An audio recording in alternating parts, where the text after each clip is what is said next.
Well, sorry about that, guys. A little bit late. Well, good morning. Welcome to the Trade Ideas live trading room for Tuesday, December 15th. Let me get the proper screen up.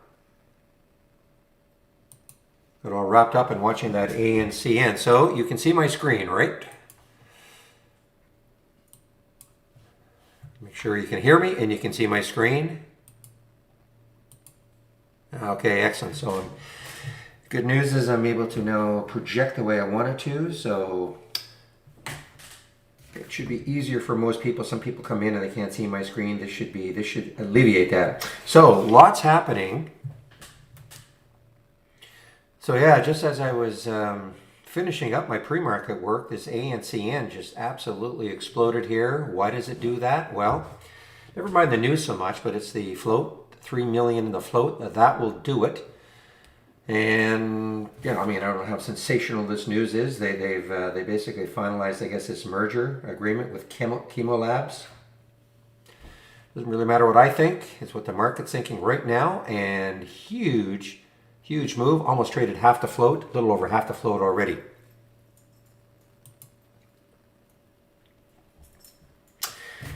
Other things happening. Yes, I actually took this short. I was skeptical about it, this AIV, because what it is, it looks like it is down 85% according to this, but it's kind of a spin-off, a split-off, whatever you want to call it.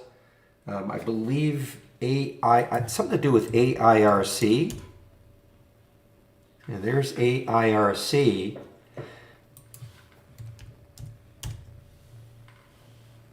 And so when I saw this, I thought, well, it's not going to do anything, but I actually ended up taking this short at 685 right here, just underneath 7. I was going to put a 15-cent stop in case it got back over the whole number.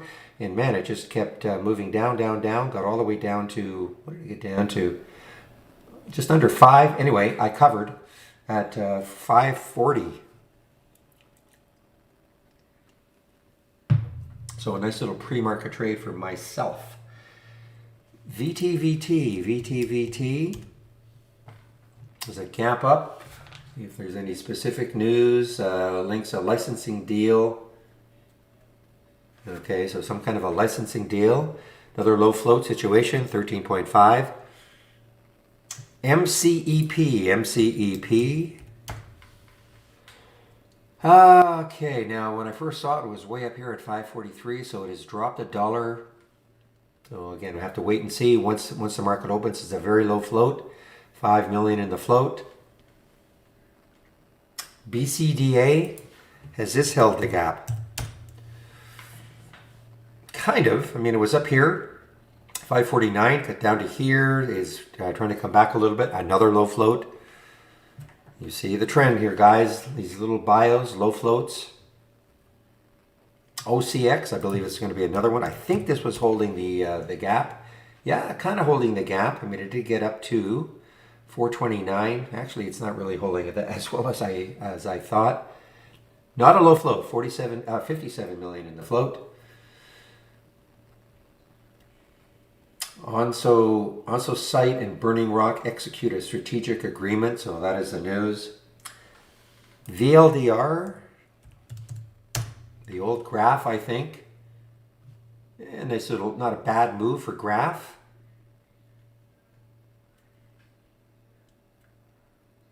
Needham initiates coverage with a buy rating. This is one that I find incredibly difficult to trade intraday. Let's see if it's held its gap. Kind of, not really. Well, okay, 1119 down to 1080. It is a virus play, INO.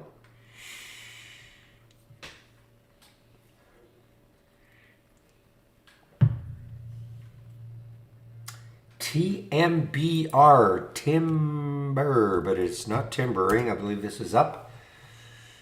So what did this get up to? Got up to $1.60 or so it's pulled back a bit. Another low float. Some kind of a patent allowance.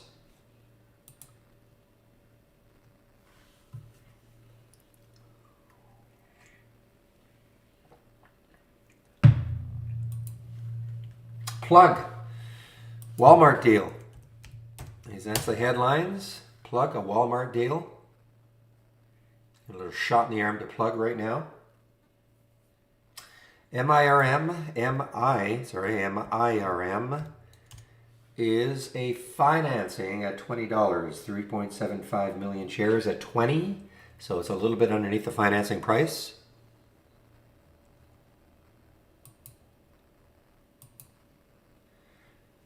OPTN. Sorry, OPNT. OPNT. Just one moment, please.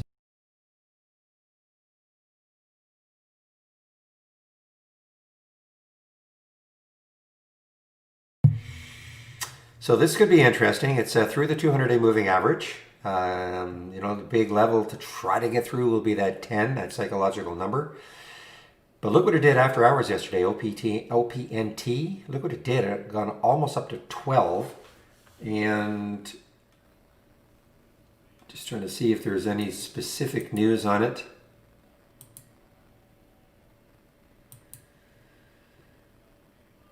Yeah, I can't find any specific news. There's got to be something. Mesoblast releases mixed data, but they are not Mesoblast.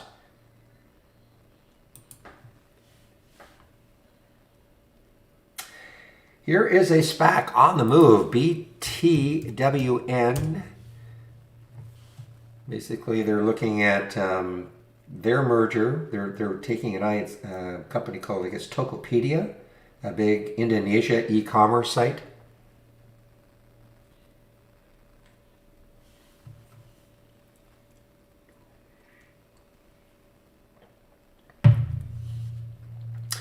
Now, ANCN, is it still holding? ANCN, it's pulling back a little bit, low float. Merger agreement with Chemoblast. Now, this is a buyout, guys. If you see this one, PRVL should be still flatlining. Yeah, flatlining, huge. Look at this beautiful thing. I mean, look, if you had this stock at 12 and today it's 23. So this is a buyout, and it looks like Lilly is going to be buying them. And Veru. Nice gap up for Veru. I know there was somebody in the room yesterday that was kind of trapped in a trade. Yeah, if he still held it, then he got fortunate.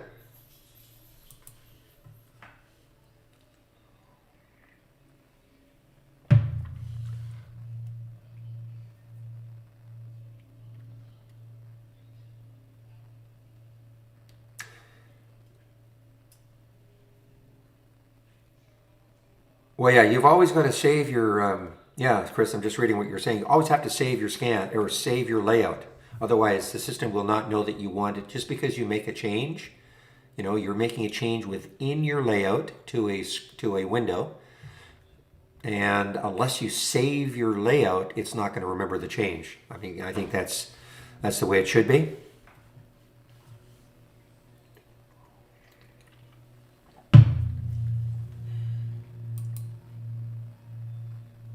Keep an eye on this retractable RVP. I mean, I think it's on my watch list. I believe it's on my watch list today. There's the high a few days ago, a couple of weeks ago, looks like around 1450. So, it had a nice little run. It dropped, based, trying to come back above yesterday's high.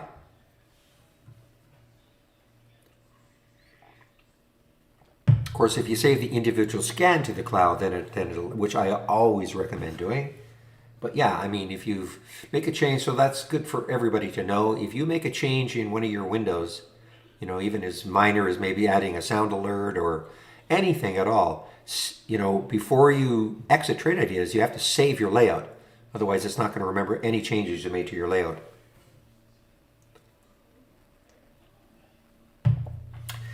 All right, 9:15. Let me take a quick look to see what's happening with Briefing.com and some of the upgrades and downgrades this morning.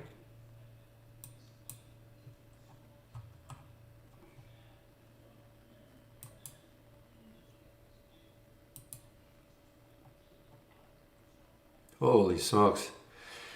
Well, guys, they are working overtime, the analysts. There are a ton of both, so there's no way I can get them all in. Wow. I mean, there are a ton of upgrades and downgrades. So let me try to pick a few of them out.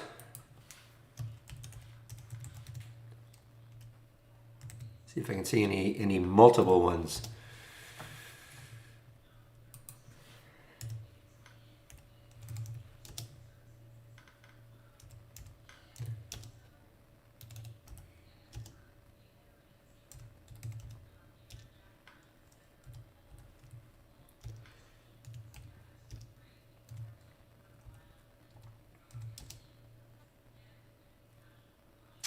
Yeah, I'm not seeing any multiple ones.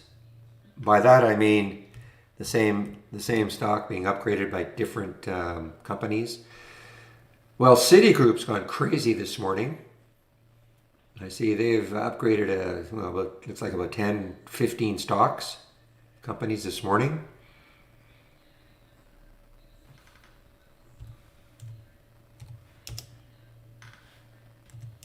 Yeah, I just can't get them all in. I mean, there's just a ton of them. So I'm going to...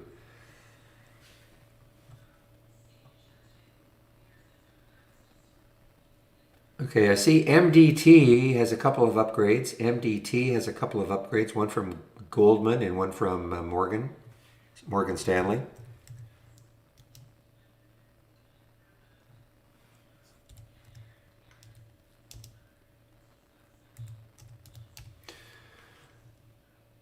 All right, well, that is not, I mean, it's just too many to put in. I'm just trying to pick off some of them. So I've got the downgrades in now, see if I can see any multiple downgrades.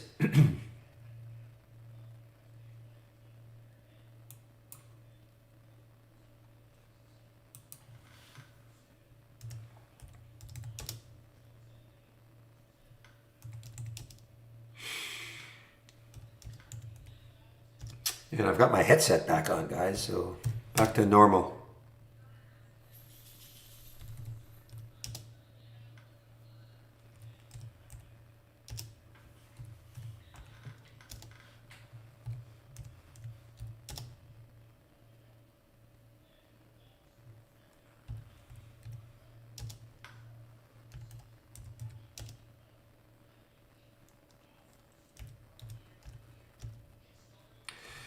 Just looking to see if I can see any multiple. I don't see any in this long list of stocks that are being downgraded. I just don't see any multiple downgrades. All right, I mean, there's a few of them. I mean, there are just too many.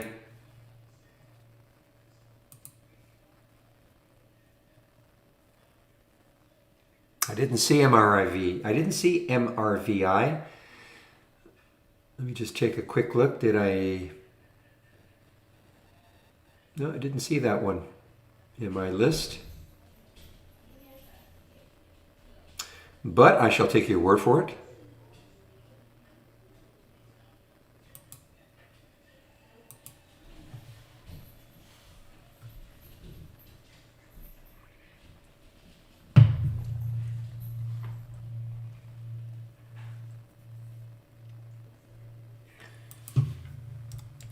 Did they do one point, not very many, not a big float, but a little less than 2 million at, excuse me, they're going to make me do math.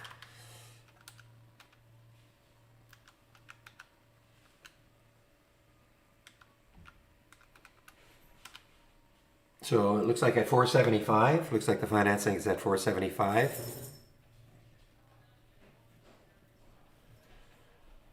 Not very many shares, but doesn't have very many in the float, but not very many shares.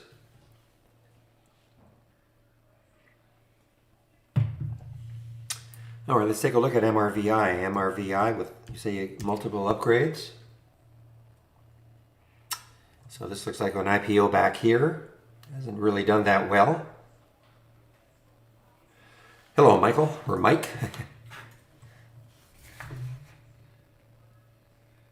Miss any of? I want to see if I miss anything. Fuel cell. I kind of looked at fuel cell just to see if it was popping off the Plug news. Not really. Plug is kind of on its own.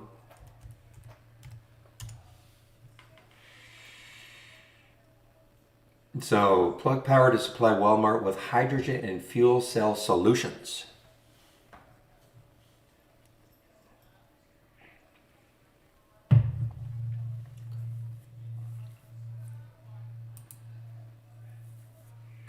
Relative volume does not work in the pre-market one, okay? That's why.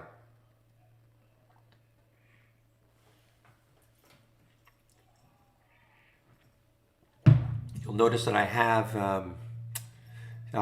the column here, but it's blank. Relative volume does not start calculating until the market opens. Now, if you want to follow my watch list up and down right here, from the toolbar, click on New, Channel Bar, and then My Watch List. Remember, everything in the channel bar is a layout, so before you do that, make sure you save your layout to the cloud. You can only have one layout loaded at a time, so your layout would be replaced, which is okay as long as you've saved it to the cloud.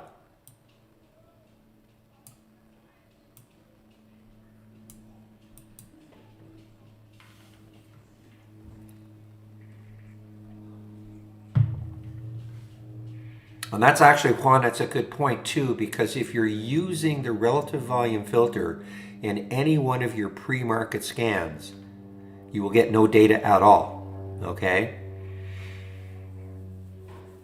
If that makes sense. So, I mean, if you actually are using it, now that's not using it, that's just a column, but I mean, if I actually had it, if I actually had it as one of the filters with a value, you'll get no value at all. Plus, the other, I wish we'd get rid of this, but the other thing that can cause people to wonder, well, why am I not getting any pre-market data? If you click on your top list, configure, sort, and if it's sorted on relative volume, the server sort, what we call our server sort, you will also not get any pre-market data. Okay, so just to keep that in mind.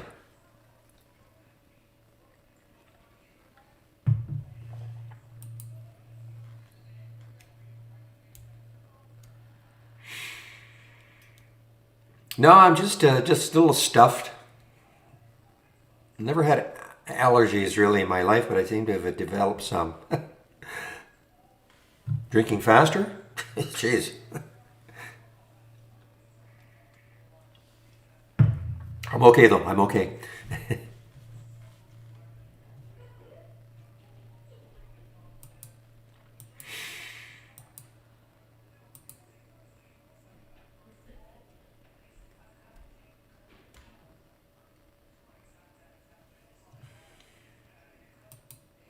Yeah, Mucinex is pretty powerful stuff. I haven't had that for a while, but it's just slight allergies or something. RVP guys, I mean, really watch this one. I mean, this it's a low float, 12 million in the float. I'm going to stick an alert. This may not happen today, may not happen ever, but I'm going to stick an alert up in this area for RVP.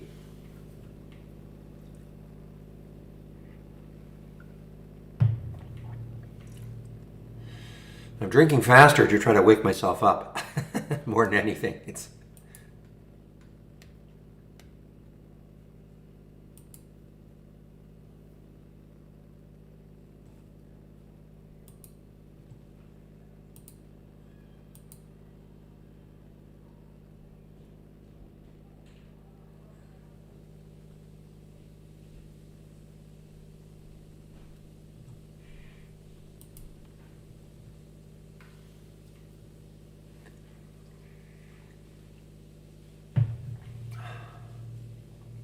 In fact, let me just pour the remnants of my coffee into my mug. Okay, just a second.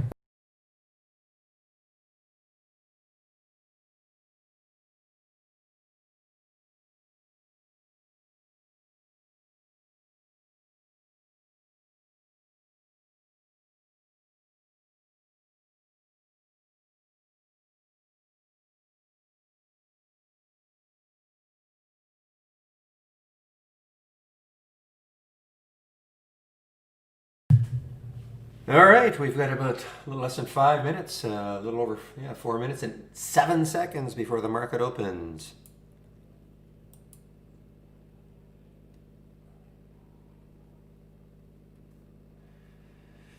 So OCX, let me see what's happening with OCX right now. A little bit of fade, you know, it should hold this area here. Wouldn't like to see it drop too much more. Maybe base here and then pop. Actually, I forgot, this is not a low float. Lots of volume already though.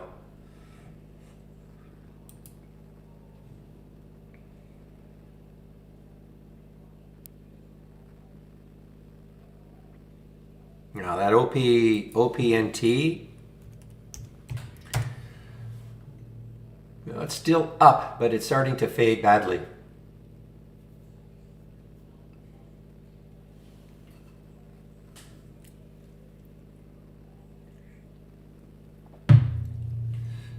And just a word again about my watch list up and down. These two windows right here, you will not see any information. Nothing in here until at least 9:45. That's on purpose.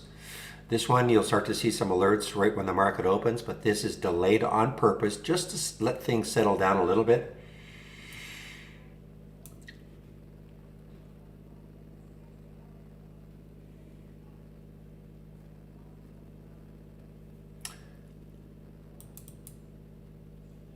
Okay, guys, I am going to now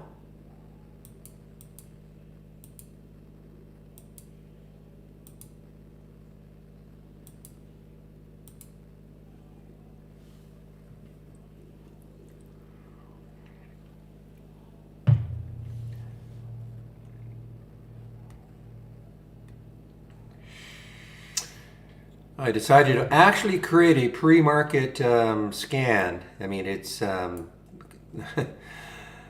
was happening is I was taking this window. This is my layout, and I was just I had all my things that I looked in the pre-market, all the windows, and I would just minimize them and pop. Got a little too confusing, so decided for the first time in 10 years to actually create a pre-market scan.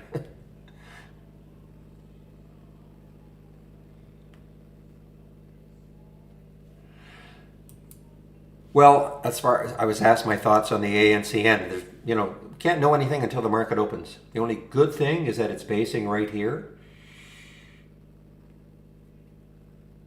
You know, it's pulled back from 568. I mean, it's a big pullback, 568 all the way down to 430. That's a big percentage pullback, but it is basing here. You know, it's this crazy low float. You have to look at where's the resistance on that monthly chart. There's the high looking left is 474. Where did it get to? I mean, it's hard to know what's going to happen once the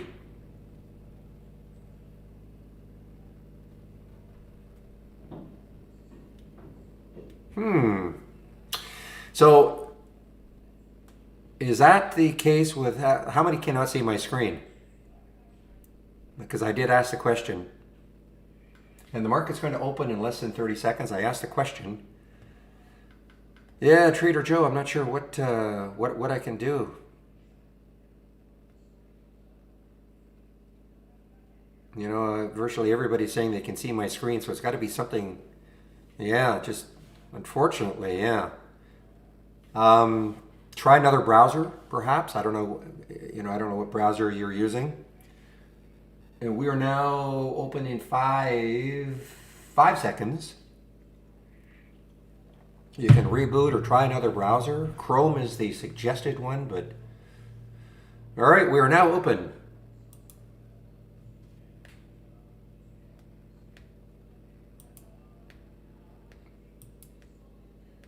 And again, I don't typically trade in the first 15 minutes anyway, so I like to try to let things settle down a little bit.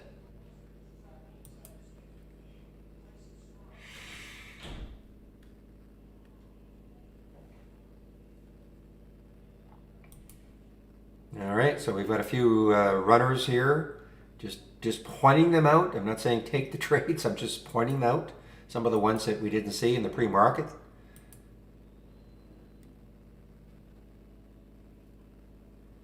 And we now have a halt. AIV is halted.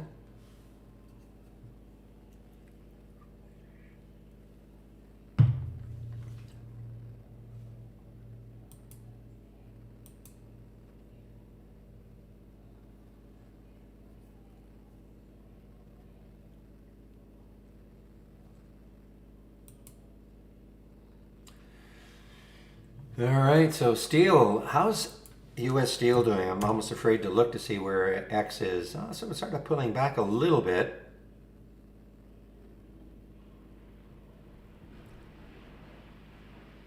Yeah, AIRC I saw was trading pretty well in the pre-market. This is the spin-off, AIV. All right, there's ELYS. Low float, 9.4 million in the float, and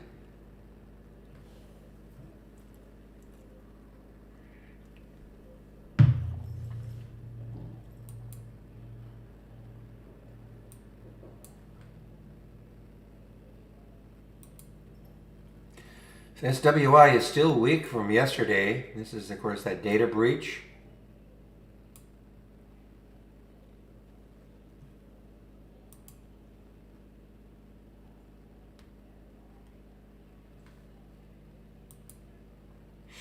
All right, MBio. I don't know if I mentioned this one. It's on my list. 311, guys. I'm not sure I mentioned this one, but MBio was up, but there's the 200-day moving average right there, 311. Can it take it out? It's not a low float. 50 million in the float. I see a director purchased 100,000 shares. I don't know if there's any other news on that, but there's that 200-day moving average. It may block it.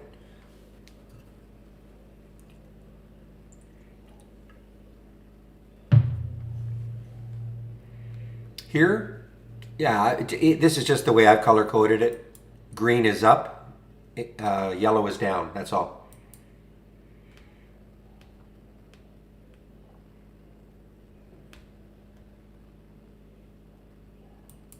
Nothing more, nothing less. You can, just the way I like to see things.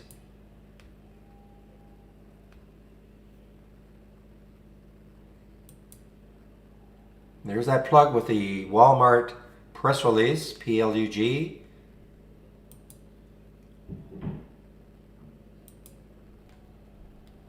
All right, now Mesoblast, this is one, I didn't really see it in the pre-market. Maybe it didn't have that much volume, but Mesoblast now is picking up steam on the way down, MESO.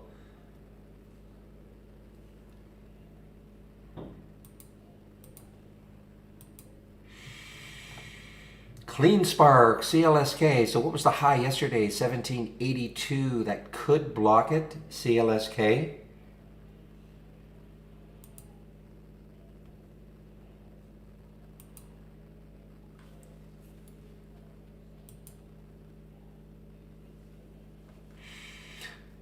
So even though ANCN is up for the day, what it's doing, it's making a new low. That's why it's showing up like this.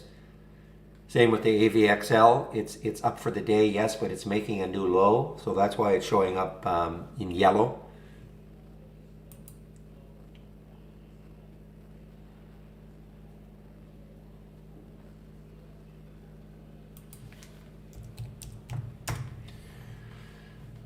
Somebody asked about VTVT. Well, what can you say? I mean, market opened, a little bit of a gap down. So it's not, and it's very, very choppy on that 15-minute chart. Hard to gauge a direction yet.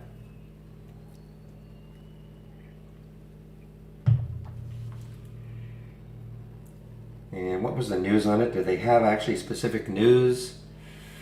Licensing agreement for novel NRF2. So, I mean, they did have some news.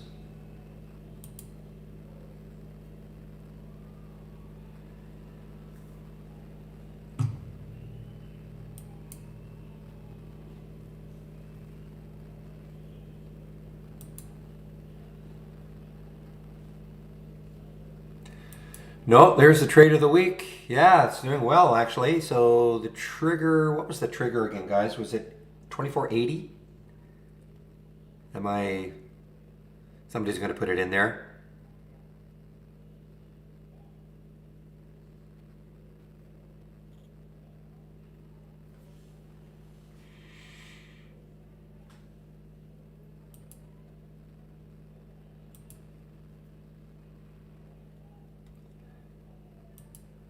24.40, thank you. Yeah, so if you took the trade of the week, now I don't think you couldn't have got it, I don't think, at 24.40 yesterday, but close. Well, actually, here at the pre-market, you could have. No, actually, I guess you could have. It faded at the end, so.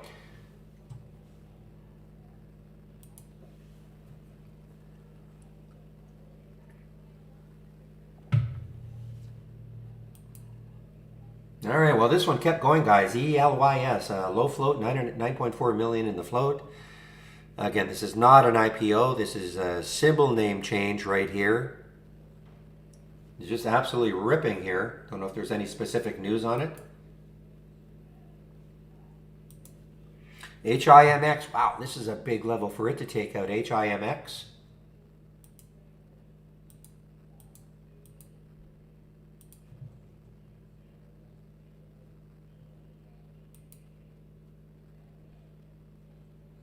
When I say that, I mean, look at the daily chart here. I mean, it's just basically on the daily chart, it's breaking out. And I don't see any, where's the next level of resistance on the monthly? I mean, we have 815 right way up here. Definitely keep an eye on HIMX.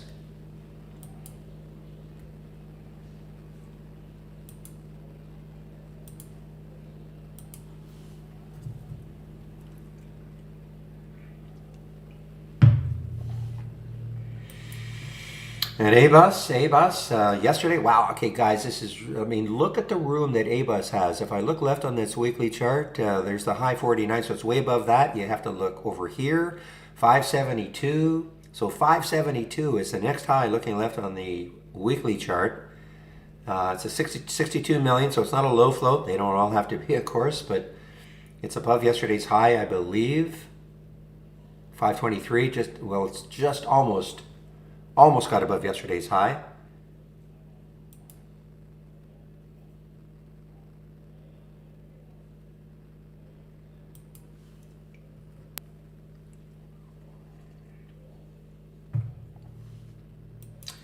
And Timber is doing anything but. Look at TMBR. So look left here. What do you see? 163. So it's at 162.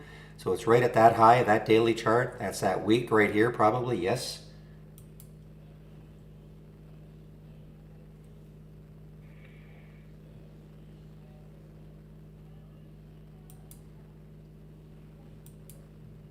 Okay, so OPNT, remember it was OPNT, yes, it was moving down. Now it's come right back up.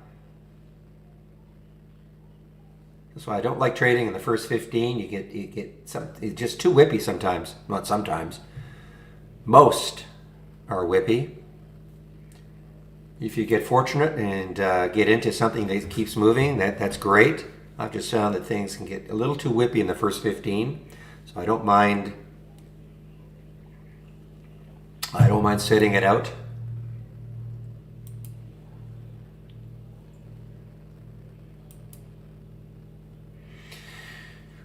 Okay, INSG. Now, interesting day it had yesterday. So it got all the way up here, 1653, sold off, and now it's continuing to move down, INSG.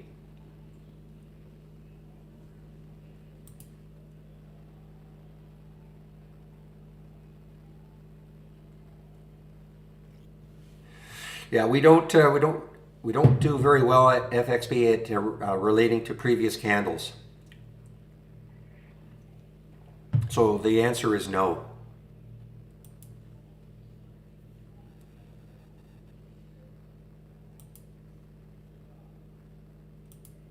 Sorry.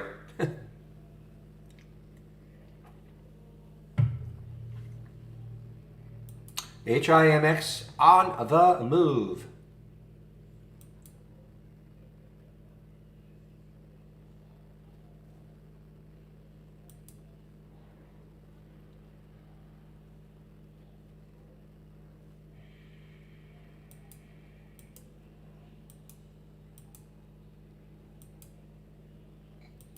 HIMX on the move.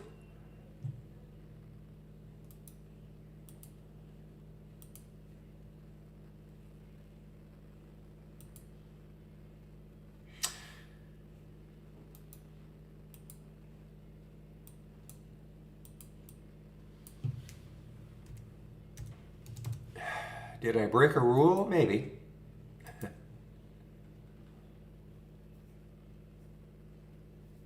What?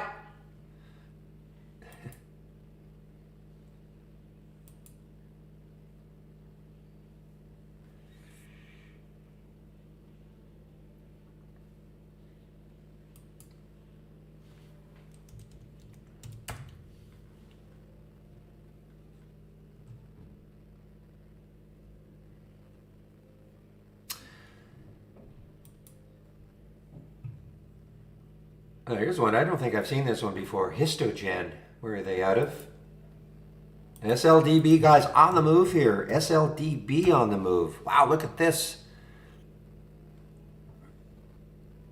Rapid fire. The alert was at 562. Let's see if it can hold this area.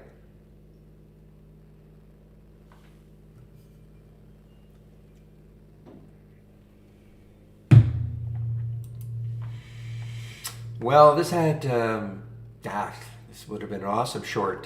This had this news. Was it this one or another one? Let me see. Oh, no, it was another one. See how BTWN is doing. Another one of the SPACs. Actually, it's kind of holding in here. They're looking at merging with an Indonesian e-commerce company called Tokopedia. Tokopedia. Interesting name.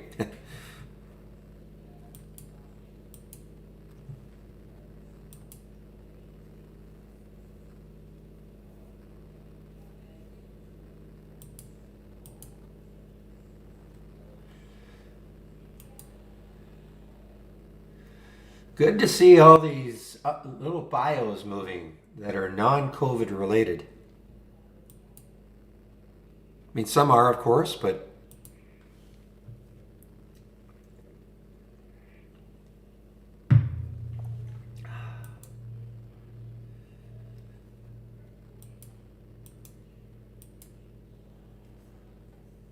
wow, this EVLO just soared from the open. As is ABUS. Where's the original alert? 536. Okay, not okay. It's still within shouting distance.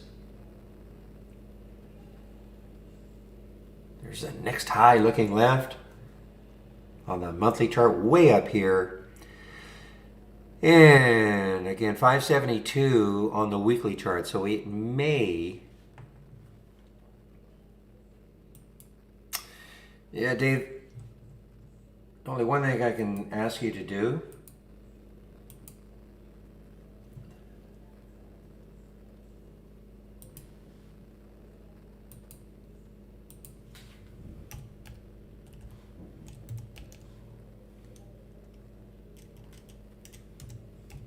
Just a second here, guys.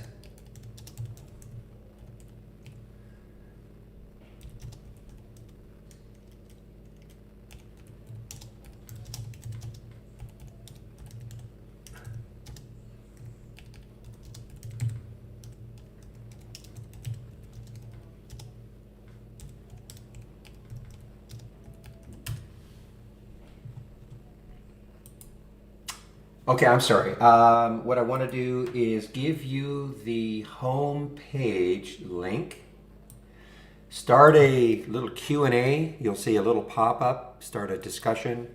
Say that you're not receiving the trade of the week. Give them the email that you're using, and they'll just try to check your account. Unfortunately, I can't help you any more than that. Exactly, XDeacon. That's what I thought. Interesting name for a company.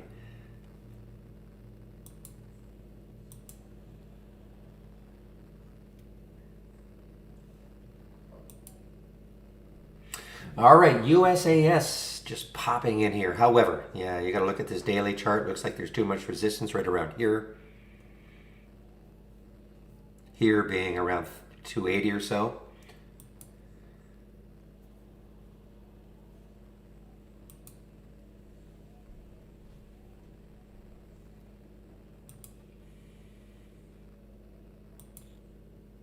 Well, this is what I was saying, guys. Sometimes there's, they just run right off the bat, no pullback whatsoever yet. And, didn't get it, but some of you are maybe a little less conservative than I am. We'll take these. That's fine.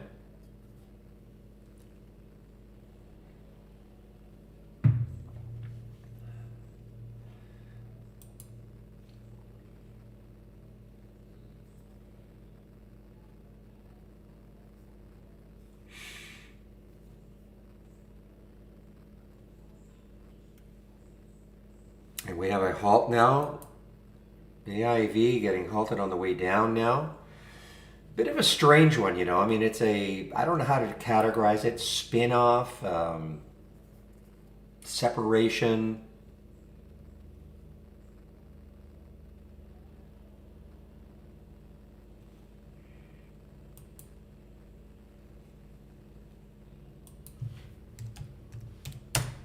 And it's spun into this one, and this is done. We don't even have any. Yeah, it actually does load into IB, so there is information on it. Just absolutely no information here. So brand new.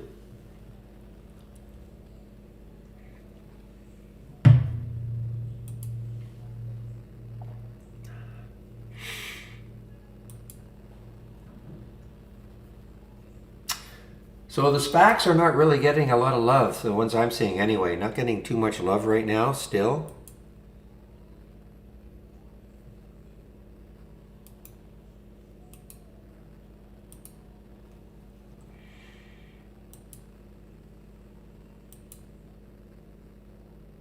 Okay, so this one I really think is going to stall here, USAS.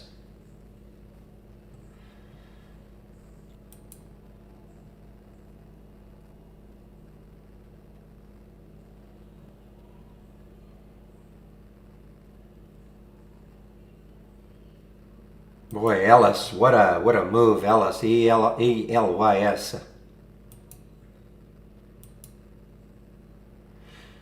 As is Microvision. I think I had this in my pre-market.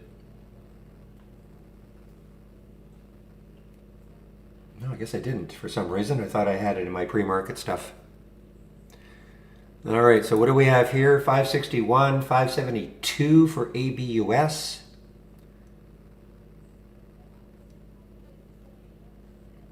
So guys, it is right at the high of the July week, July 27th, the week of July 27th.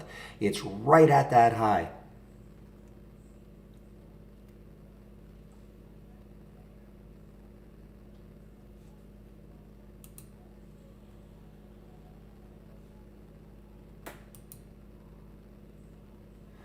See if it can really pop through that high right there. I mean, that's maybe what just kind of hold it. Or am I right? Wait a minute. Yeah, that high right there.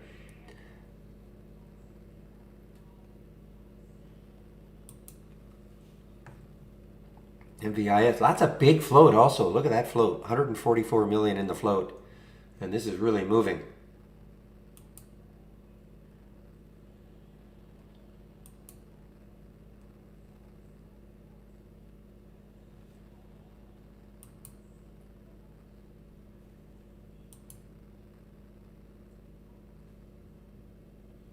Okay, so I'm going to stick an alert around 27.90 for plug. That's where the alert happens. See if it regains that. Remember, this is a watch list.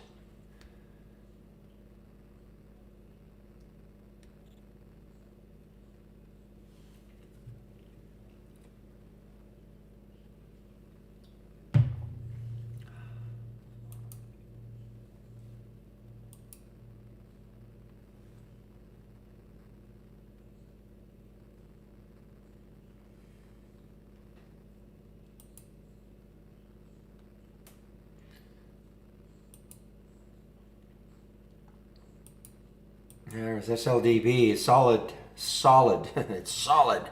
Look at the, let's see, look left here, 610, so it's way above that high there. Back this out on the monthly chart, take a look at the monthly chart, and I mean, man, the next highs are 1186.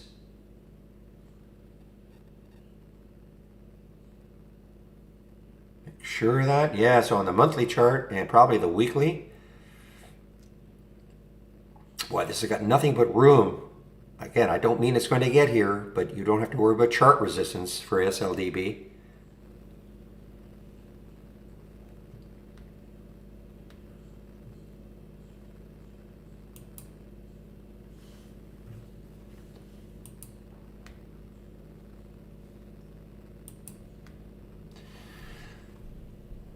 It is really moving for 144 million in the float.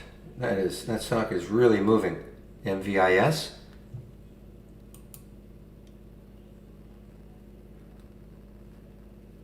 All right, keep an eye on this one, Contango. Look at it. It is through the 200-day moving average at 192. It's not a low float, but it is over that magic hole number. And when you look left on the weekly chart, what do we see? 235 is the next high looking left on the weekly. Yeah, it's got some room then if it wants to move close to that area. If it can take that out, boy, it's got a lot of room on a percentage basis. And that is MCF. Again, I'm not telling you to take the trade.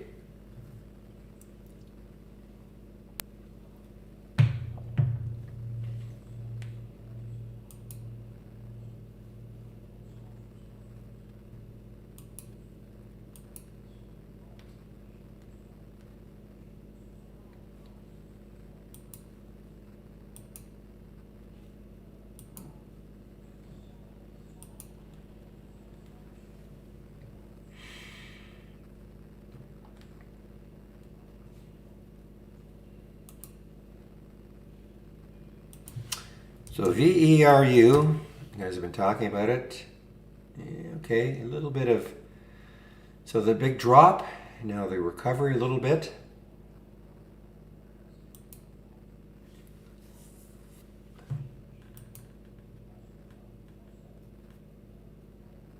Okay, so this one, I'm not familiar with these guys at all. Where are they out of? They're out of New York, okay, so it's a US-based company. 29 million in the float. Obviously a symbol change. That's why it looks like an IPO here. SIOX.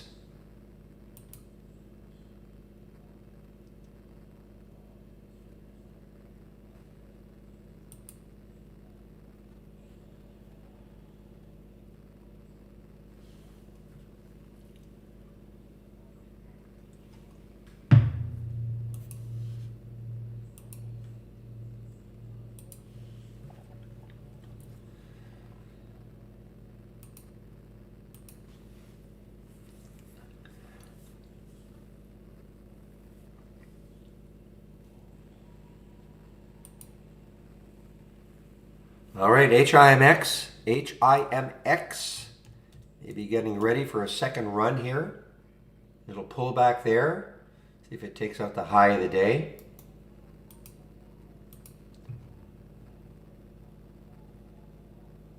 Okay, guys, plug is back up to that alert.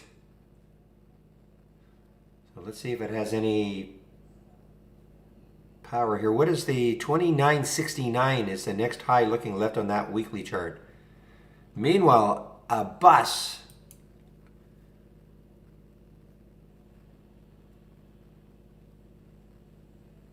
So far a couple of not bad ones from my watch list. A bus.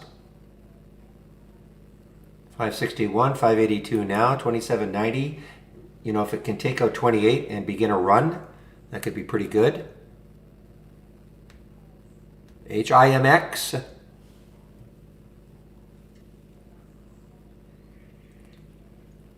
Well, if I'm buying it, I'll tell you, okay, Juma. I don't think preferred stock. I don't know. I'm not 100% sure about that information about the float. But again, don't wait for me to tell you to buy things. I'm pointing opportunities out.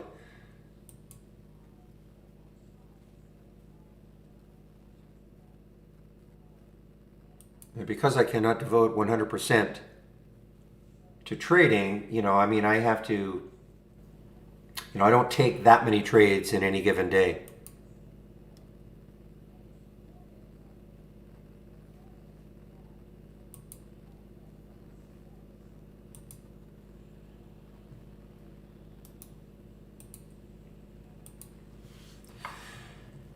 Wow, MVIS. So where was the alert? 349, 380 now?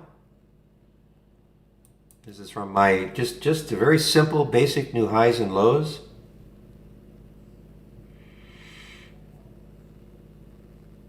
Not trying to be critical or anything, but I do see we get a lot of emails, people trying to, look at the most, in my opinion, the most convoluted setups. And sometimes the simplest is the best.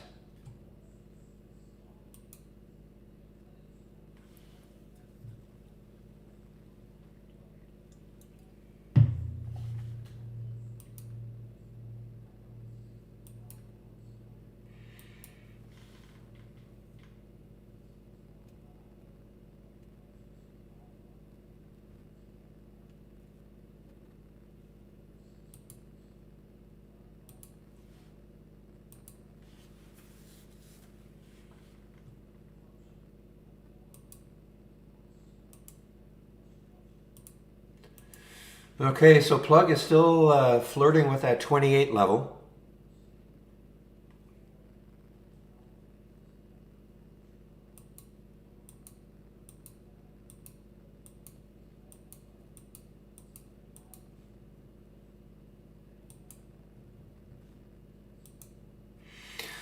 All right, so I did put a couple of. I usually don't have anything over $20 on my watch list, but I decided to, see what would happen with the Velador and also or Velodyne, and also the plug. Typically, I don't have anything over 20, but I thought, well, looks interesting, so I thought I'd put it in the watch list for today.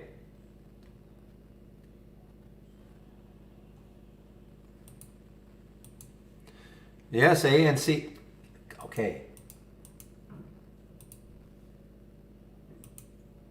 So ANCN now is making a high. Now there's the pre-market high way up here. Very low float, guys. Anything can happen here. But it is making a nice little move out of this consolidation, but that's way down here around 4. So, and that's on a 2-minute chart also.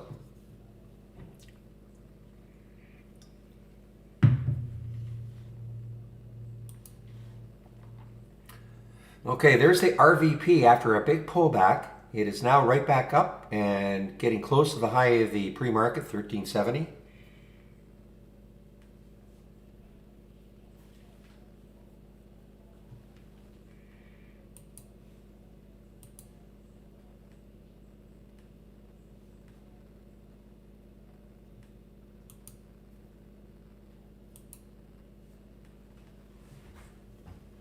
Look at the volume, guys. I mean, 24 million for 3 million in the float, so it's already traded the float 8 times. Relative volume 3.3 thousand. So I mean, this is, it doesn't trade. I mean, look at this. This is like, you can't even, well, you can see this one and this one, but exponentially. Look at the volume today for ANCN.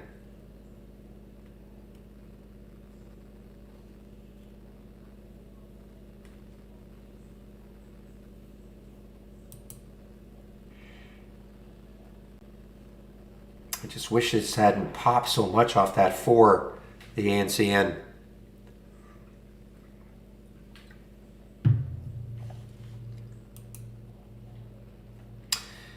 CFRX sounds like a radio station. CFRX on the move here. Very low volume though. Very low volume, but it is a low float.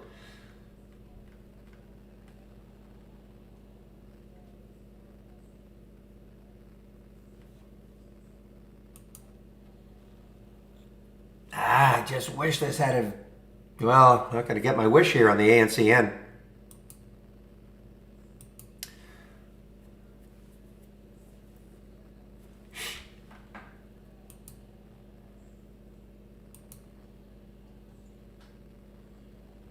Well, there's the pre-market high for ANCN way up here at 566.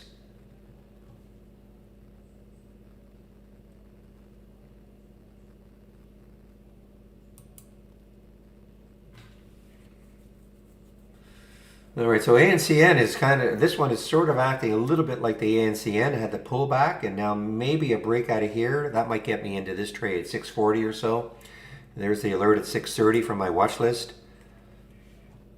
I'd like to see it maybe take this out right around here.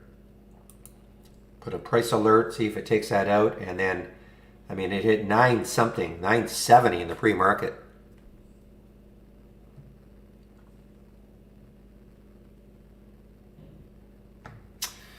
Yeah, I definitely botched the ANCN.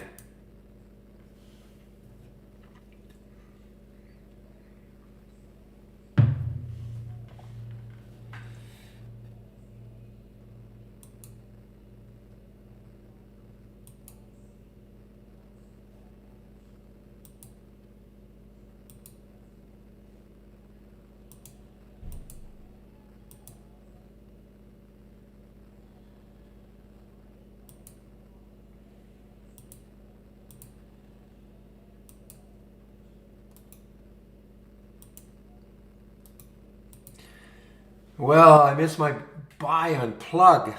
I don't want to chase it and see if it comes back. I was trying to get it at it's just a little late, 28.16, and I missed my buy on plug. Let's see if it pulls back a bit.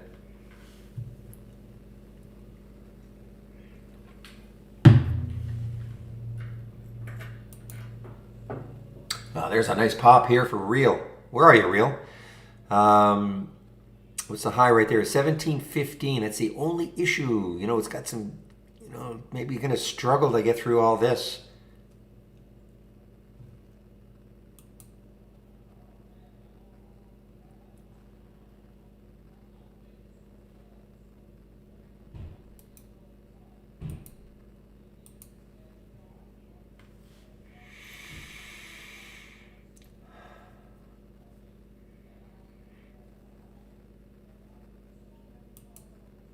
Ah, well, hopefully some of you got plug when it finally broke out through 28.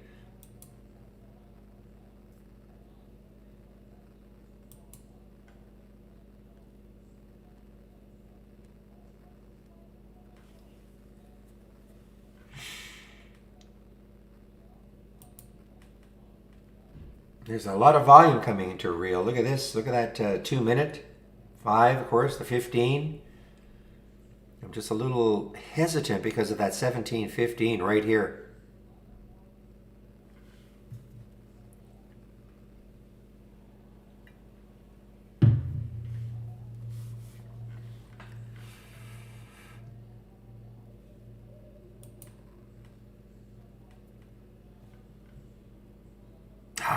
ASLN looks interesting, but look at last week's high is right there, 220. May stop it.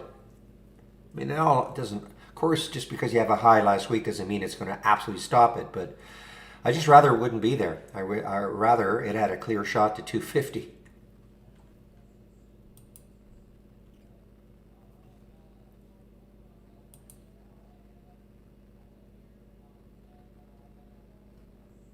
Well, real might. Okay, so look at this.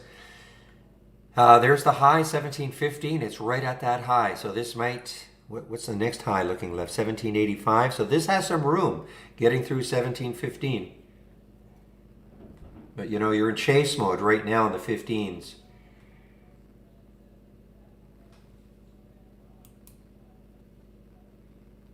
So yeah, the solars are moving. So a nice one, just out of the price range I like to trade with the AI, but solars are moving. You can tell one of the AI alerts is the big guy, First Solar, FSLR, and a nice percentage move for such an expensive stock.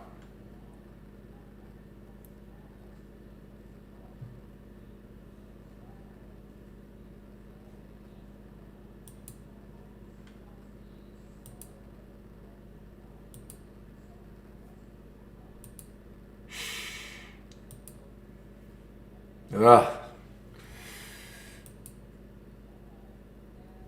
You know, nightmares about this one if it takes out these highs right here for plug. That's when you look at a press release and it has Walmart in its name, who knows how much money they're actually going to get from a deal like that. It really doesn't matter, the day of an announcement like that.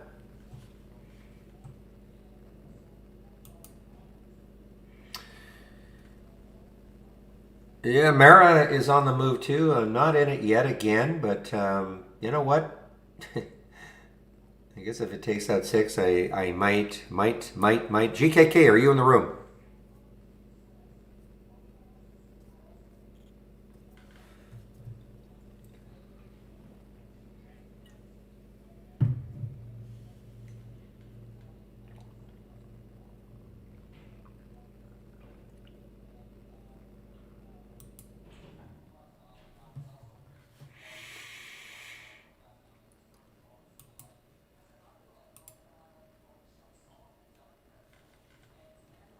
Yeah, I wish I did it again in my account.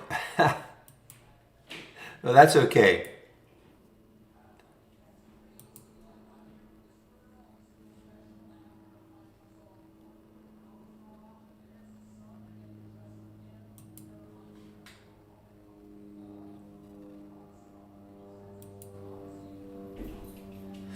All right, Vuzi.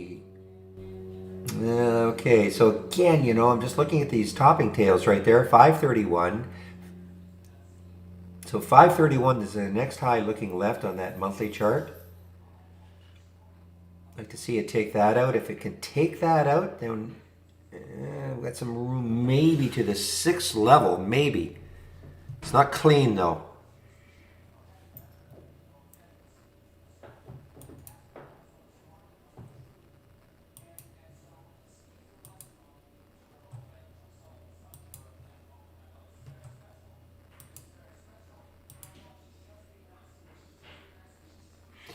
All right, keeping an eye on AVXL to see if it can take this out here. We're right around 640.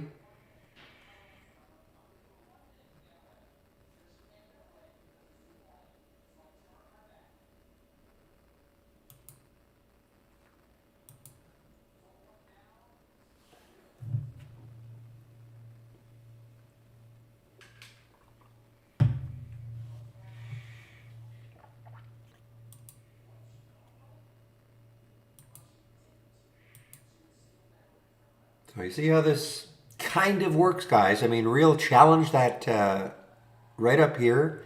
And yeah, I got a couple of pennies above that high, and then it just fell back.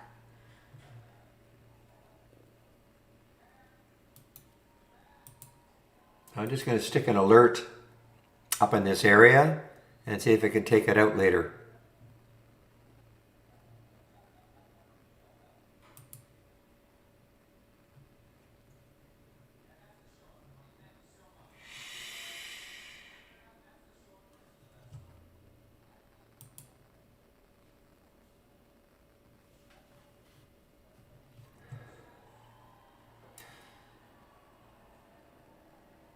I mentioned this contango a little earlier. It's just, again, you look at the monthly chart, it's not super clean.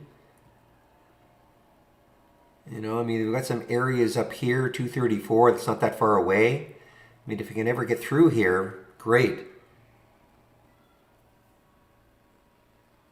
What's the market doing? Market is drifting down just a little bit.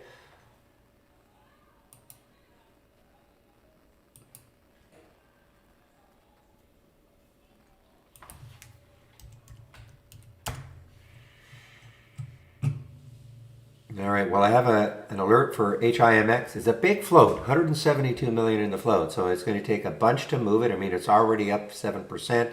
There's a nice opening candle here, but it's going to take a bunch to move it now. When I say that, that's because of the float. I have a lot of shares in the float as opposed to a very low float situation like an an ANCN, which only has 3 million in the float. You get some interest, and this could easily pop. I'm not saying it's going to.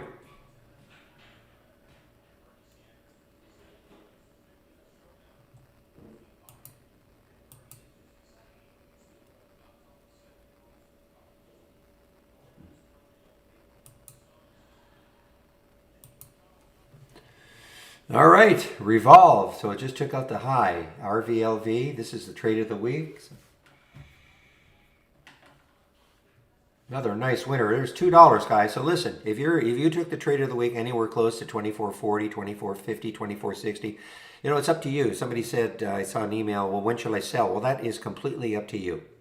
All right. I mean, nobody's going to tell you when to sell something like this. But if you got it close to the trigger, you're up $2 in a day and a bit. So it's up to you.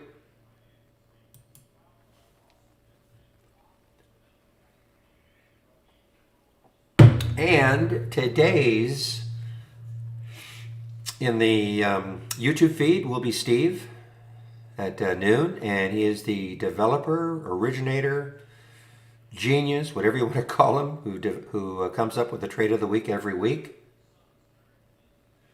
So I will give you that link, of course. That's when I take a break.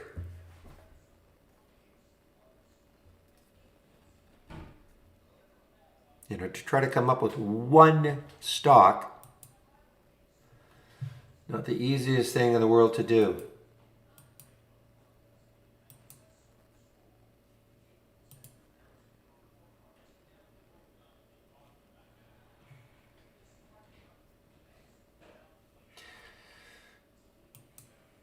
Well, this Histo is, I mean, this is also interesting. It's just right there, 143, that high right there. Don't know this one at all. I don't think I've seen this one before. HSTO.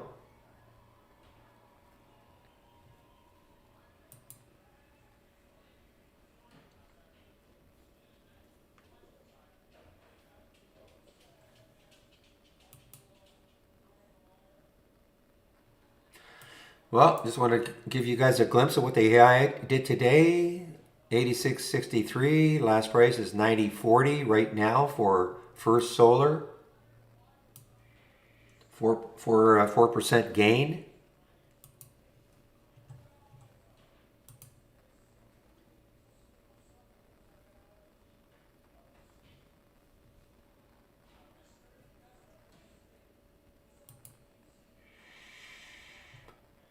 Okay, I must put a price alert around 5:15 for ANCN. I must do this. Let's see if it takes that out with a vengeance, with a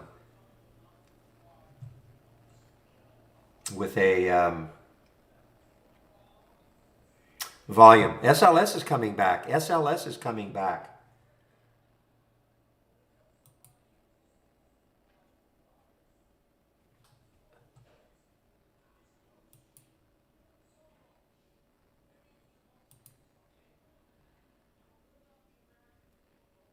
Only if you have an Interactive Brokers account, believe the hype.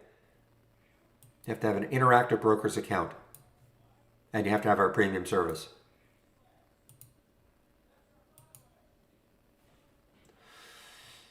Well, look at SLS coming back here. Now remember, this hit almost $20.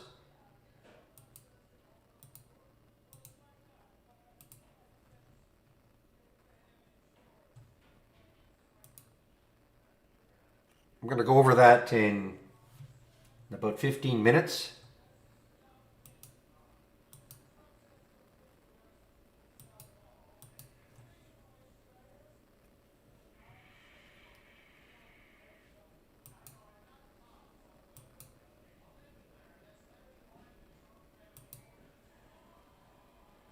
Guys, ANCN, what can I say?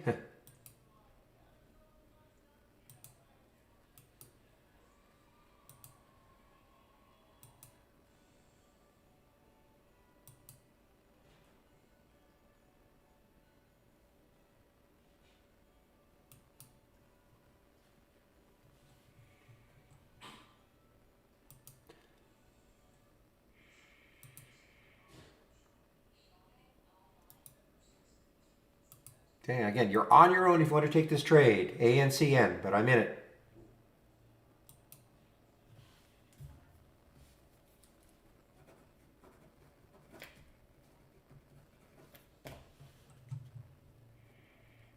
As long as it holds 5. If it gets closer to 5, I'm out, and I'll just look at it again later on.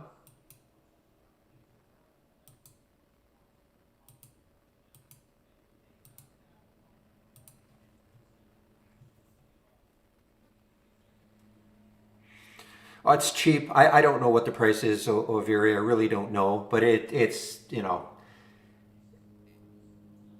SLS guys. Well, there's a lot of. I mean, there are different data plans, but I'm sorry I can't really help you. I took out my subscription 4 years ago, and I have no idea what I'm paying. It is so inconsequential, really. Okay, guys, ANCN.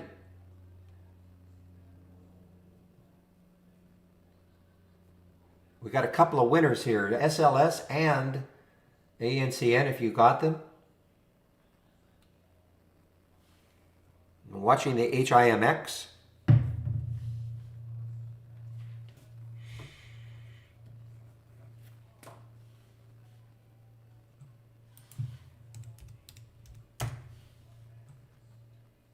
All right, I've taken some of this off, some of the ANCN off.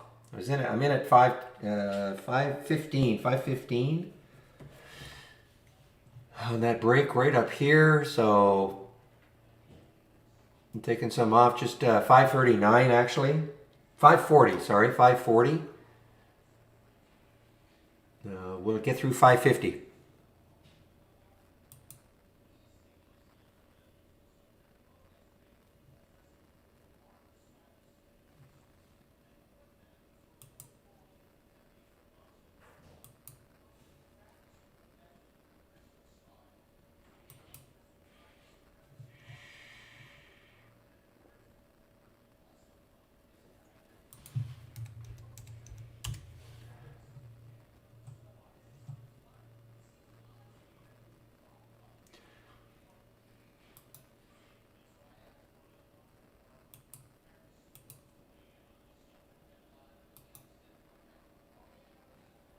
I'm not going to overstay my welcome on this one, the ANCN. I can always get back in, especially if it can take out somehow that pre-market high.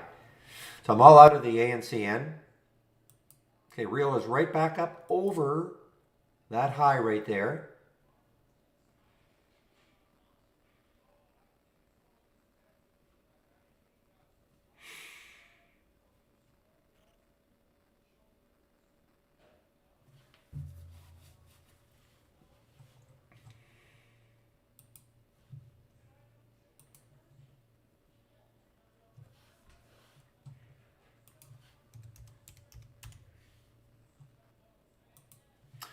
All right, I'll quickly get this in here. I mean, that was a runner.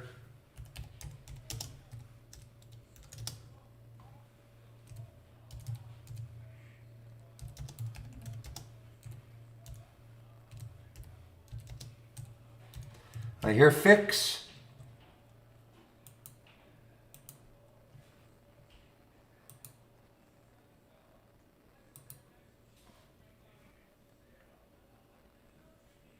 Ah, fix. This is the one that was really running yesterday, but it is, whoa, it is now really dropping. Look at the high it hit, 1490, closed at 12, on the way down, fix.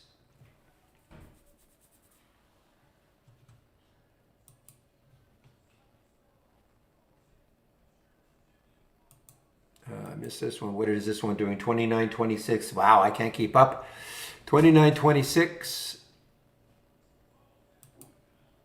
Well, guys, the watch list, my watch list has been on fire today. I mean, if you just take a look at the original alerts and see what they did afterwards.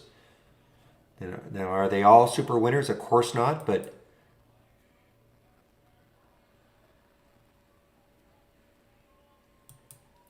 let's see, 561, what did it do? 588, not bad. Plug though, wow, 27.90. So there's a dollar. ANCN 447, got up to 549. This one I don't think moved that well. Yeah, didn't really do too much. RVP, I don't think really, well, even RVP, wow, look at that, 1363, 14. AVXL 630. What did it get up to? Didn't really do that much. SLS though, 753. Look at this, 826. CalX 2926, 2968. My watch list.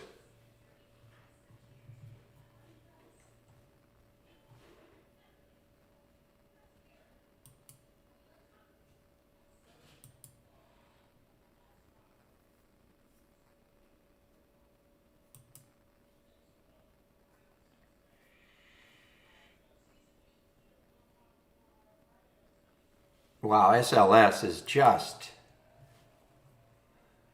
absolutely ripping here. I mean, look at the room it's got still. I mean, remember now this hit 20, almost 23 days ago. I think they did a financing yesterday, I believe. But it was already moving down. And now we've got Mara. Mara.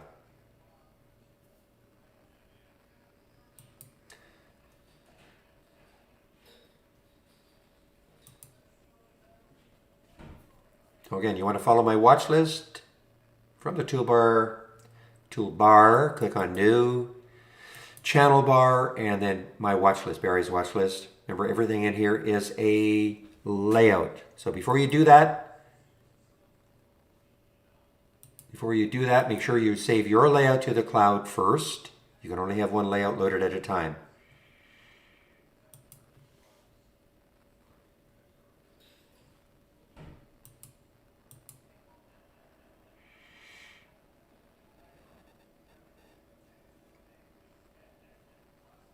Don't like that.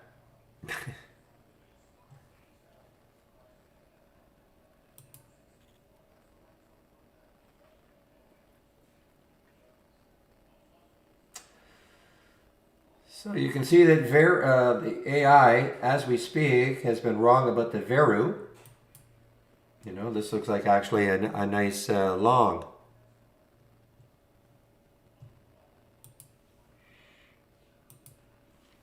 Okay, look at IPV. This is a SPAC. Look at the volume coming into IPV over that whole number. The next high looking left, as yesterday, was at 1453.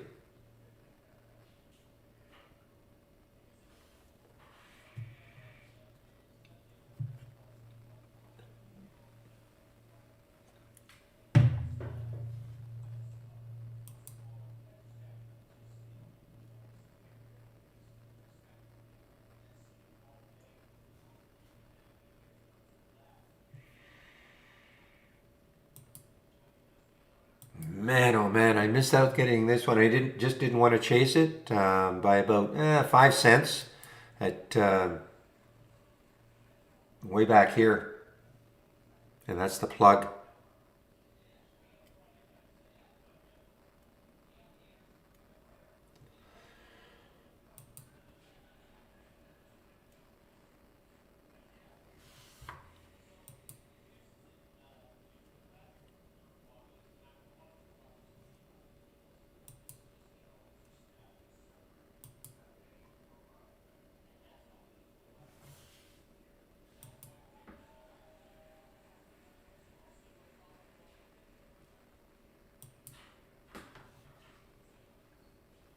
Okay, it doesn't look like HIMX is going to make the move.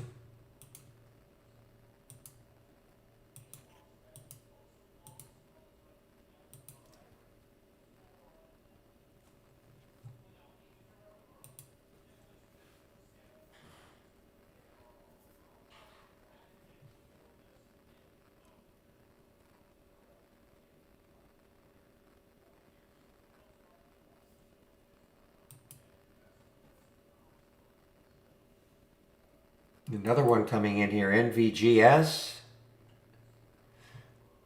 Not very much volume. Volume is starting to pick up. NVGS.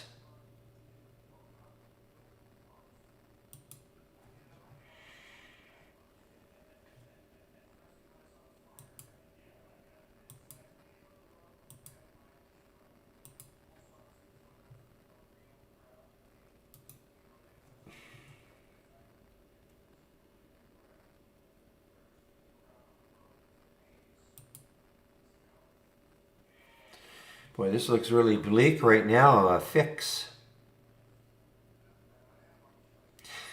So the low of last week, or the low of this week, was 1075. So it's right at the low.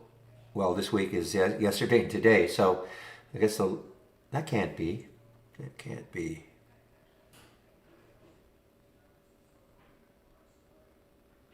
Well, the next low is looking left on the weekly, or 875 for fix, so this has room.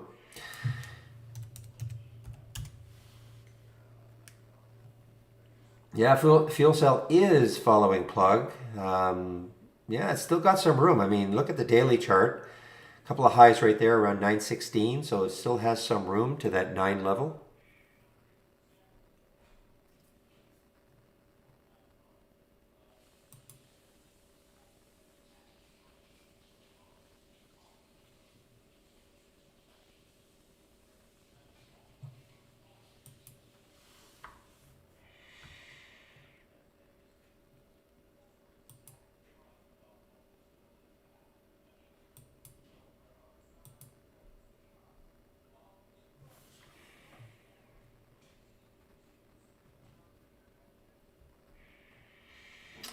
All right, guys, I'll be back in a couple of minutes and then I'll do my spiel about trade ideas. So just give me a couple of minutes.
Okay, guys, I am now back.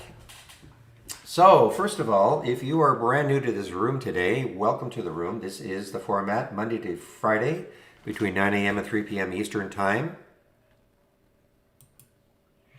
Sharing my screen live on the mic. I'm going to put a link into the room.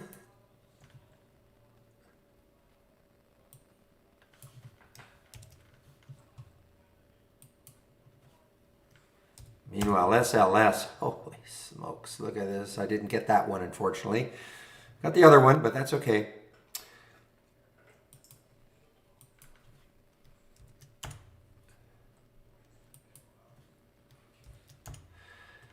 Okay, so I put my homepage link into the room, and this is what when you click on it, this is what you'll see.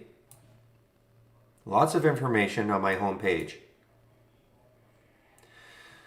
So there's a promo code for you, Barry for Alpha, for 15% off the first month only, or the entire year. Click on Get Trade Ideas, and it'll show you how much. It'll show you how much trade ideas does cost. We have 4 plans. So we have a premium and a standard annual. $22.68 a year minus the 15% for the premium. $10.68 a year minus the 15% for annual. The big difference between premium and annual, there are other differences, but the main reason anybody wants our premium service is to have access to the AI, which I will go over. You don't have to have an annual plan. You can, if you want to go month to month, that's fine. Standard is $118, premium is $228. You will get it. You can apply the discount for the first month, the 15% discount for the first month only. Okay, please listen to what I said. First month only. We do get the odd email saying, "Hey, how come I got whatever it is 118. I was paying 100. Why am I back to 118?" The discount's only good for the first month. But if you decide you want to upgrade from standard to premium or from monthly to annual, we'll honor the promo code. On my homepage, we also have a link to the trades of the week, or the trade of the week. Another great one. This is RVLV. Trigger was 2024.40. So it's at 26.79 right now. You can sign up for it right here. If you have signed up for it in the past and you're not getting them, then I would go to our homepage and just start a live chat and say, hey, I used to get them or I'm not getting them. They'll take a look at your account, give them the email that you signed up, and they'll try to figure something out. You might want to check, before you do that though, you might want to check your spam or your trash folder, something like that. It may be going there. But they are delivered to you about 30 minutes to 45 minutes before the market opens every Monday morning. I do a recap, what's happened in the room. All my scans that I'm sharing, if you click here are all the scans that I'm sharing.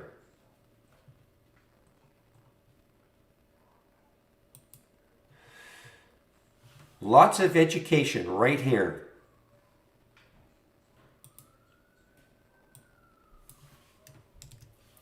I want to put this link in on its own, but if you click here, a lot of education, including the 20 lessons in 20 days.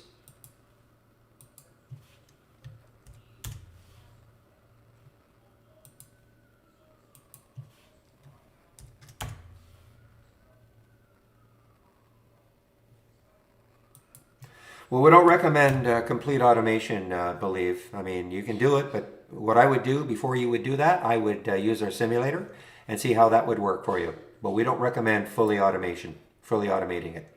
Okay, just to let you know. The 20 lessons in 20 days, when you click on that link, this is what you'll see. Top list, how to build one, an alert window, how to create one, etc. All the basic features of Trade Ideas are here. And you can, if you're new, fantastic way to start, I believe. If you don't have Trade Ideas, you can at least click on this link and you can see what you can do just with our basic stuff, okay? So daily support session. So there is a YouTube feed, the Trade Ideas YouTube feed, which is concurrent to this room. I moderate that also. Between 9 and noon and between 1 and 3. But between 12 and 1, another trader takes over. Today is Steve Gomez, who is the originator of the trades of the week. So he'll be in the YouTube feed from 12 to 1. I will pop that link in before I go on my break at noon. Daily webinars, Monday to Thursday at 5 o'clock Eastern Time. You can sign up for them right here. Educational videos, a lot of educational videos here, and ebooks. So a lot of information from my home page. Okay. Now I'm going to go over the AI.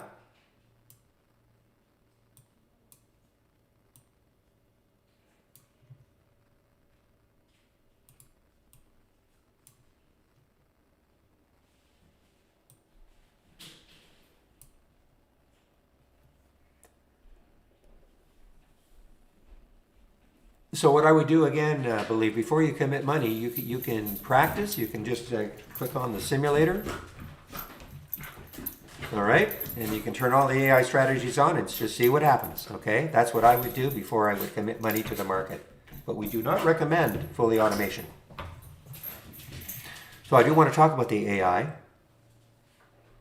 What have I missed since my spiel? I'm sure lots of good stuff. I want to talk about the AI. So we have what we call 50 baseline strategies. And once the market closes, the AI gets to work on optimizing these baseline strategies. So that's what happened last night after the market closed. And of the 50, quite a few of them made the cut. Why they made the cut? I had the right profit factor, win percentage combination. Personally, I never care about what strategies made the cut or where they come from in terms of the segmentation. All I care about is give me the alerts. Okay, so this is what I would do. Click on New from the toolbar, AI/Holly Strategy Trades window. And this is the window that you'll see. So you can incorporate this window as part of your layout. So tomorrow when you turn on Trade Ideas, of course it'll be blank, but you get an entry price, you get a stop, and it's up to you to manage the trade. So any videos on how to use Holly? No. I mean, everybody uses it different ways. So, I mean, there's no right or wrong way to use it. I personally use it as a watch list. And I also, I like to concentrate on the ones that are under $20. That's just me.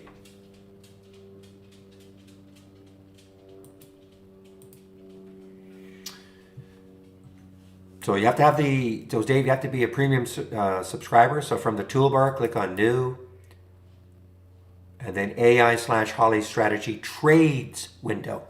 Excuse me, we've got kind of two, but it's the Trades window. Okay? And that's from the toolbar. New, click on New, AI/Holly Strategy Trades window. Again, once you have it up and running, you can, when you save your layout at the end of the day, it'll be part of your layout. You don't have to do it every day.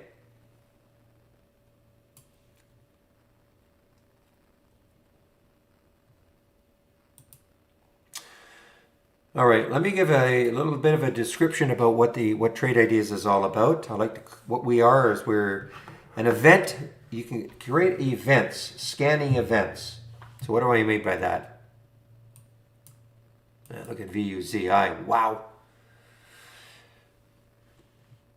So if you look at my basic new highs and lows, and this is, again, one of the scans that I'm sharing, and I click on configure, you'll see I have some filters here. It doesn't matter what they are, but prices between 1 and 20, the current volume is 4, trading at least 4 times as much as normal, minimum 400,000 shares. Why I'm going over this a little bit is that if you like this one, and you go to my home page and you go to the scan section and you load this, of course you can adjust it. If you don't, if you'd rather have a different price range or a minimum volume, of course you can adjust it. Oops. So here are my filters. So if a stock meets all these filter requirements and makes a new high or a new low, I'll get a real-time alert. So here is the event. That's why I call it an event-based scanner. So this is the event that I've created. And again, if a stock makes a new high or a new low, I'll get a real-time alert. That's why these stocks showed, that's why these symbols are showing up here.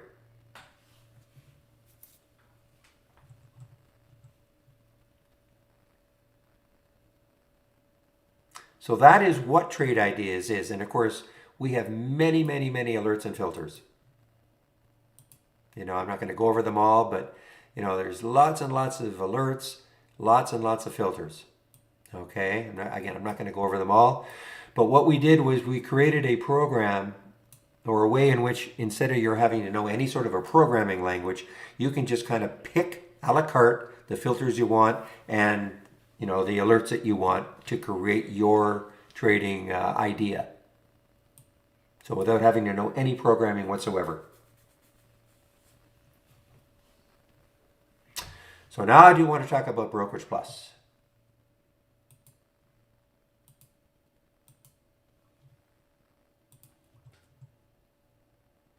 Before I do that, I want to drop the Brokerage Plus video into the rooms.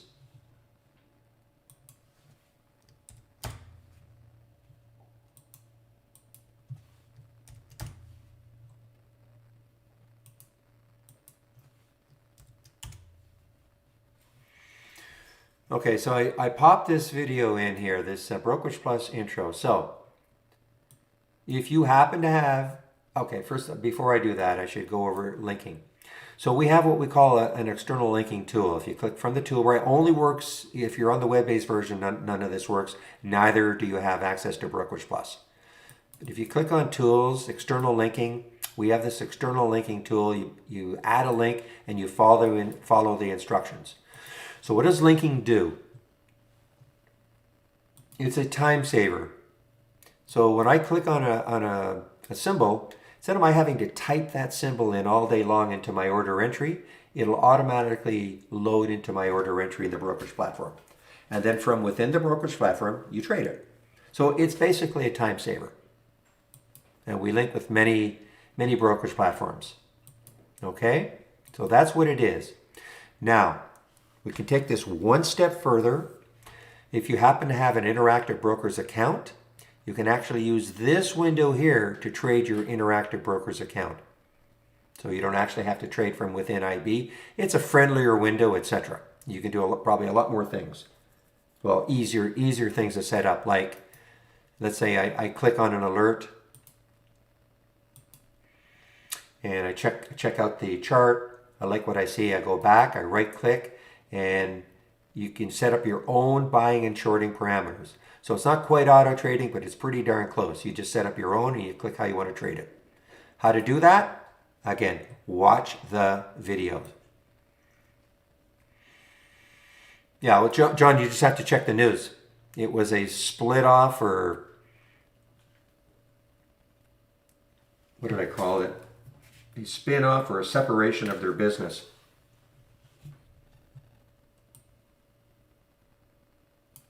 So that is how you can use Brokerage Plus and your Interactive Brokers account to trade your account. Now, the other way you can use it, especially if you're brand new to trading, you can use this as a simulator, a paper trader. So from the toolbar, all you have to do is click on Sim, and the window pops up, and now you can practice trading. So for instance, this, and you can practice swing trading. This is a trade I took yesterday, and I kept it overnight, of course, and now so that you can practice swing trading. And it's very simple to use, though. If I click on an alert, the symbol shows up. I can pick how many shares I want to trade. I can pick the price I want to get in at. If I am going to buy, in other words, I want to go long, I buy it. If I want to short it, I sell it. Most of you who are new may not want to short yet, but so let's just take a look at a potential trade. Now, the other thing you can also do, you can do things like set up conditional buys. So let's just say for Mara, I wanted to buy it if it pulled back to a 572, right there in that chart. So I could pick how many shares I would want to do.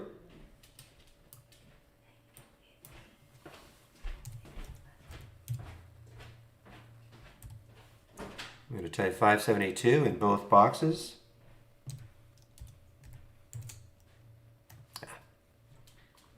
So I could pick it from here if it moved down. Doesn't quite move down. Okay, and I'm going to click on buy and look at the line. So the line shows up right there. So if Mara happens to go down to 572, the order will be filled. Okay? And that's what we call a conditional buy order. I could also have done it on the top end if I had wanted to break, maybe a level up here.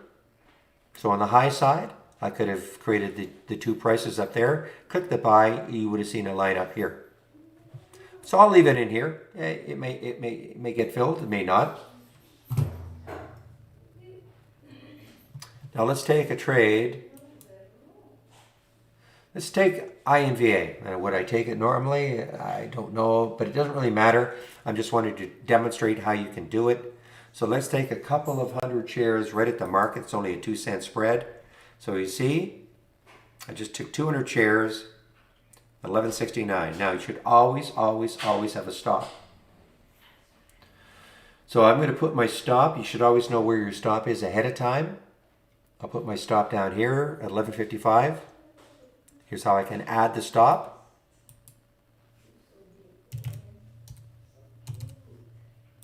And you'll see it'll appear right on the screen. So if this goes down to 11.55, then I'll let it run automatically. It'll just take me out for a big $27 loss. I can, if I want, put a target. Let's put a $12 target. I mean, again, I'm just making these up to show you how you do it.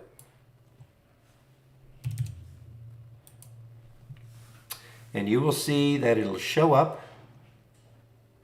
Yeah, it's a little hard to see, but there it is on the monthly chart. So if it got up to 12, it would take me out for a $63 gain. Now these lines are movable. So for instance, if this trade really started to work well, I would use this more like a trailing stop. I would keep moving that area where I think it might be support to other areas of support and just below. So that if it took out those areas on the chart that I think should be support and it got below, I should be out of the trade. So of course this does require, you might say, well, how do I know where support is? This is where, you need some experience.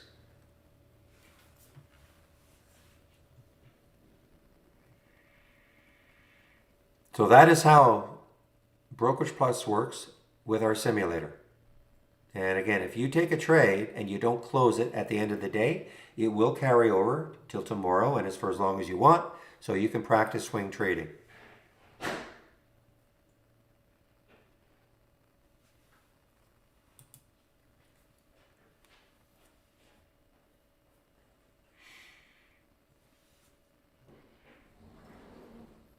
So again, for those of you who are bound and determined that you want to try to auto trade the AI, you have to have our premium service, and you would turn on all the strategies. It says off right here. You would just highlight them all. You click enable. Now they're all enabled, and have at it. Okay, see what happens. Make sure you're in the simulator, of course.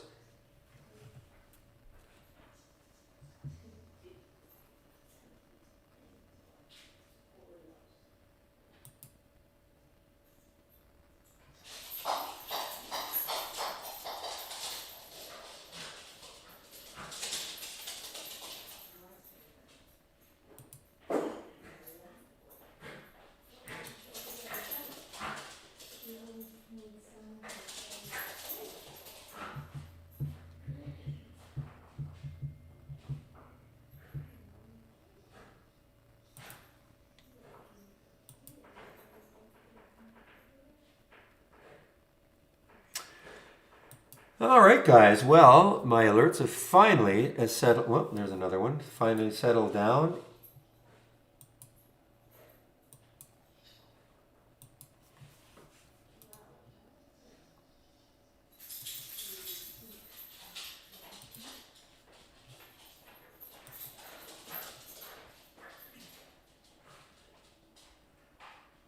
Now let's take a look at INVA.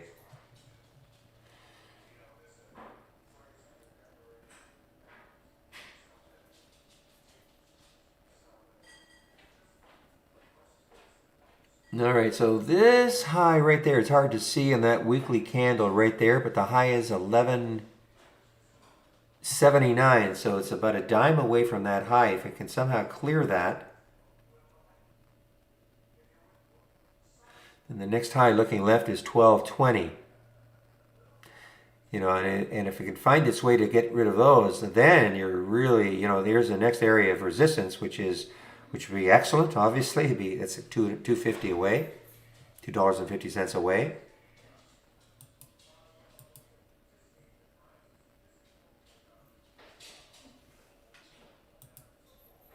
Whoa, RVP! Look at this, guys. I mean, this may take it out today. RVP.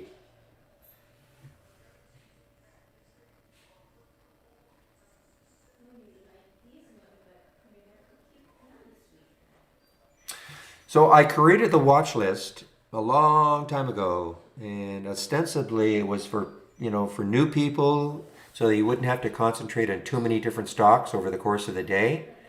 And that's why I did it initially. But of course, for me also, it has turned into a great, even if I didn't, I'd probably just watch my watch list all day long, every day, and not almost do anything else if I were just concentrating on trading. Is every day like this? Of course not. But, it gives you, allows you to focus on just a few stocks over the course of the day. So again, if you're overwhelmed by trading and, all the alerts you're getting, this is why I created this. And it's a new watch list every day.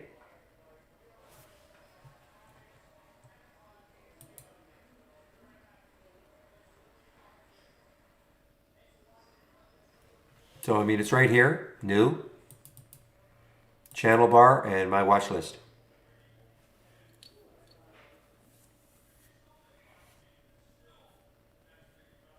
Remember, it's a layout. Save your layout to the cloud first. You only have the one layout loaded at a time.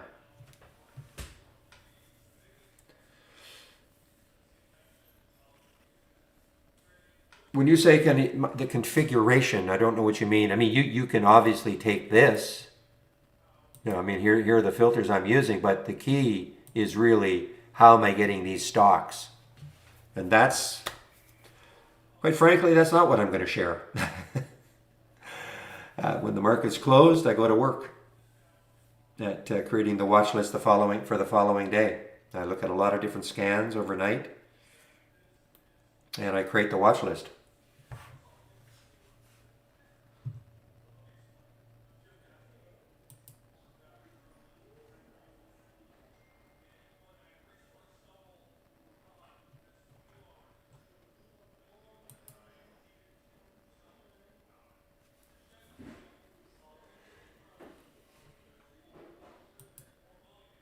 Ooh, Fluidigm. Darn, sometimes they're just, well, look at the Fluidigm though. On a break here on that 2 minute, look at the volume that came in. A little extended than the 15s, but FLDM. Now, what sort of resistance is there?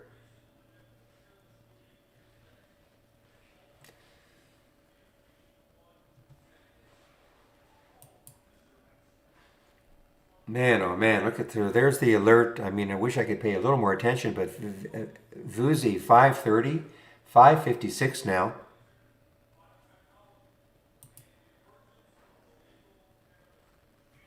But I've added, the dreamer, I've added. Even you don't have the secret sauce.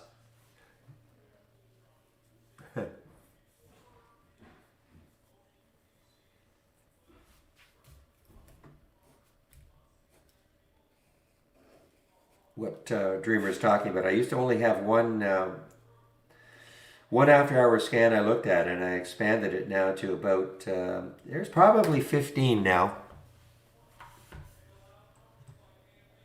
Just, they're all kind of similar, but just giving slightly different looks.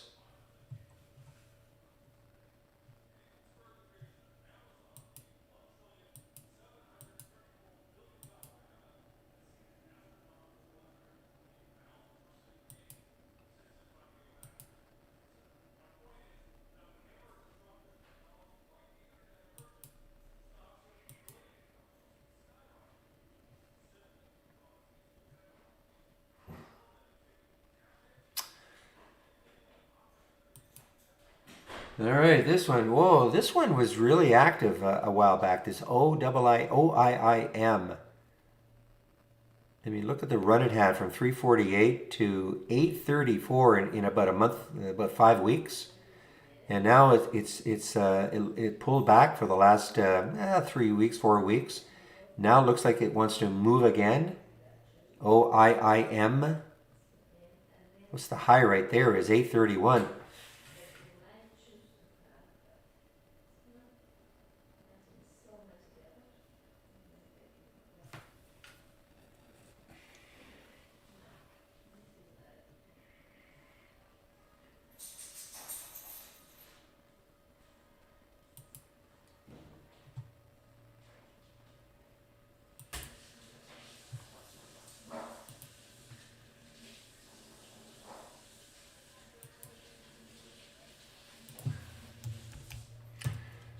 Well, I remember it was flying high in the, so it's pretty low float. So this is one that, I mean, again, looks like an IPO, but of course it isn't, just a symbol name change. Now, for me, again, it probably has to, if I want to get this at all, I was going to have to take out 3 somehow. What do they do? So it's a pharma, so it is a US-based stock. Don't see any news on them. But, 3 would have to take out 3. But it's choppy on the 15. I mean, look at the topping tail, look at the bottoming tail. It's choppy on the 2. I would always be worried about that. Will it happen again?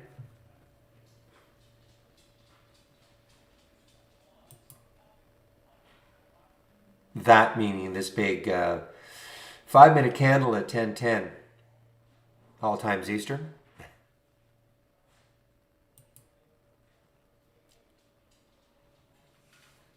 I don't mind little pullbacks, but that I really Really don't like big pullbacks like that because on one bar because it could happen again.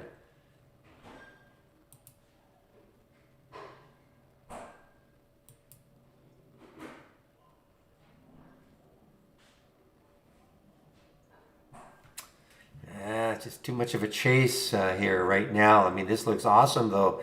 Taking out 835. I mean, this is not quite a lifetime high maybe. Let's back this out a bit to see if I can find a... Yeah, I mean, I'm going back. Who cares? I'm going back to 2011.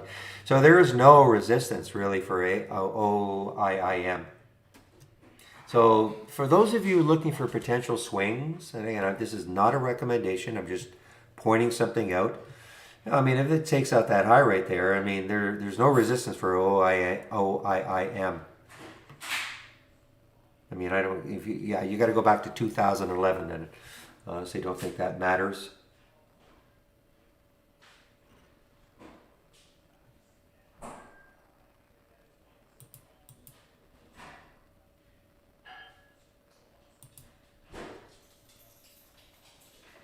Of course, then there's William.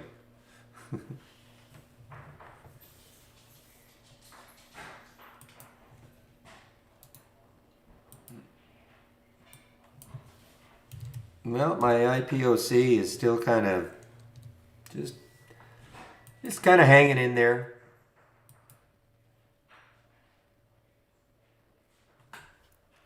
Now, William.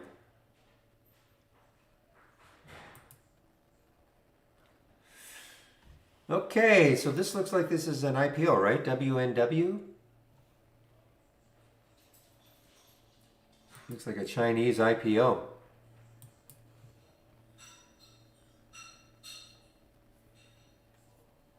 Let me just check my IPOs and see if that is actually correct.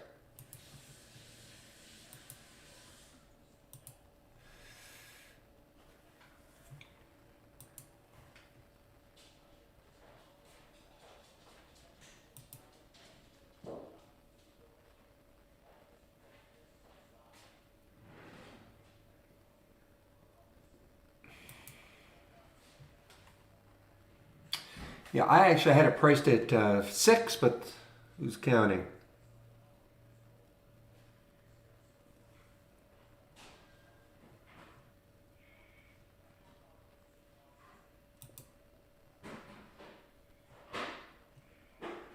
See, this is what I see. 6. Only 5 million shares. Who's behind it? Brilliant Norton. That's rather not a very humble name. My name is Norton and I'm brilliant.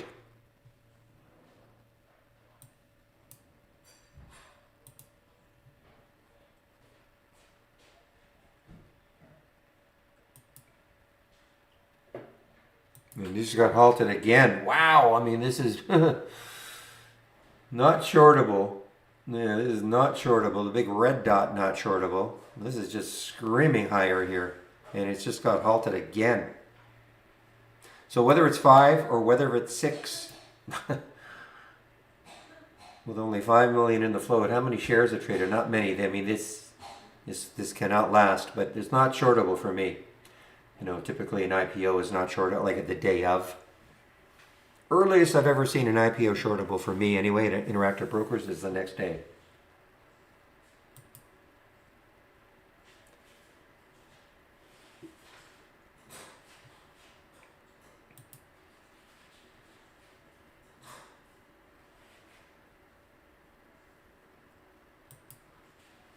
All right, guys, just give me a moment. I'll be right back.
All right, I'm back. Look at Mavis still on the move. So here's a new one that is sneaking in here. XLEB. What's the float here? 9.6 million in the float. Again, you look left and you got these little topping tails here to get rid of for XLEB. Again, I'm very conservative. You know, when I see these things, I tend to shy away. I mean, they may not block a stock, but I just rather not see them.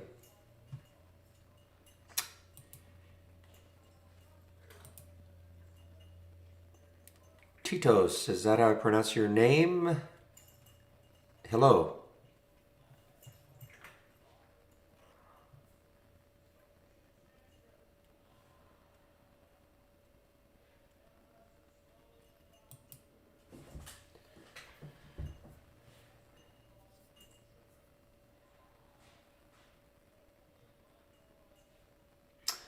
All right, just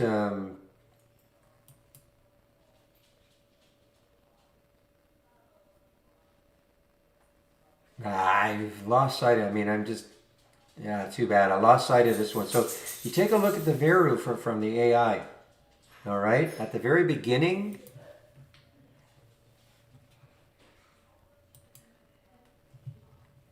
so the alert to short was here. It did move up, did not get stopped out. You see where the stop was? Where was the stop? 1140 it got up to. The stop was 1145. It, you know, within a nickel, and then look what happened afterwards. So the AI was just a little bit early, and then afterwards, look at this, 1096 down to 1050, and who knows where it's going.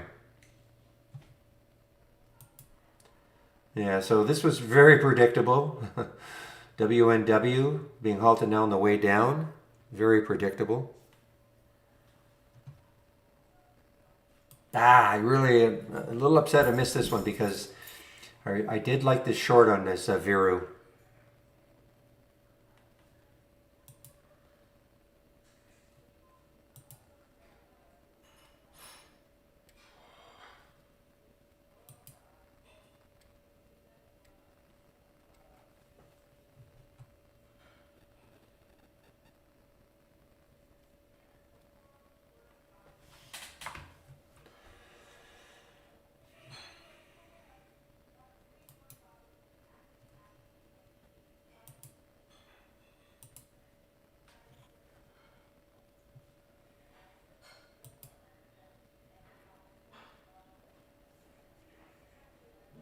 Okay, here's a SPAC on the way down.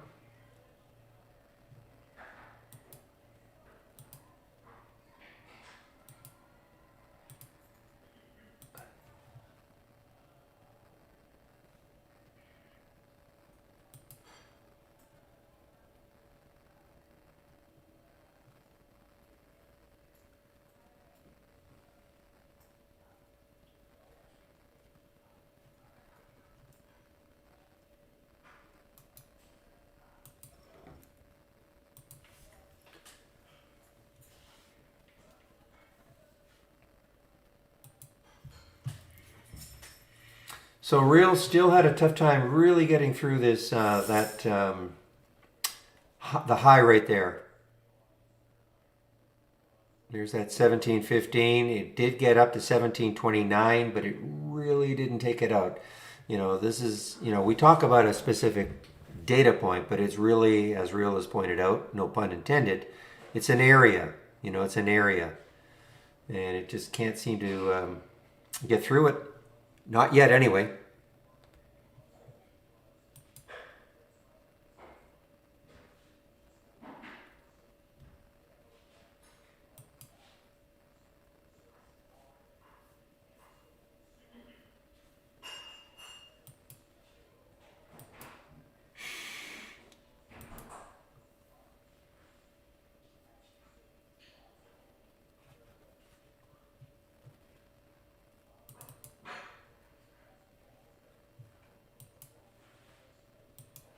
Sorry, you're gone.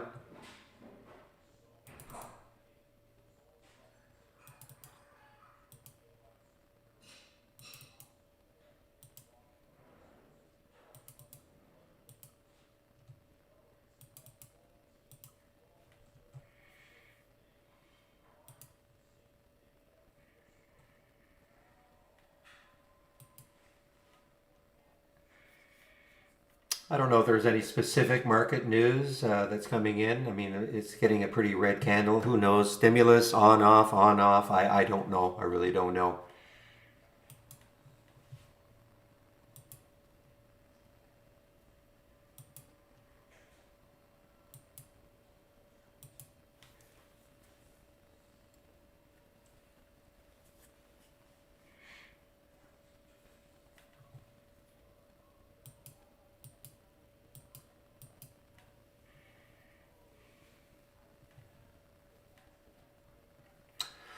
All right, guys, alerts are starting to dry up just a little bit.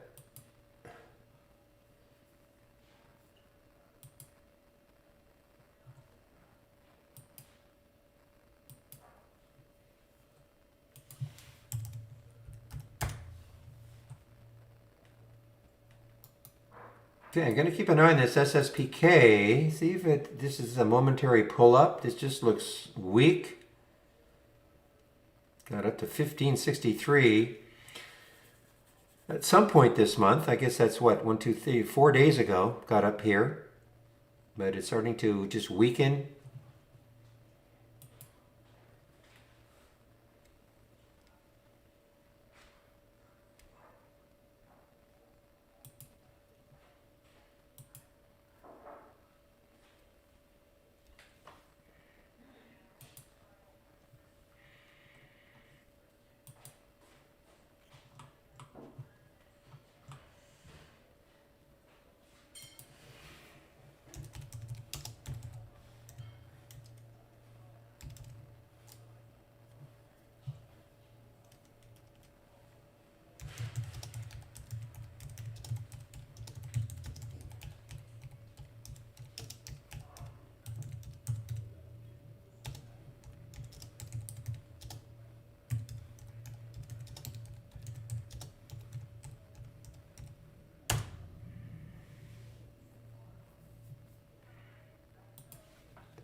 All right, guys. Well, SLDB solid, yes, new high.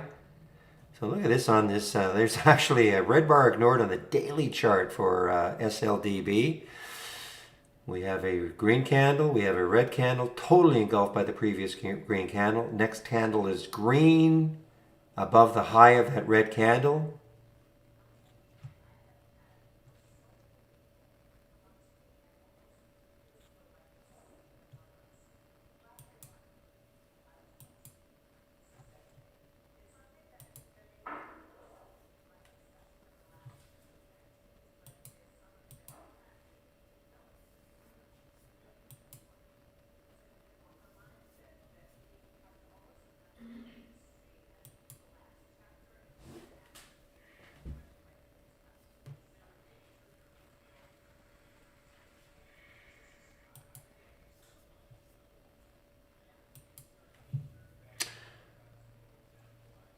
Oi! Oh, that, I thought it was in Australia. Oi, oi, kept ringing in my ears. OI Glass. Wow, look at this.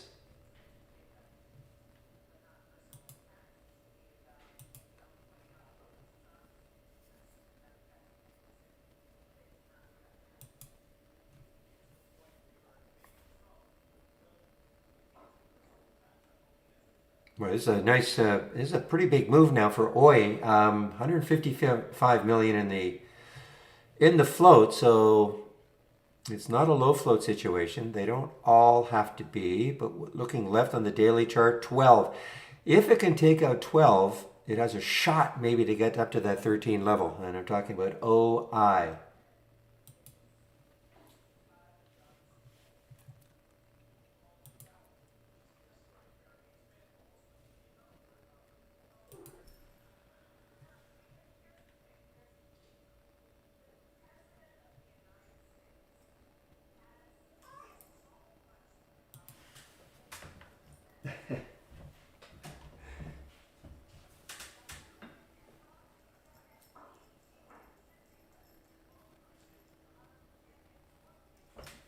Just a minute, please.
sorry, I'm on mute. Sorry, sorry, sorry.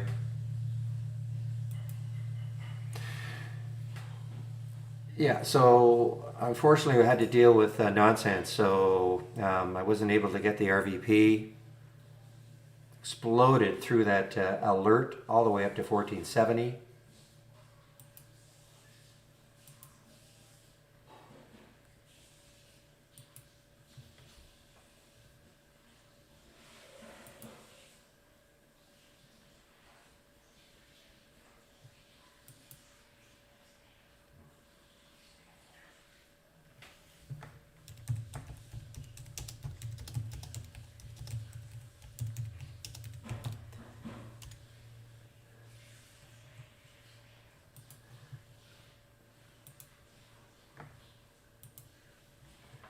Wow, look at PCDA. So somebody said, did they actually do a financing right here? And now look at this. I mean, they're just absolutely, who cares, right?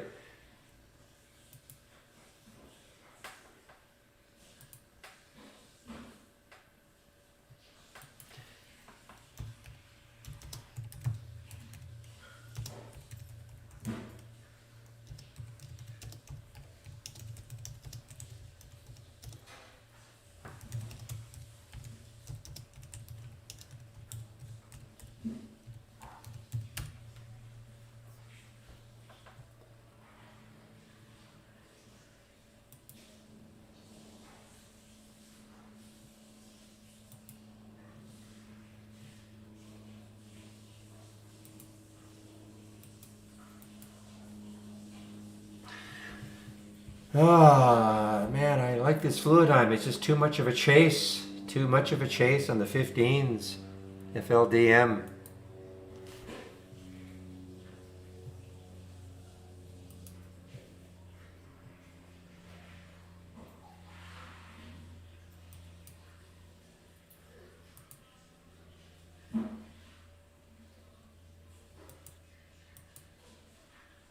All right, guys, definitely keep watching this SIOX. I mean, the longer it holds over 3, if it takes out that high, it's a fairly low float, 30 million in the float, takes out that high right there, it could keep running. I don't see any specific news on it.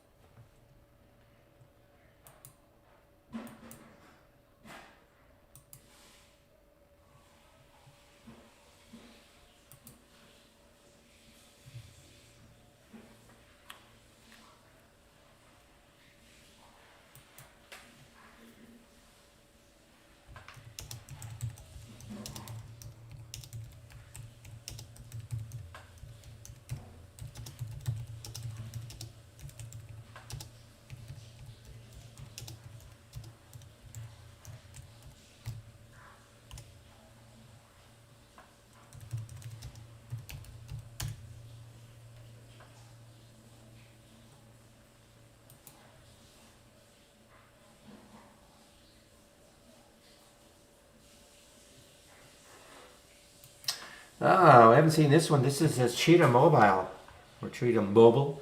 CMCM, haven't seen this one for a while. This used to be a very active stock. Fairly low float, popping up into one of my lists.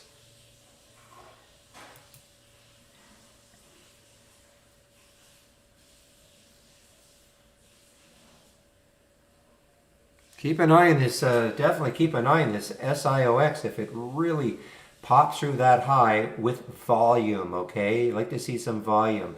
See that volume bar right there on that 2-minute chart? You'd like to see something, it doesn't have to be exactly the same, but you want to see some volume to pop it right through.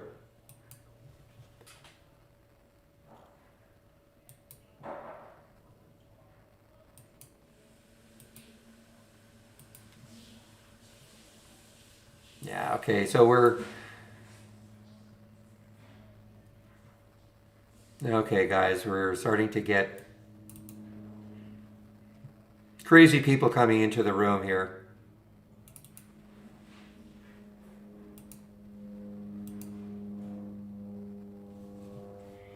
Let me just take a little shot of that.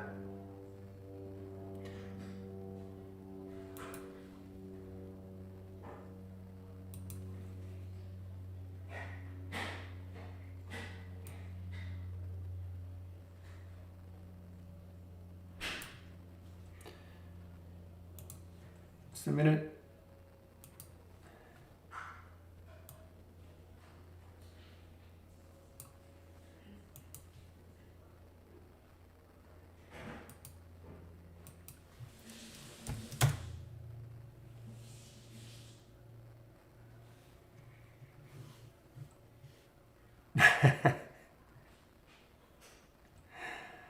For some reason, it's today, and this might all have a lot to do with what has happened with Raging Bull. I mean that's in the news now, so I don't know. Whoever this thinks he's being funny.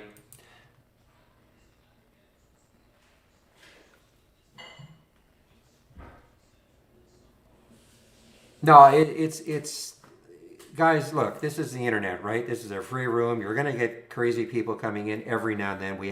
We've been kind of saved from that. It's all I can do is just ban. But it's one of the reasons why, how I always say, I am not recommending anything. I've pointed out opportunities. It's up to you to take them. So,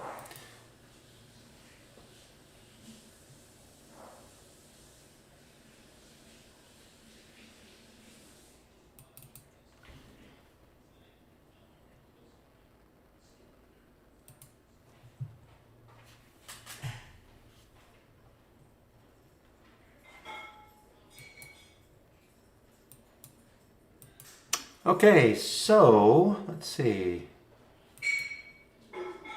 What did I want to take? Okay, the SIOX. Okay, still waiting on it then, guys. Gonna wait, put an alert, price alert around 307. I might take that one, but it has to have volume.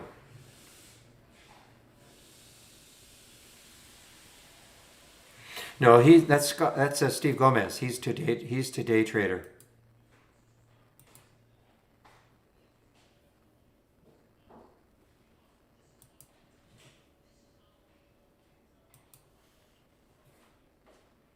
GovX is wow. Look at this. Look at this move. Look at the volume that came in. This was a screamer from about 4 days ago.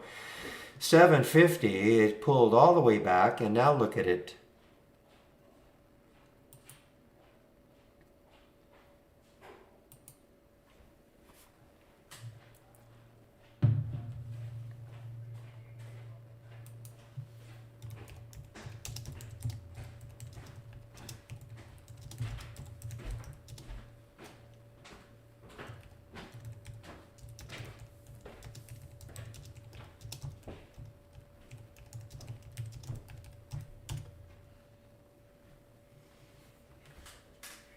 Just a moment, please.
All right, guys.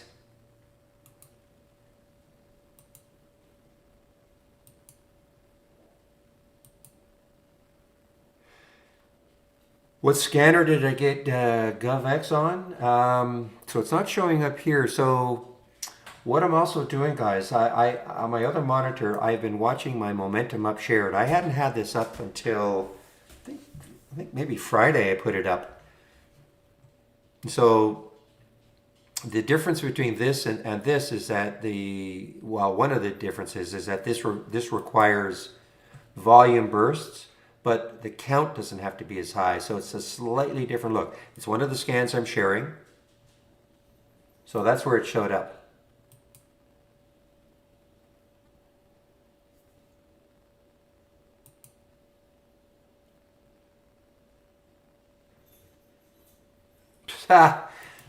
GLSI, I see it is ripping, and it just got halted, of course.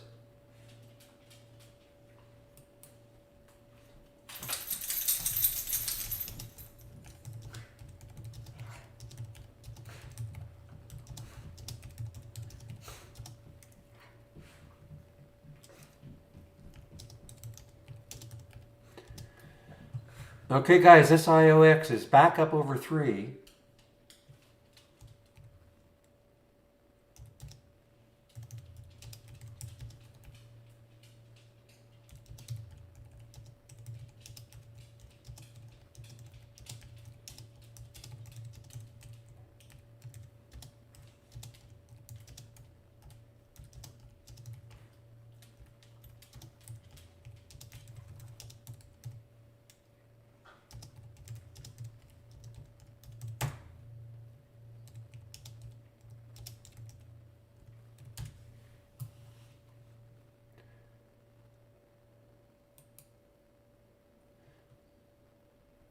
Keep an eye on it, guys, the SIOX.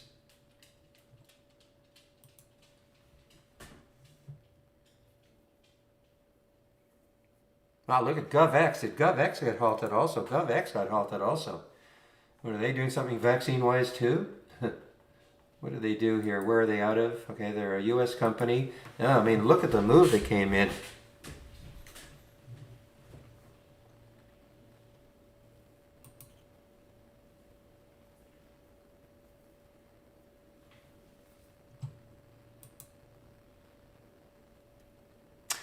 It's in my homepage, Sam.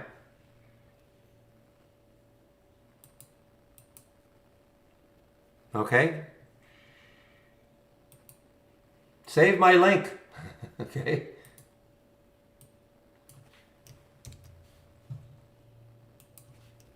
Right here. So it's on my homepage. One of the scans, just click on that scans tab, one of the scans I'm sharing.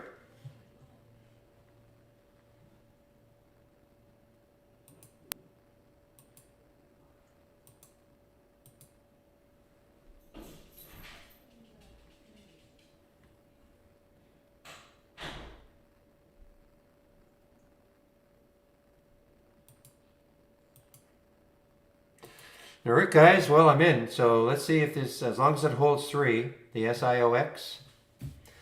What time is it? I'll be taking my break pretty soon, but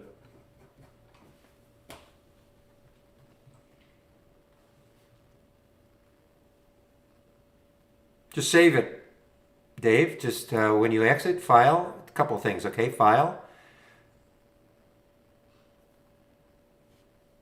save or share to cloud. So make sure you can click on entire, give it a name, call it Dave's final layout, save it, number 1, okay? So it'll be in the cloud. Number 2, you can also save it to your local computer, your computer. You save the layout, give it a name, Dave's final layout. Okay, so there's 2 ways. Now, are you talking about having, do you have multiple monitors?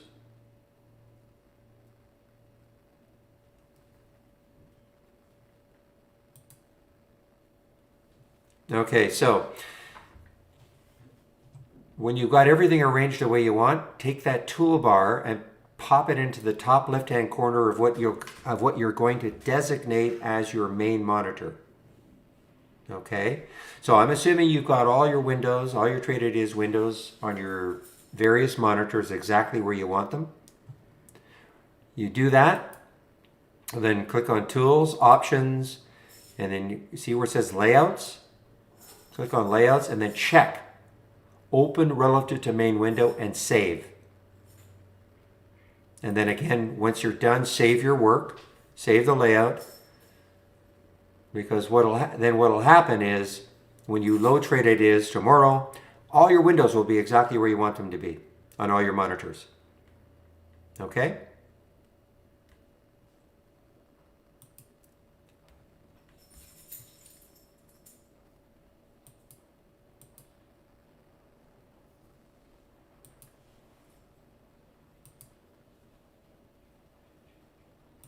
Just make sure you save your work.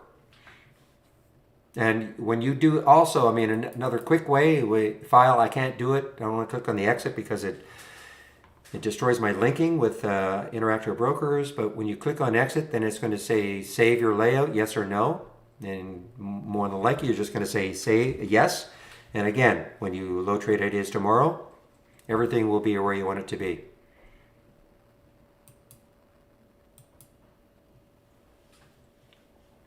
Anyway, let me get this in here.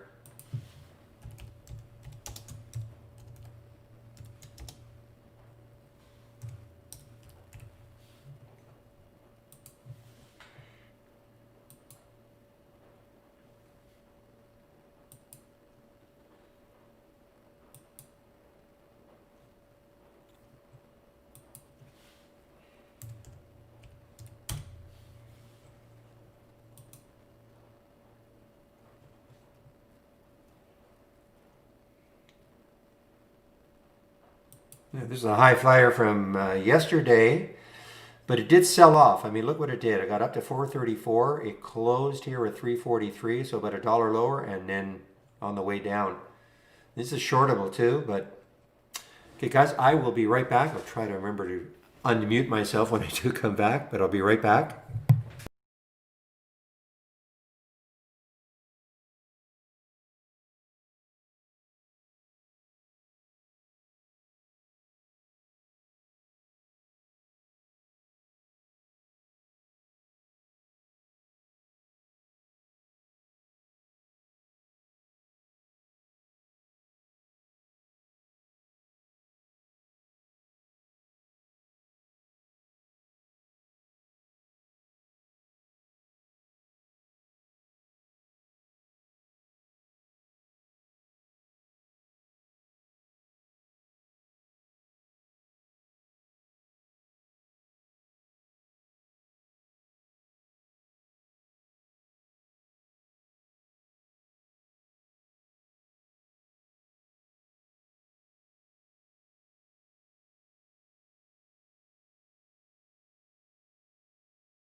Okay.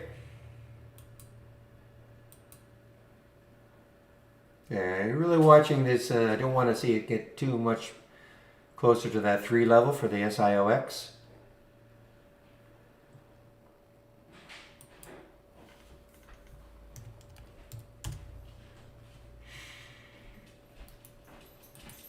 Meanwhile, AIV, man, I can't believe I took this short in the pre-market and it is still rocketing down here. I'm not in it anymore, unfortunately.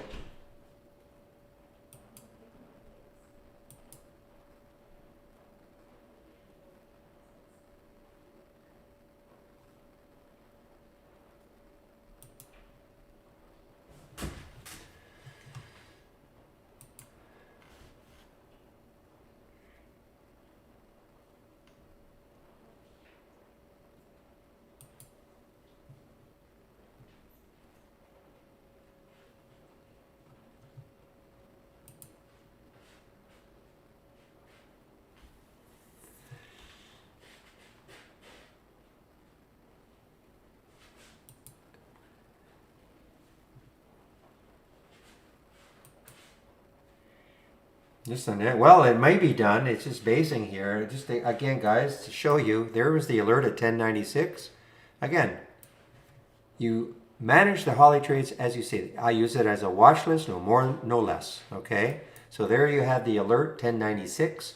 It actually moved higher from the alert. There's a short, so moved higher. Almost got stopped out. Came within about 5 cents, and then it moved down. I mean, that's 6.5%. So again, using the AI, again, we get the question all the time, how to use it. It's up to you. I use it as a watch list. You can have different setups during the day. Don't get so hung up on I missed it by a penny. It's not designed like that.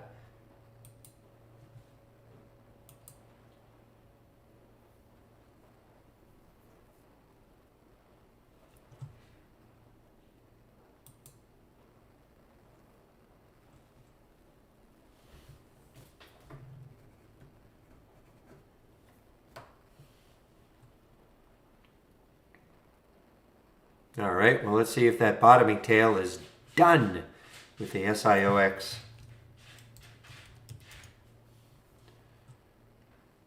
Take out that high right there and let's get going.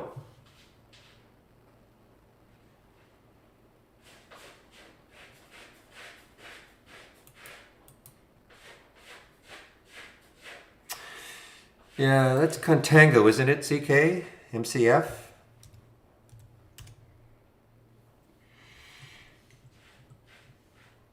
Yeah, it's a pretty big float, 92 million in the float. I mean, the good news is that it cleared the 200-day moving average today.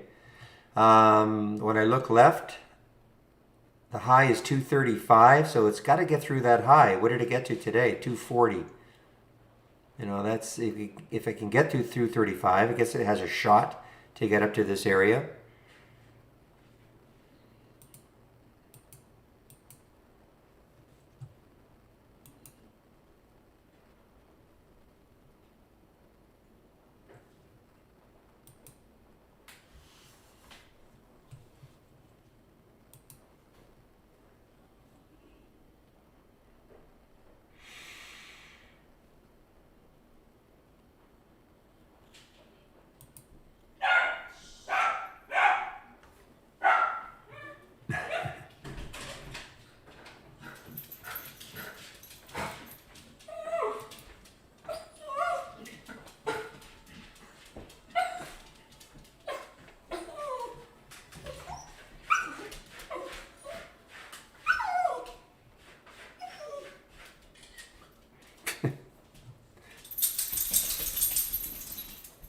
Boy, look at AIV just continuing its move down. So the AIRC is what the kind of the spin-off, whatever you want to call it. So this is, I don't know, I don't, you're right, John. I'm not sure how I understanding the release also.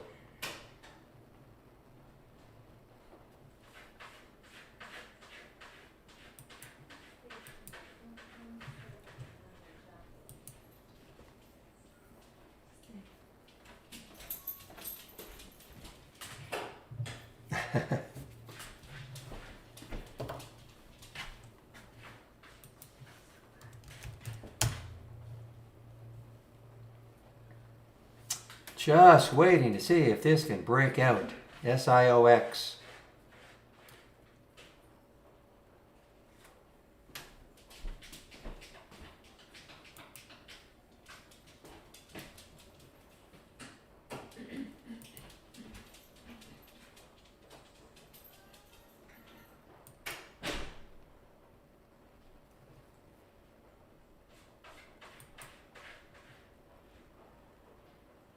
Probably too many alerts today from and it's funny, my watch list does not have that many symbols in it today.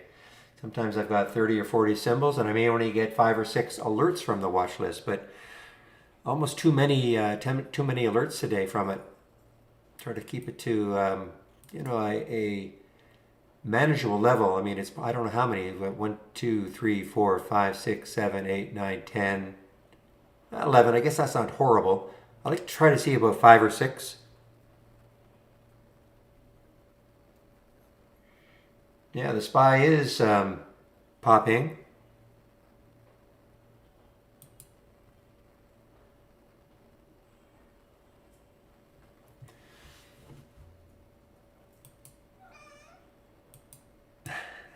Just a minute, please.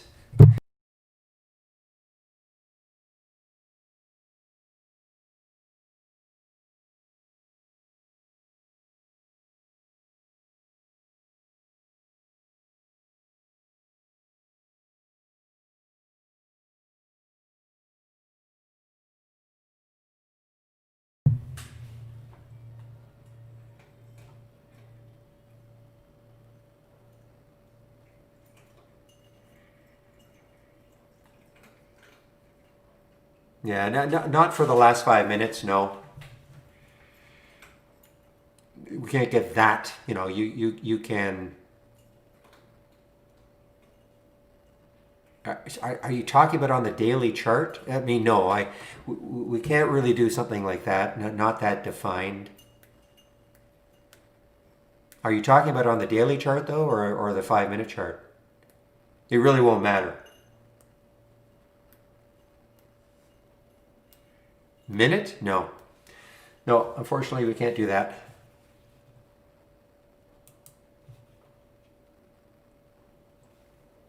Okay, is this the move? SIOX, is this the move?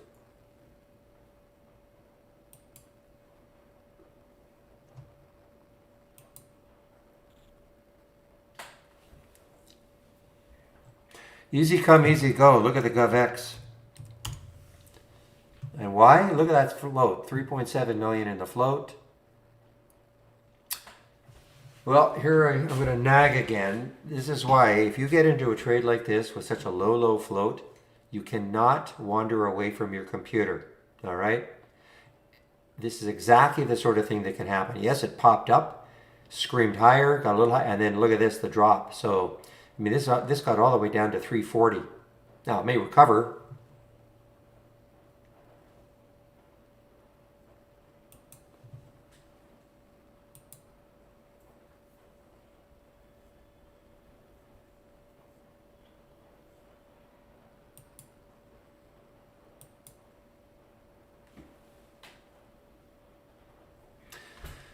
Well, guys, I'm going to put the link for the YouTube feed in because Steve Gomez will be there just before noon.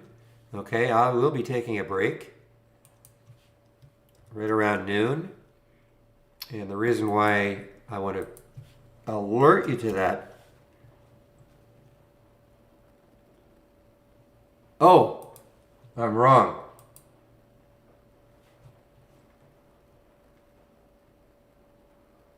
What?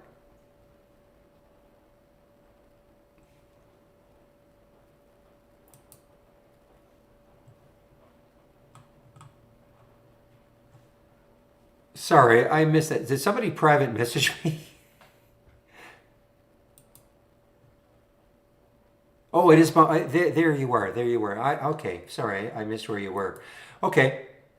Well, okay. Well, listen, it's just as good. Michael will be there. So, if you have any questions about using Interactive Brokers and Brokers Plus, okay, he is definitely our expert.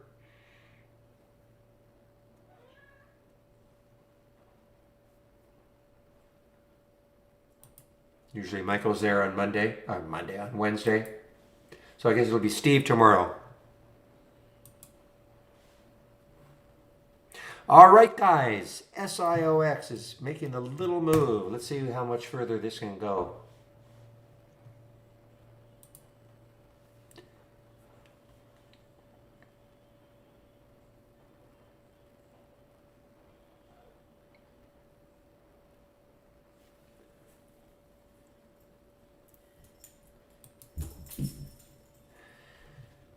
All right, how much further can we get this? There's really no, I mean, there's no resistance. This is not an IPO. I know it looks like one, but again, just a simple name change. So,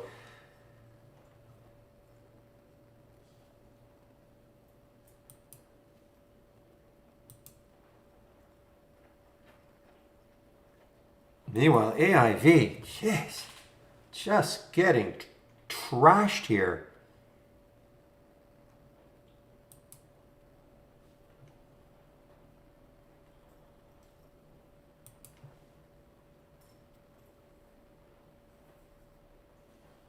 Well, hopefully that wasn't it for SIOX. I didn't take any out.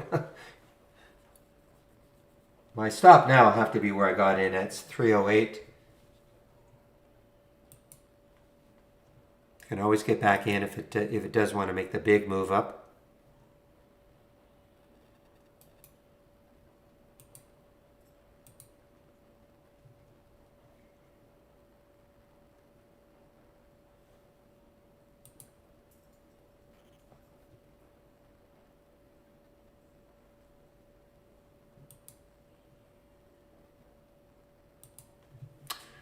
TLS, 7 upgrades yesterday, really?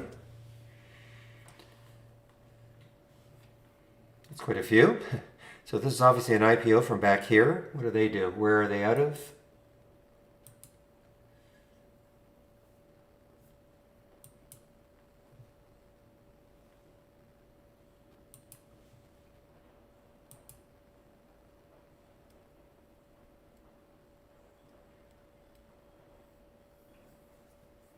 So William, you leave that SIOX alone, right? I don't even know if it's shortable. Yeah, it is. So you leave that one alone, okay? Thank you. I'll let you know when you can short it.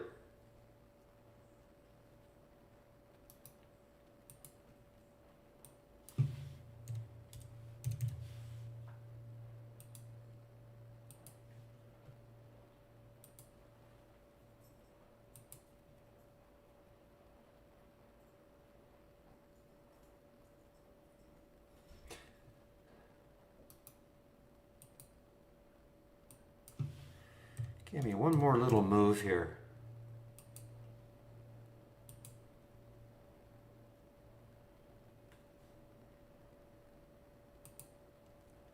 Okay, give me a moment, please.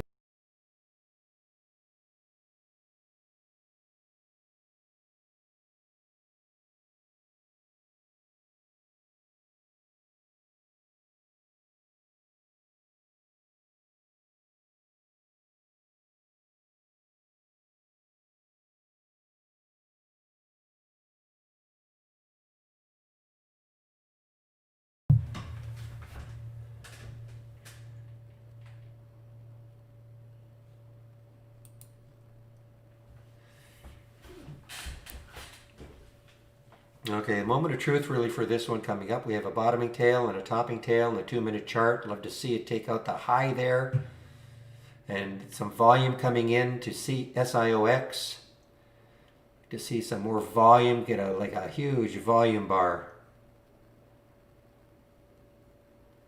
No idea what they do. It doesn't really matter. I don't think this is a virus play.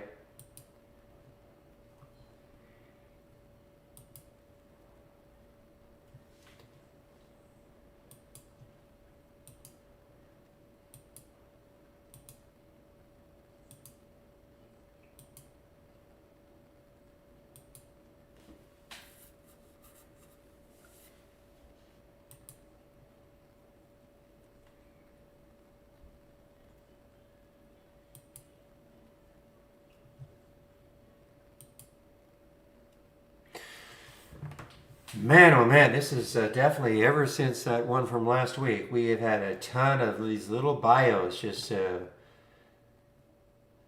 more like EVs. What are they?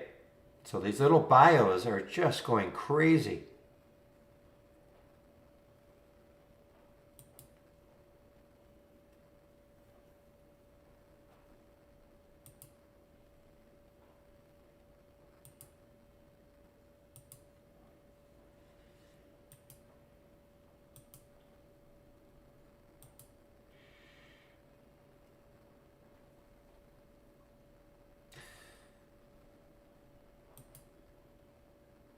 Boy, this AIV, I mean, I saw this one.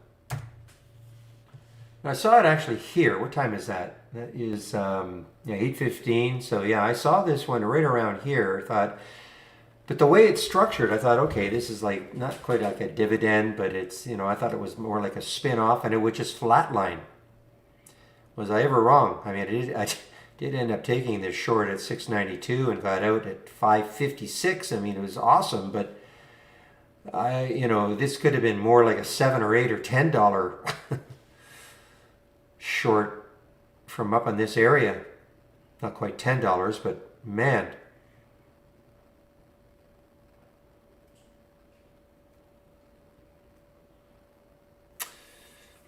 Jilly. Okay, so all I can suggest is that you probably, well, you can't see my screen, but do a refresh.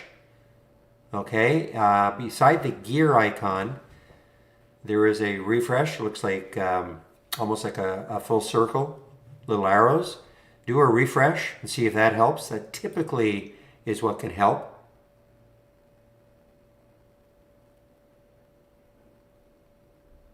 The other thing is it's possible, I don't know what browser you're using, the developer of the room recommends using Chrome as the browser, so I don't know what you're using. And if that fails, I can send you to the YouTube feed where I'm pretty sure you're going to have both audio and you'll be able to see my screen. Just not quite as robust as this room. There are a lot more traders in this room, more activity, but I can always send you over there. So let me know if that worked.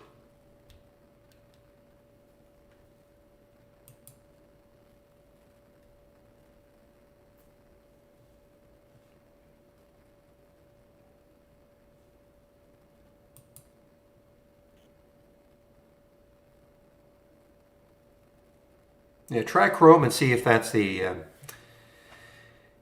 ticket.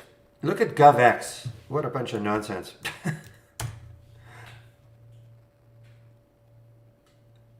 You know what isn't a bunch of nonsense? Is RVP. I mean, that's the one that I, unfortunately, with those. Well, okay, I would have probably had to get out some here, but I mean, it's been a bit choppy. But boy, once it took out that high, now we'll have to see where it's going because it's an all-time high now for RVP. So retractable technologies, I believe it's like a retractable syringe. So again, if we're going to be using lots and lots of syringes out there. All right, guys, you know what? I have taken out the SIOX at 15. I don't like the way it's trading. If it somehow can get back over this level here, I'll take a look at it again right here, 322. But I'm out just a little game.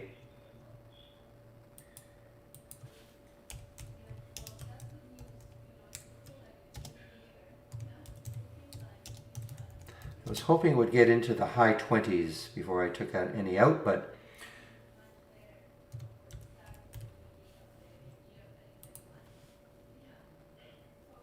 you short it from there, you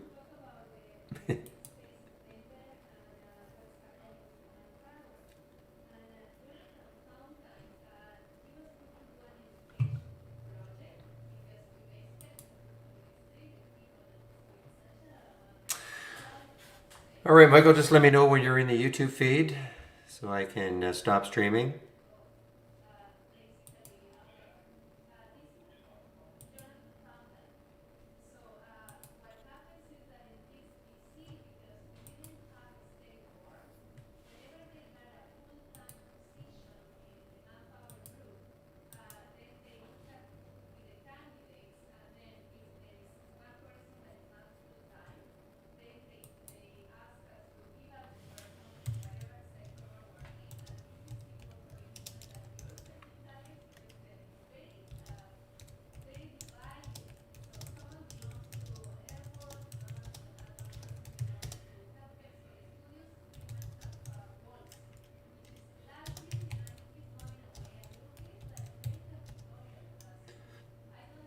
So, Michael, if you're in there, if you're okay, are you also in the other room?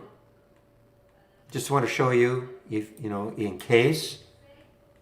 Okay, so just click on a name, and if that comes up, then you're good to go. Just click on it, guys, on somebody's name. See if that works for you. Meanwhile, I'm going to stop the streaming in the YouTube feed. Now, Michael, I know you know what to do. So when you're ready, you just have to say start streaming, okay? And that's when I'll start. And of course, you're going to post it in the YouTube feed.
All right, everyone. I just realized I wasn't even on mute there, so you guys heard me clicking around. So, just getting things set up.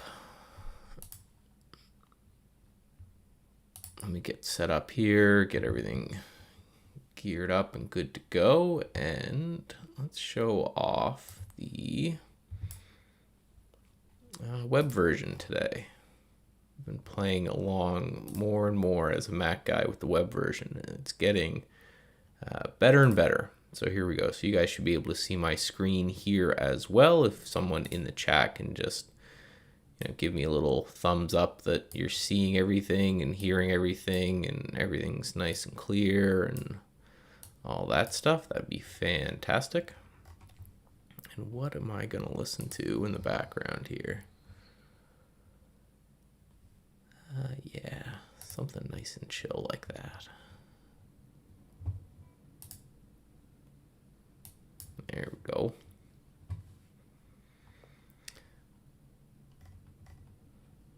So there are a handful of people there. If anyone can just type away that you can hear me. I know things are starting to get a little slow because of the holidays, but there should still be way more that we can do.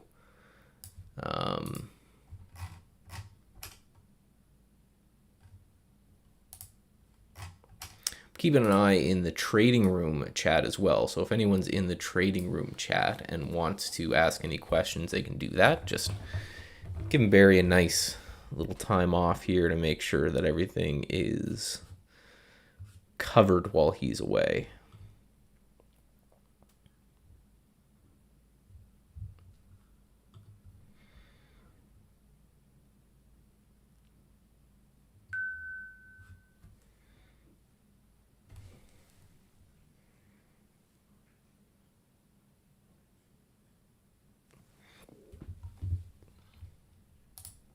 All right.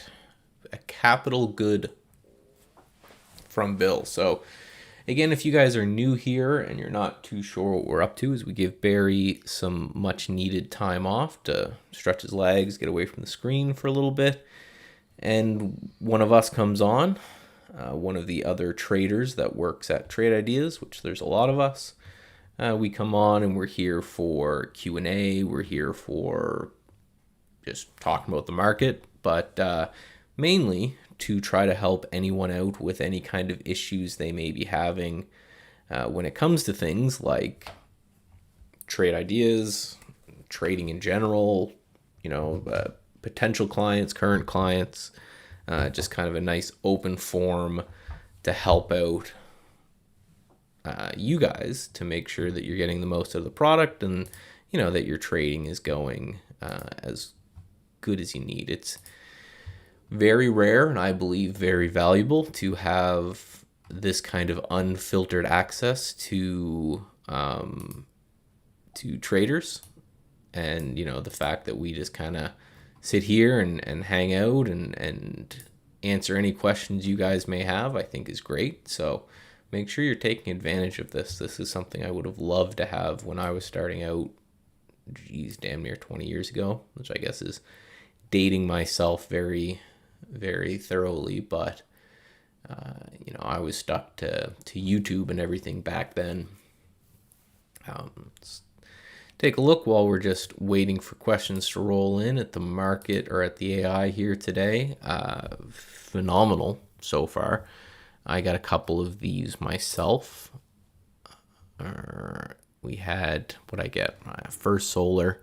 I hopped in on that one right away. I just really, really like the look of that on the daily chart, where it had, it's kind of been sitting on this support area right here, and it just was holding right through here. It was holding this kind of support area from the post-market yesterday and the pre-market today, and took it just as it was breaking the first 15-minute bar, which was also a doji, which is, as a big candlestick nerd myself, I really like these spinning top doji kind of indecision candles as both entry points and stop points.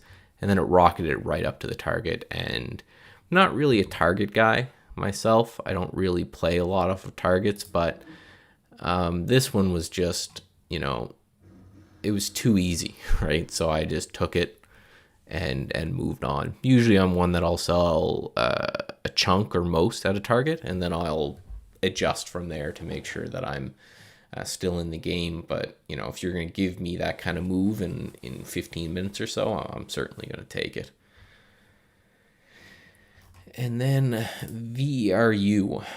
I'm still in this one.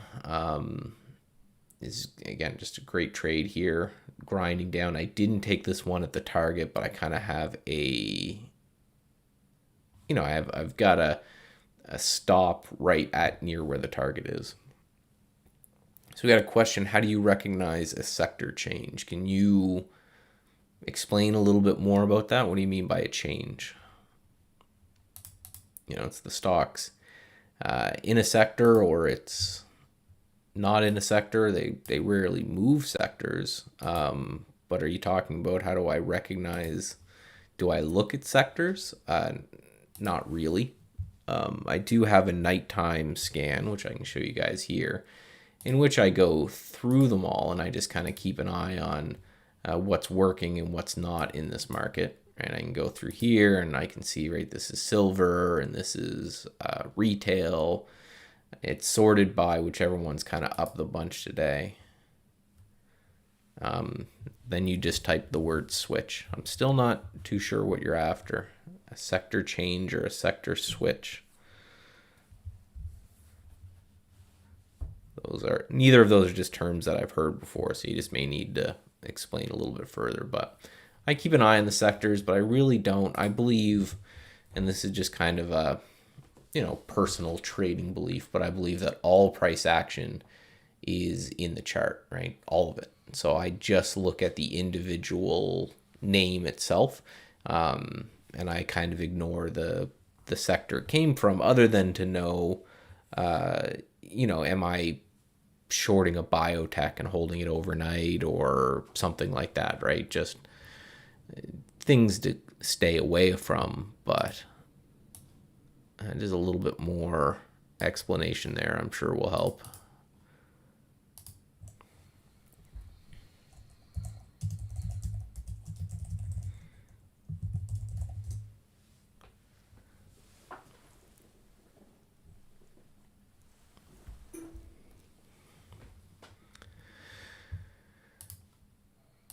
So really, AMCX looks good here. So just for you guys for reference, I'm an algorithmic swing trader. So I essentially focus more on the swing trading side of things, and I focus a lot on the statistics side of things, throwing technical analysis on top of my statistical analysis to kind of get confirmation. So whenever I say something looks good or bad to me, it's just know my time frame is in the 3 days to a week kind of a thing. I just think for me personally, there's much more in the way of potential gain there.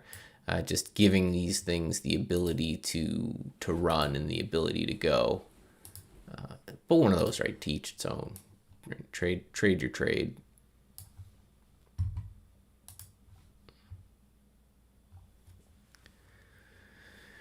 Hey, Mike C. What is the pricing structure for the new product in 2021? What subscriber base will it apply to?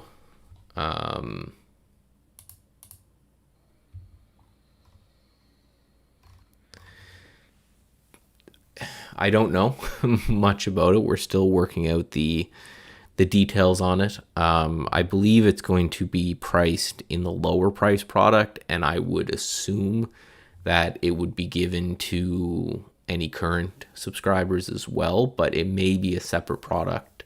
I don't even think they've figured out the pricing for it. I'm assuming you're talking about, Steve mentioned it a few times. I teased it to him, but we have built not a swing trading AI, but we've built a swing trading product. And I've been hard at work over the last few months, refining it and building it in, and we've back tested it as far as 2016, and we've been forward testing it for 6 months. And for you guys who aren't, stats nerds like I am, essentially a back test is, just looking back at the data and saying what would happen, just like you can do in the system where you can grab something and you can say, well, let me take a look at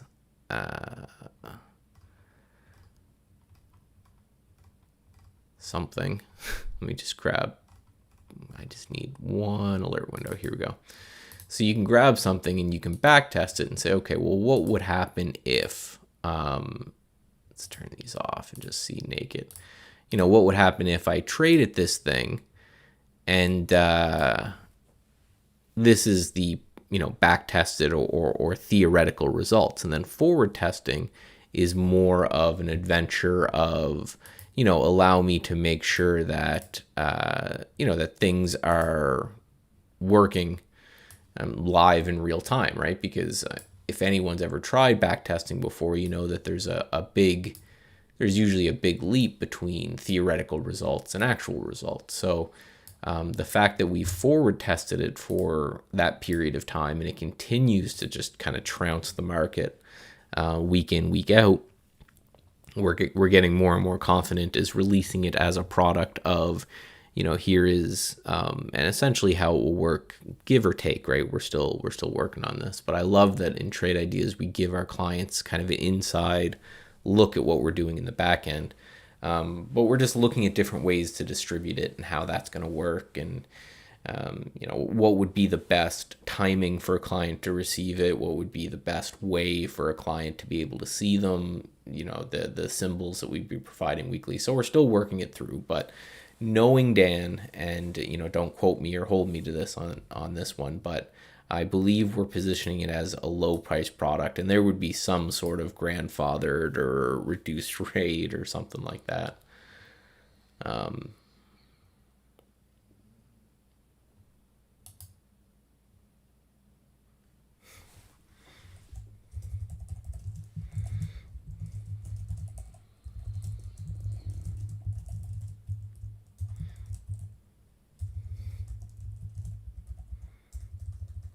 I'm just giggling here because the guys in the Slack chat are making fun of me, which is common. So I'm very excited for it. Again, as a swing trader myself, I see the benefits of doing something like that with swing trading, and the power that you can get from these type of moves. And then at the same time, I understand that, trading is hard and trading for a living is hard. So we want to reach out more to the market that they're not quite there for trading for a living. So they have some other obligations to do, which again, to me, I always recommend until you're really killing at trading, that kind of makes sense to do anyway, right? Even if, the more income sources you have, the better, right? And there's proof of me being here, kind of thing. But yeah, we're really trying to expand out into that swing trader, longer term trader mindset, and that's a lot of what I'm doing in the back end with a lot of the math tools that they gave me. I will tease you that one of the, was it CALX? This is one of the symbols that it gave last week. So it would have given this last Monday, which I believe would have been here at the 7th. So this would have been the entry price right at like 25, 26.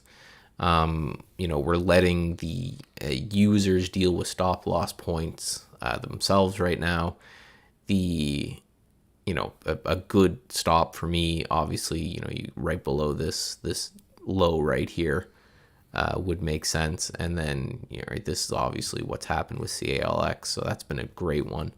And then without going too much into the details of what it is, I hate the word simple, but it's a fairly simple relative strength concept, but then with a lot of, things that only Trade Ideas can do applied to it. So really, really heavy math and back testing and calculations and things like this.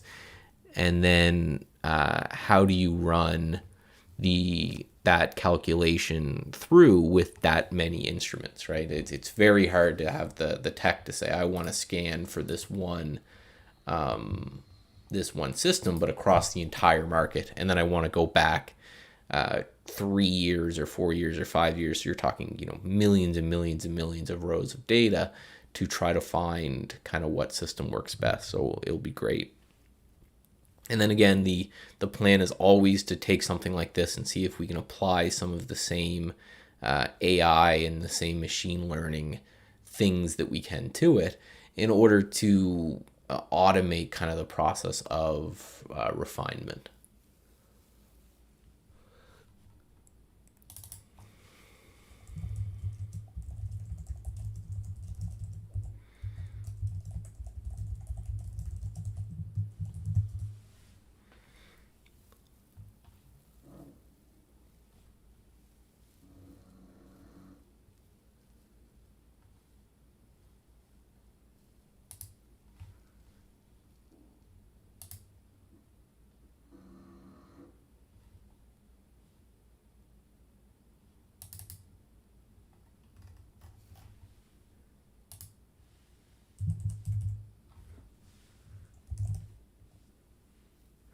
So again, we are here for questions. We're here mainly for questions. So feel free, right? The more questions that are asked, the less waffling around I'm going to do about different stocks that I'm interested in. So basically what I do with these sessions is I take the time that is given here, and if no one asks questions, I just do all my scanning so I don't have to tonight. So you got two options. You can have me answer questions, or you can have me do my homework for tonight.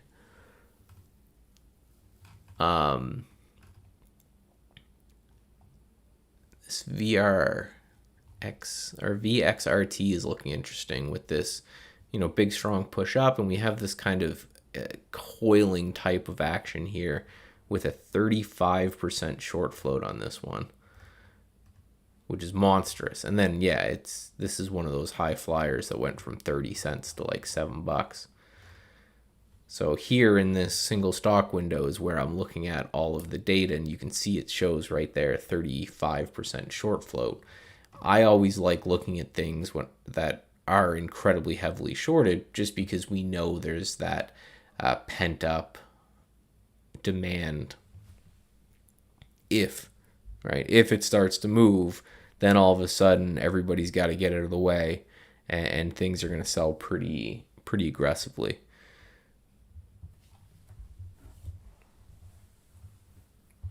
So that's something I'm keeping an eye on at VXRT. So I'll just click my liked, which is a beautiful option right here, and then it will alert me if it starts to get moving at any point. Any thoughts on FSR? Doesn't meet my trading plan. If it meets your trading plan that you've built, then that's great. I personally just, right, the way I look at this is it's below this gap, right? So it just filled the gap and then backed off twice from filling the gap. So that shows me some supply up there. I would combine that with just, the short-term moving average. I use an 8 period. Some people use a 10. I don't think there's any real difference. But, it's struggling there as well. Let's actually go to FSR on here, because there is a missing one thing to do. And actually, if I do this right, you guys should go. If I click here, there you go. So now we're on the downloaded version that I have running here. And this purple line right through here, I have to bring back my chat here as well.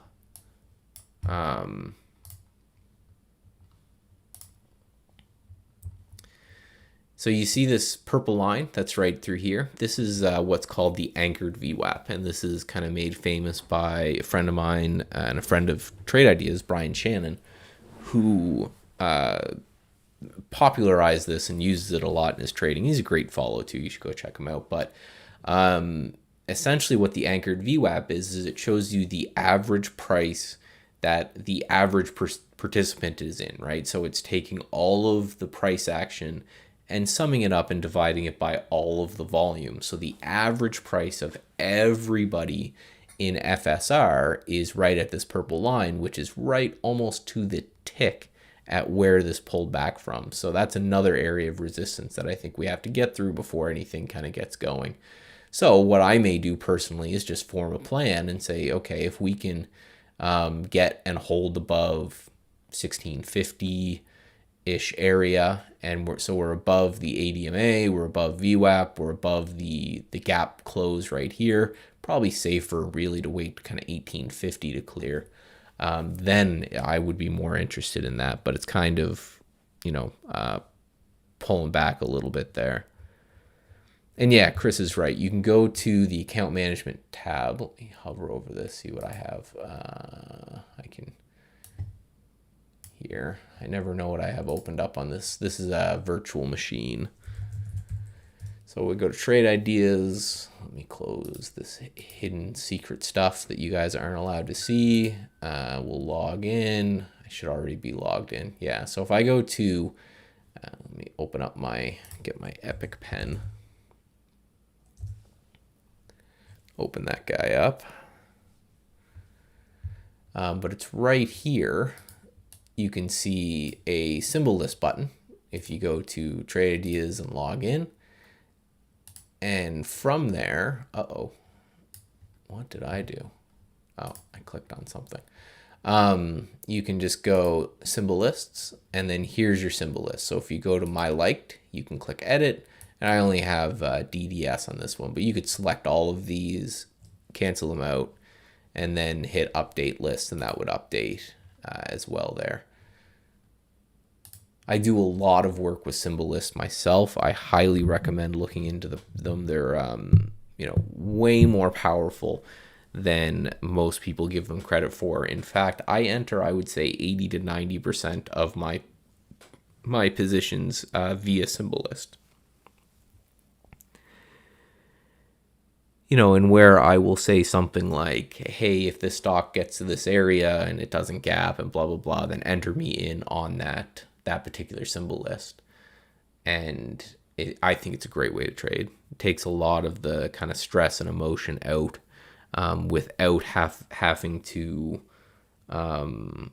worry about just putting out a stop limit, right? Because you can say things like, hey, if it gaps, ignore it. If it runs really far to get to that price, ignore it. A lot of things like this. So there's a lot of different ways. But yeah, I enter day end swing trades. I build symbol lists, and then I point the system to those symbol lists and say, hey, trade those for me. And anyone that follows me on my YouTube, which is always a good time to plug it while I'm here, I do this weekly series where I pick 2 longs and 2 shorts, and I trade them on this symbol list way, and I report the profits each week. So I've kind of been doing that for a year and a bit, where I've been showing exactly how everything works or doesn't work, and then show you what I'm looking at for next week, and rinse and repeat.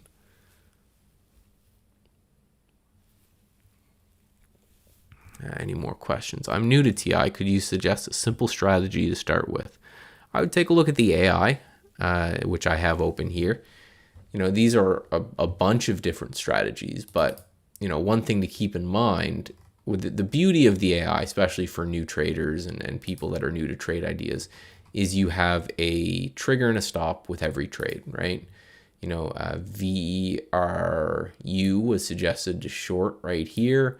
It had a stop loss and it had a profit target. And most traders, I mentor traders one-on-one. I have all that detail on my YouTube channel. But most traders that I've come across that have issues, it's lack of a plan. So if you're in that situation, first of all, you need to start working to get out of that situation, right? Anyone who's had me yell at them in these Q&As for trading plan shaming, Sean calls it, knows how adamant I am about that. If you don't have a written trading plan with rules and systems and whatever, you're just gambling, and it's only a matter of time before the market takes your money. So the beauty of the AI is it gives you a trading plan. right? We don't pretend it's perfect. We don't pretend it's the greatest way to trade ever.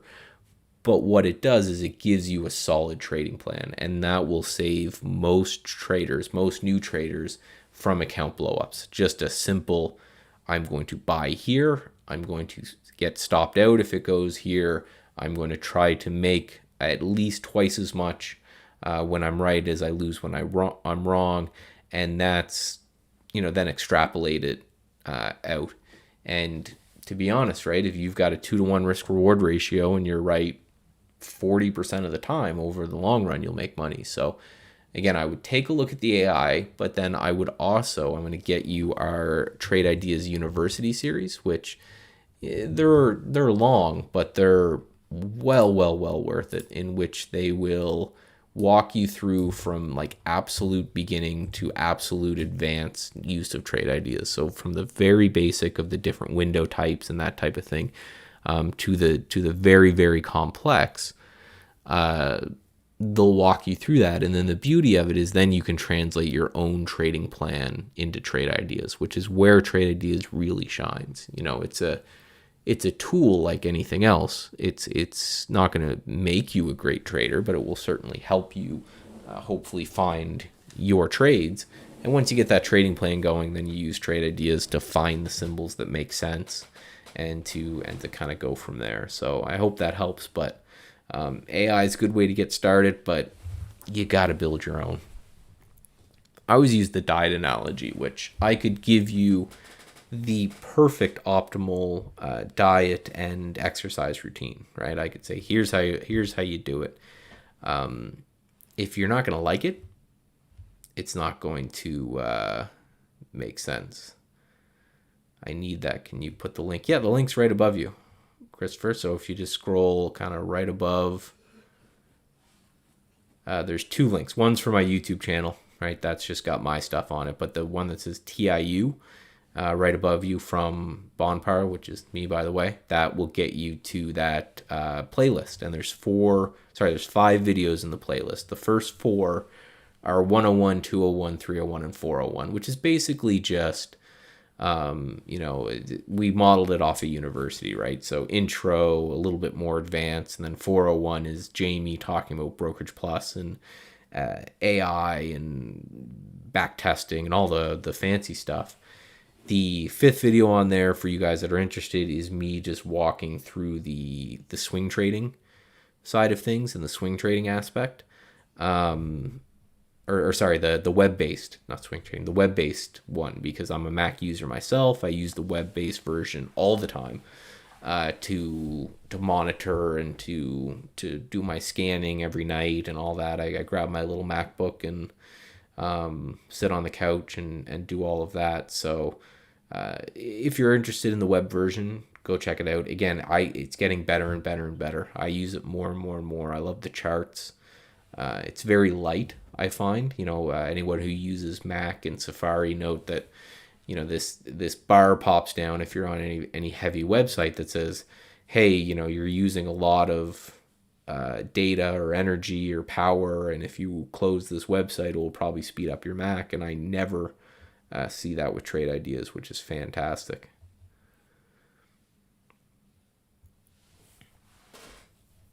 So it's a great version. I know there are plans to try a Brokerage Plus up there, but that's certainly way off, right? We're not even close to being there yet, but it's being talked about and thought about.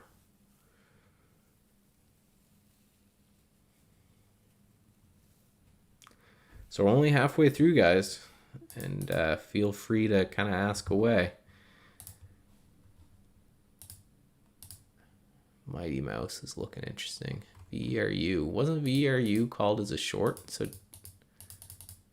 yeah, so VRU short here came down to the target, and now up on Mighty Mouse, so and a different strategy, it's long here with a stop right at the low of the day. So that will be super interesting if that works out. If Holly nails near the top, and then covers near the low and flips to a long, and the long works out, then that's something we got to talk about, because that'd be a, I never do that kind of stuff. That never works out for me at all.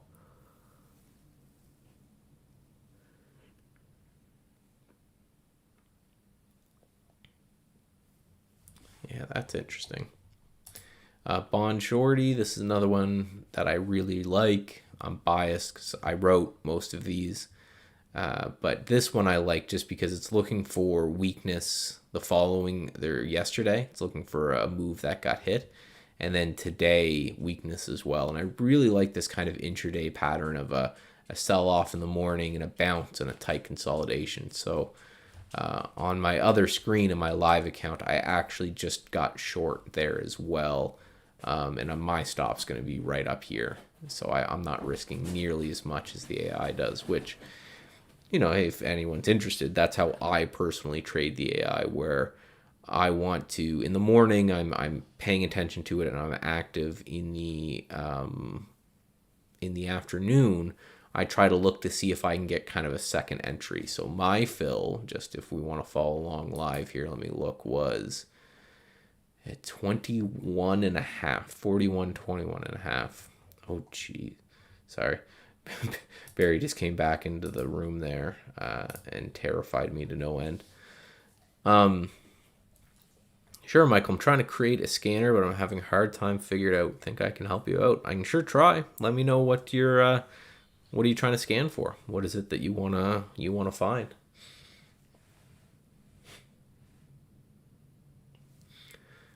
I've got two dogs over here. One's really smart, and the other one thinks every time I do these, I'm talking to him. So he's just sitting at my feet, just staring at me like we're having a conversation. That's a good boy. Just put your head down. We'll go for a walk after this. But yeah, just let me know what it is you're after with that scan, and we'll build that up.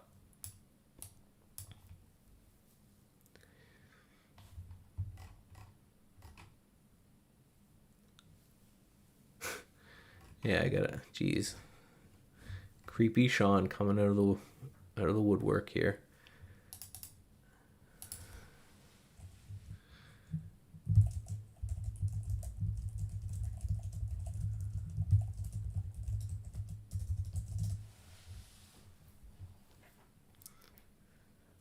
So yeah, give me what is it the scan's trying to look for? Maybe a chart or two as an example, something like that, just to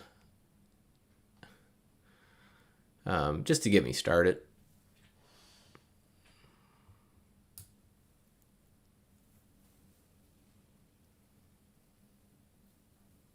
He'll probably trade himself. Well, trying to scan for a stock that gapped up. However, it's moving higher, extended from VWAP, high volume on the day, and a high volume on the 5 minute. Okay. So I'll start to build that. In the meantime, let me know where you were struggling, right?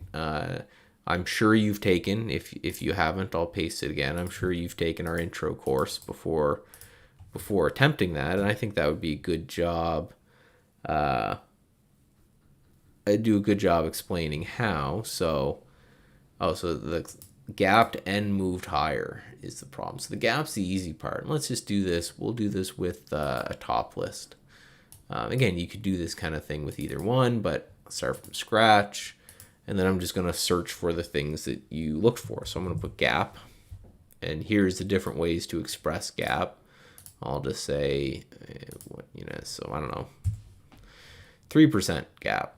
And just put a little price, 1 to 200, and then put some volume just to make sure you're filtering out just absolute junk. So then you'd want it moving higher, right? So then you got to think about, okay, how would I express that? And this is kind of one of the hardest parts of using something like Trade Ideas, is you have to kind of visualize in your head. Now, I'm a complete nerd, so behind me I've got a dry erase board where I will actually draw out the pattern that I'm looking for, and then use that as kind of a visual guide to say, okay, now it's time to sit down and start building. But for moving higher, what I would do personally, what I would suggest is take a short-term moving average. Because again, in moving average, not to demystify these for people who are really big in the moving average thing, but a 8 period, or let's go with a 5 period moving average, for example, for a stock to be above a 5 period moving average, all it means is that for the last 5 closing candles, it was above that moving average, right? That means the moving average has to be pointed up and going higher. It's as basic as the mathematics behind something can come. And that's why moving average systems historically are awful. But right, you could simply say, okay, I want it to be above any or all of these. Or you could even say a moving average versus a moving average. So, if, for example, if this is the 8 period and this is the 20 period, well, the only way for the 8 period to be over the 20 period is that for an extended period of time, price needed to be above the 8 period so that it can drag that over the price. So I would take something like this. I don't know, you could do it on any of these or all of these, and just start with a 0. Make sure that they're separated.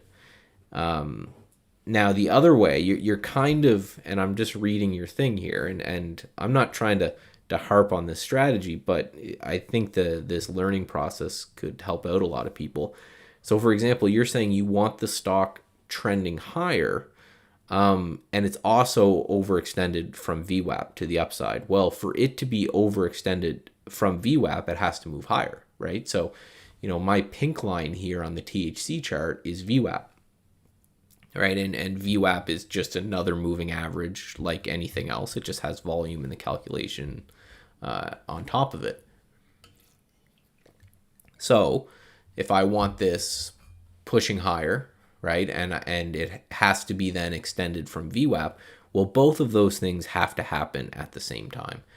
So I'm actually going to even just remove that because I think that would be kind of redundant. And what I'm going to do is I'm going to search for VWAP, and I see, okay, a distant from VWAP. Let's make it another 3% above VWAP. Now, if, the high of the day is, you can either use that with an alert window, right? You can put in the high of the day alert, or we actually have, if I just search high, you can see we have this below high filter. So this is how many dollars the stock would be below its high. So if I just wanted to make it right near its high, I could say the minimum it can be below its high is, no, that'd be the other way, I think, 0.05. And I'll show you a way I can check this. So this would say it's within, 10 cents of its high. And if you ever get confused, you can always go over to the summary tab, and it actually explains kind of in clear words what's happening, right?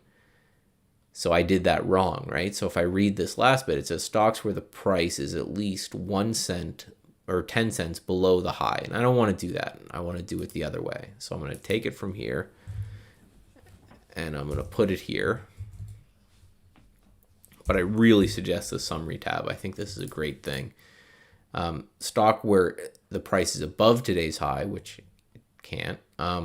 Price where it's at today's high, where it's no more than 10 cents below today's high. So you can see I was able to add that as well. And again, just this nice English, right? Stocks where the price is above 3% above VWAP, where the stock's open was 3% above the previous day's close, and then I just put 250,000 average daily volume, price between 1 and 200. Again, that's just a crap filter to filter out penny stocks and pink sheets and stuff that people should really be avoiding.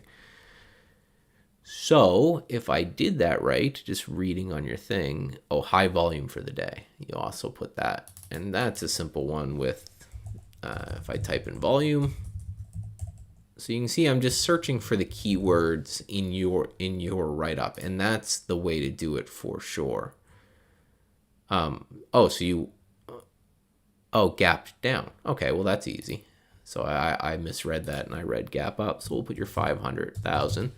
So instead of the gap being at most 3%, I just need it negative 3%, right? And if I go to the summary, it will say where the stock's open was at least 3% below the previous day's close. So that's the only change to be made there. And then if I click, what are we going to sort it by? Let's sort it by relative volume, maybe distance from VWAP.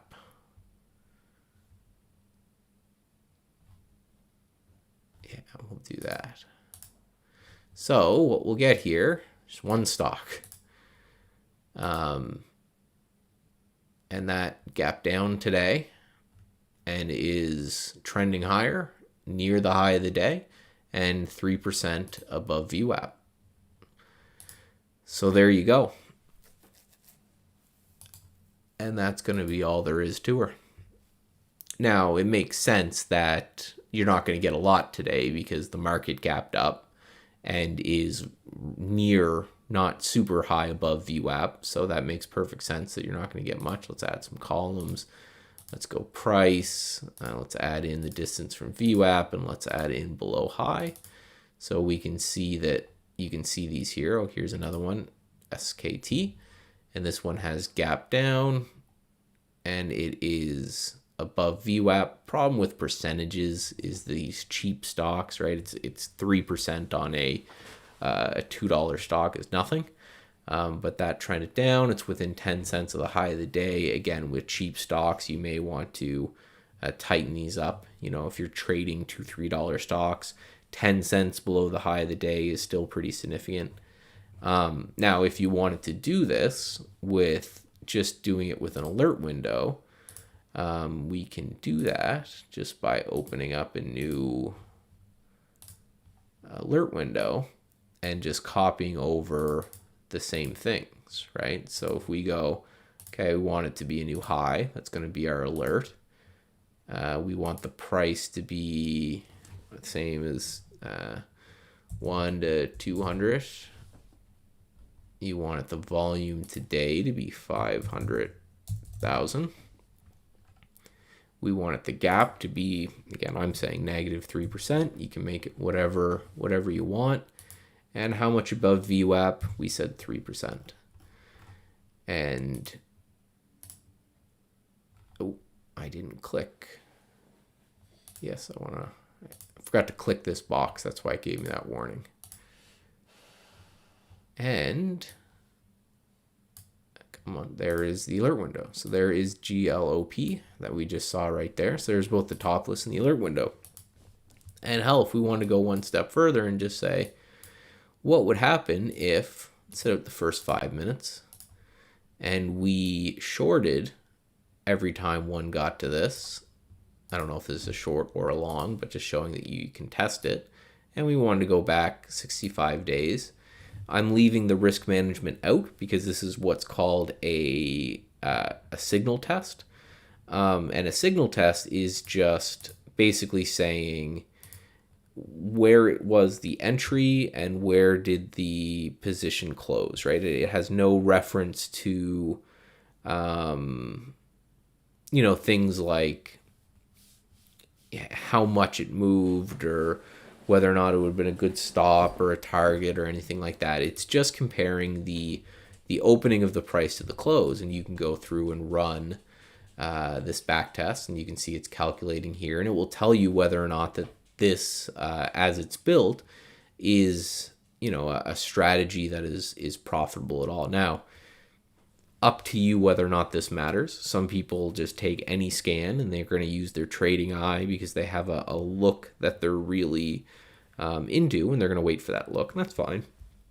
For me, I just don't want to look at anything that doesn't have a statistical advantage in and of itself. And you can see this one actually has a profit factor of 1.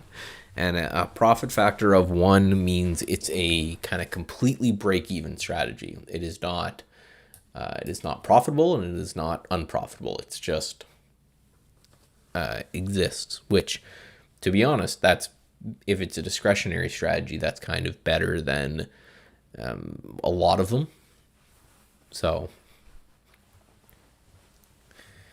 you made it so easy I couldn't do it for a couple hours. Yeah, but I also have been using Trade Ideas since 2006, so that's a bit of an unfair comparison for you, right? This is I've been using it since I was 18 years old. Been using this product through different careers and different trading styles and different strategies. So, that's just so if that's what you want, what I can do, let me just give these to you directly, and then you can modify them however you would like. So I'll give you both the top list and the alert window, and I'll copy those in here. So there, if you load up that cloud window right there, you'll get both the top list and the alert window the way I built them, which is obviously isn't going to be perfect to the way you want them, but hopefully that gives you a good starting point to get going, and you can just modify them till you get them kind of the way you like. This LI, I've been in this LI here since right here. I actually bought it on the day that Holly bought it with my stop right under, well, you can see here, my stop right under this low.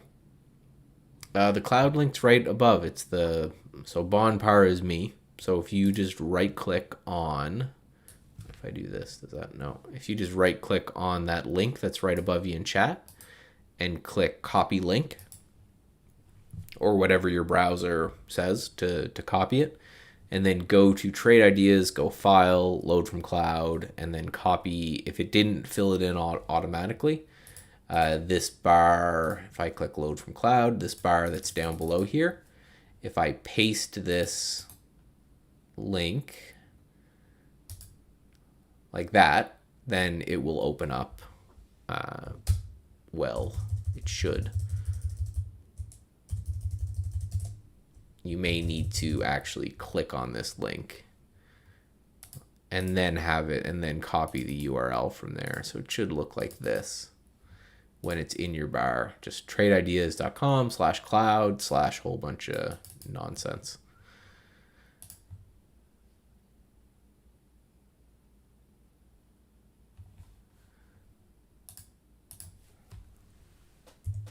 So I'm talking about solo. It's an all right looking chart for me. I wouldn't say it's, you're saying it as an absolute, which of course nobody knows. That's an okay looking chart. An okay short float too. Not bad.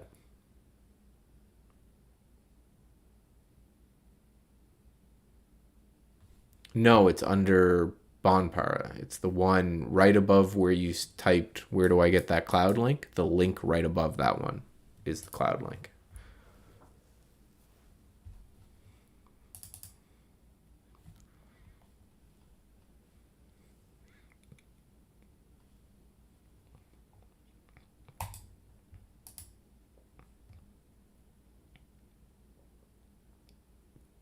Man.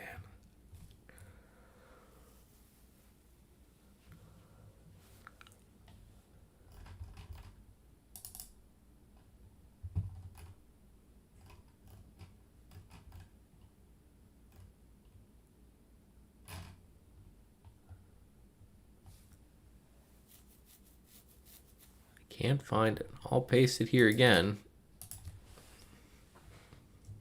And then I'll do this to point to it.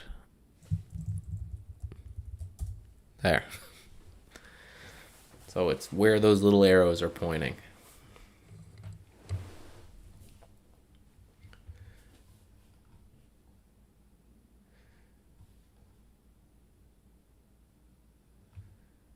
So here,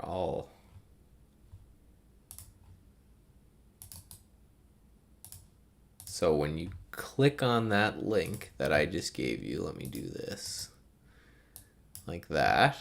It will come up with a website that looks just like this. Okay, you got it now. Sweet. Cool. All right, guys, we got another 12 minutes that I'm going to be here waffling on before this I'm surprised you haven't heard this dog barking about how upset he is that he's inside right now, but we got another 12 minutes to go. So fire away any questions, comments, concerns.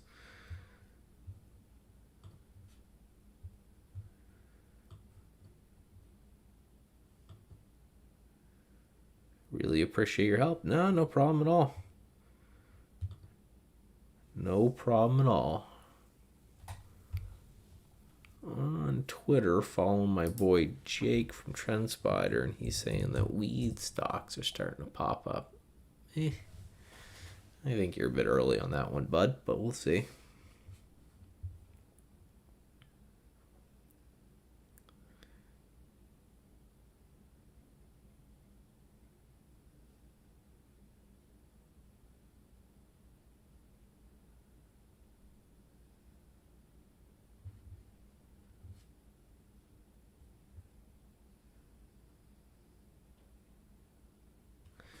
Oh crap, started snowing here too. That's the beginning of the end.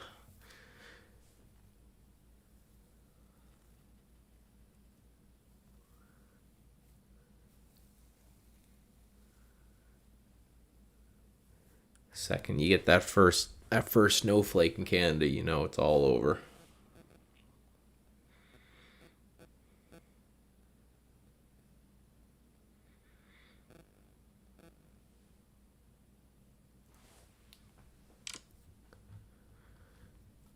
Really looking though, it's not a lot going on. This move in the market's hilarious. By the way, the this scare everyone sell off we had yesterday.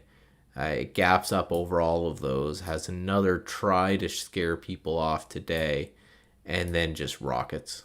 Just they're gonna keep going until they get that last bear. That last bear throws up his hand, goes enough. I can't deal with it anymore. That will be the end of it, because this is, everyone looked at yesterday, and myself included, was kind of getting a bit concerned because you had this big gap up engulfing candle, and then today we just said no. So I think we're going to look back at this as just a nice little pullback in a nice strong trend. Certainly no reason for me anyway to start saying, okay, I'm going to pile on the shorts. I'm still 100% long on my swings. VLDR. Well, it's above that. I can see it's a new IPO. It's above that anchored VWAP that I talked about, that Brian Shannon's a big fan of. So it's above that. It's looking strong. If it breaks, this area here at 23, maybe it takes a run at 25. I know everybody watches these IPOs for the break of the IPO price. I know that's a pretty common trading technique. So it looks okay. My only problem with this is that if I were to buy this here, my stop would have to go kind of down under this area, this candle right here, and that's a bit too wide for me personally. Basically, a long time ago, I kind of just became okay with myself that I'm going to be a 55 to 60% win rate trader until the end of time, and there's really no way around that. So everything I do is focused on risk management. Like 100% of my trading pretty much is focused on risk management. So what I need to do is, when I look at a position, I say, okay, where's my out? And if my out is even remotely too far away for me to be comfortable, I just don't take it. So for example, this one, so say you were in it at 22 and you want to put your stop down here. And, there's nothing saying you couldn't put your stop under 20 or something like that if you were more aggressive than I am. But, your stop down here, you're talking $18. So 22 to 18. So you're risking $4. So now in your head, you have to say, how easy is it going to be if I'm risking $4 for me to make $8? And it certainly could happen, right? If you get through 25, you could take a nice rip up. But I just look at that and I say that's just a little bit too much. Now, maybe the move was that I missed is a buy over 20 with a stop right under this little candle here, which would put your stop in the 19 area, right? So now you're buying at 20 and you're selling at 19. So all you got to do now is get to 22, which you would have gotten today. So you see how what could be seen on the chart as a little bit different of a stop changes the risk reward profile of the trade just dramatically. So that's always my focus. That's like 100% of my focus is where can I get in, where can I get out. If you want more about that kind of thinking from someone who's a way better trader and has been around a lot longer than I have, is The Unknown Market Wizards that just came out. Great book, by the way. I listened to it on Audible. The first chapter is Peter Bryant, who's been trading for like 60 years, is kind of a titan of industry. And he's like, he's a swing trader, so he's looking for a couple days to a couple weeks on a move. But he's the kind of guy that if it doesn't work out in the first hour or so, he's just out. And I think there's a lot to be said about that. He talked a lot about if by Friday his trade isn't working out, he's going to kill it and move on, and go from there, because it makes sense to me where he's talking about how there's two advantages of a tiny stop like that, right? The first one is if you're sizing accordingly, even if you get stopped out of 10 trades in a row, you're not really in that big of a pain. The benefit too is that you can size up a little bit more than you could have. For example, the same risk I would take if I was long here with a stop here. Well, I can take much higher size for the same risk with something like that. And then the psychological benefit of you're not, holding an underwater trade for a long period of time. The downside is you're going to get stopped out a lot of the times. You're going to get stopped out like to the tick like here, and then it's just going to rocket. It's going to happen. There's just nothing you can do about it at that point. But with commissions the way they are, there may be nothing wrong with buying it here and then getting stopped out if it breaks this area and then just buying it again. And I would argue 2 tiny stops is better than 1 big one. Would be a math argument I'd make. So we got another 5 minutes before Barry comes and kicks us off, as I look outside the window of my office and see the snow slowly start to gather.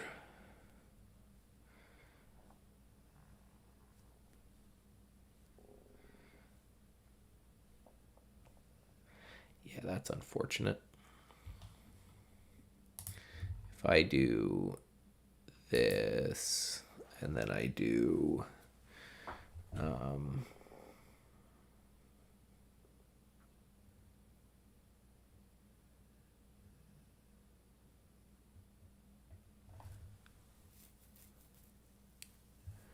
I got a question on your $4 stop to $8 target. If you got in, it didn't turn on you, would you add and shorten the target stop flat?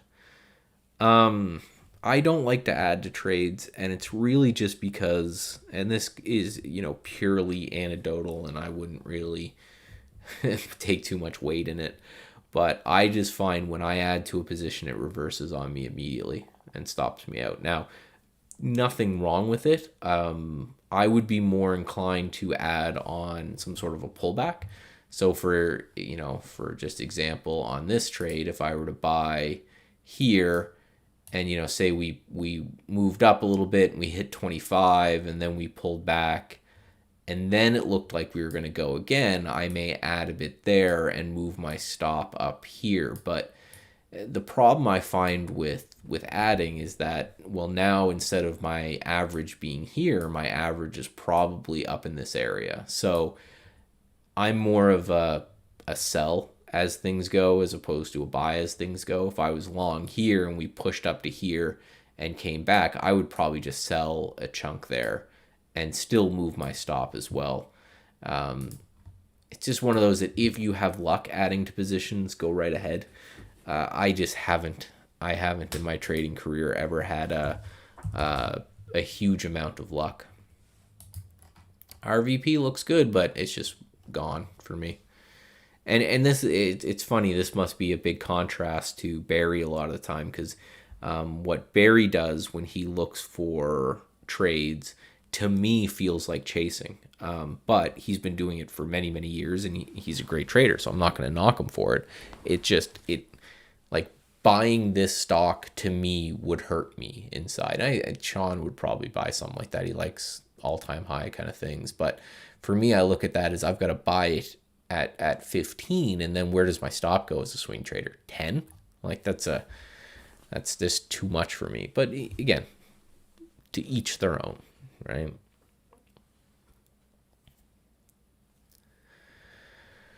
All right, guys, let's start the process back. I'm actually going to be back here tomorrow at the same time. I just covered today for Steve. He just had to run off, take care of some things. But Wednesday is my normal day, so I'm just going to pick up Wednesday as well. I was off the last 2 weeks, so it's just karma coming back to making sure I put the work in regardless. So I will talk to you guys tomorrow, and then let's get this switched over. Ready when you are, fearless leader. And again, it was nice chatting with you guys. If you want to continue, just pop by tomorrow, and I will be on again at the same time.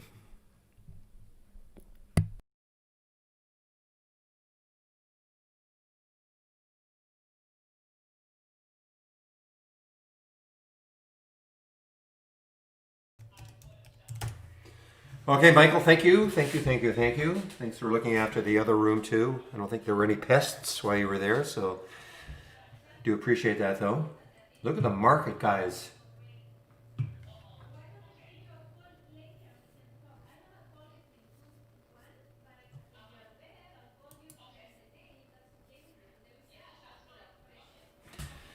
Sky's the limit here. Sky's the limit, guys, for RVP. There's no resistance. And again, I don't know exactly the role they're going to play, but this is, if you just look what they do, retractable syringes, you would think there's going to be a big market for that. I don't know who their competitors would be. Really? I don't know if Xair. I know we have the similar, maybe PAVM. Maybe let's take a look. Do they have retractable syringes? See, it doesn't look like it. If you look at RVP, exactly what they do. Another for needle stick injuries, cross contamination through reuse, etc. So these are retractable, safe syringes, and maybe they do other things too, but I think that's what they're really known for. Well, I think is when you give the injection and it instead of the needle remaining out there, I think it just pops back in so that no risk of accidentally contamination, scratching yourself or somebody else. I guess. I mean, I'm not 100% sure, but I think that was the theory. No. Okay. I am correct? Okay. All right, guys, I'm going to do my video now. So I will, first of all, I'm going to put my link into the room. So if you do want to sign up for the video that I do every day, I'm going to show you how you can do that.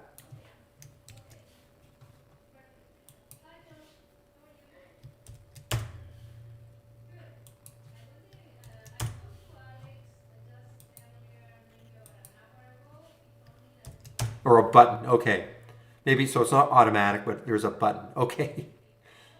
Say, I'm not a doctor. Okay, so click on my homepage link, and one of the links is right here. My recap, okay, so you can sign up for it. I usually have it done by about 1:20, 1:25, and about a couple hours afterwards, it gets sent out via email.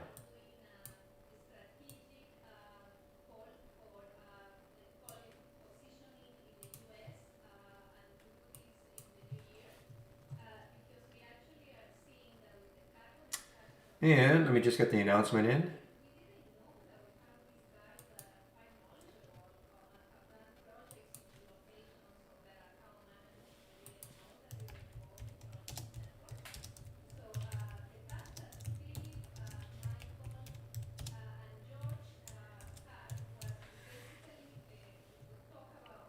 Now, I had a little glitch yesterday when I was doing it, so hopefully I won't have one today. That's why it took me a little bit longer to get back in.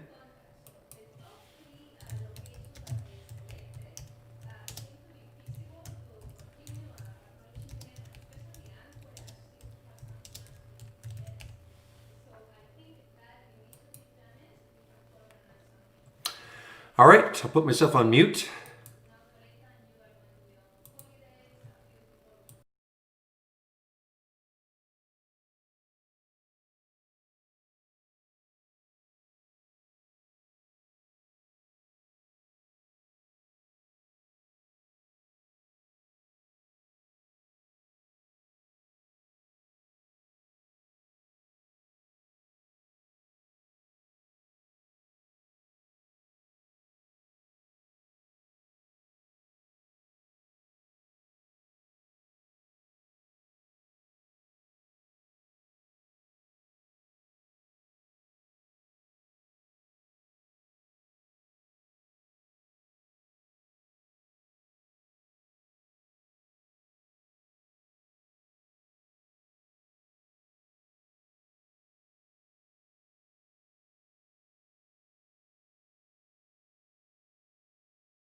All right, guys, I'm back.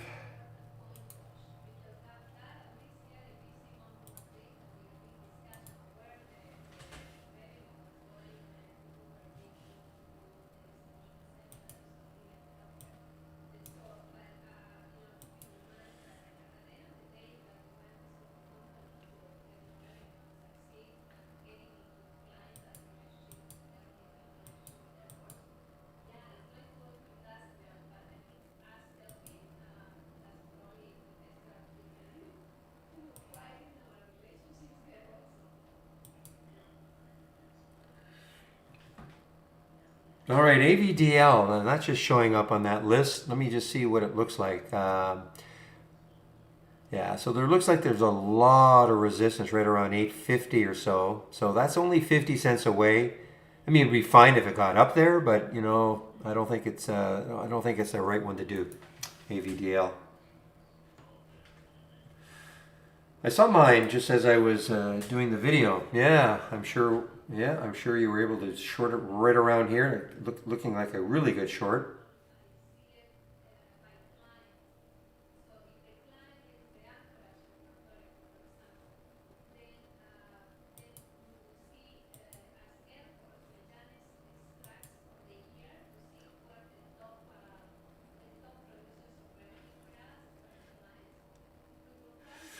Boy, this could be an interesting swing, guys. This RVP, you know, holds its highs. It's an all-time high now. Seems to be in the right sector, if we want to call that a sector. I see that there are comments.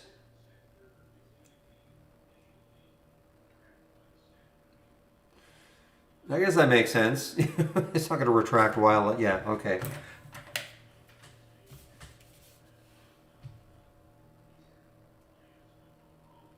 Seems like a pretty simple thing to do.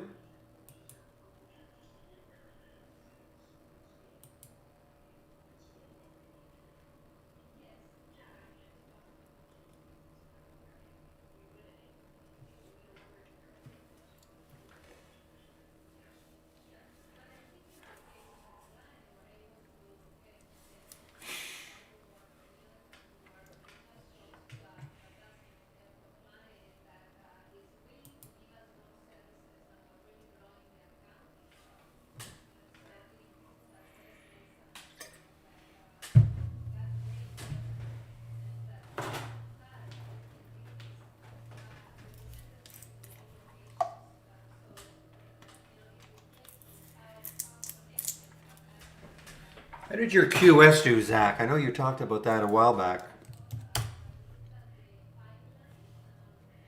Sort of pull back here, okay.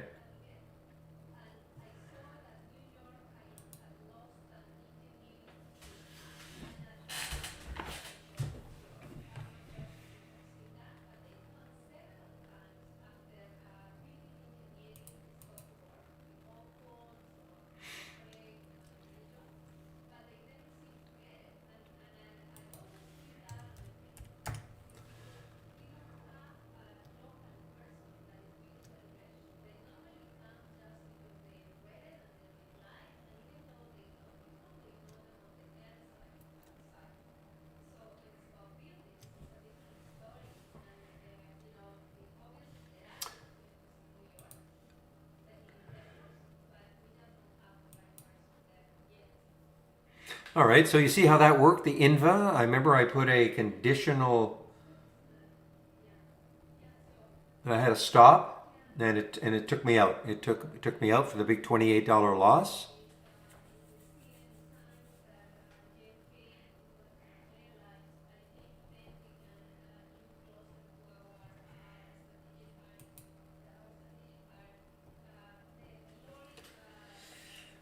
Curiosity Stream, what the heck did they do? Ah, okay. Sounds like has a limited audience in today's. If I don't know something in 10 seconds, forget it.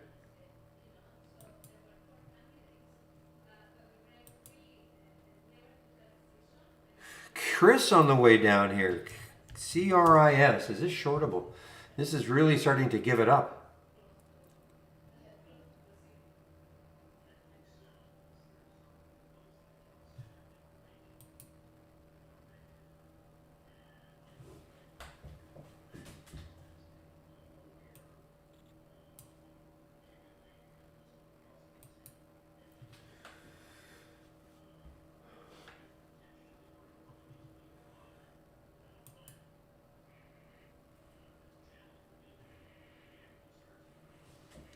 Another piece of fluff here. Timber TMBR. A lot of action pre-market. Market opens. Look out.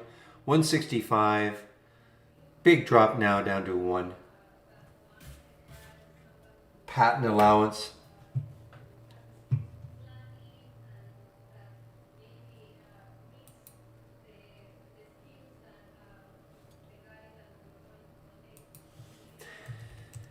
How is work doing? It's kind of holding though, right? It's kind of holding.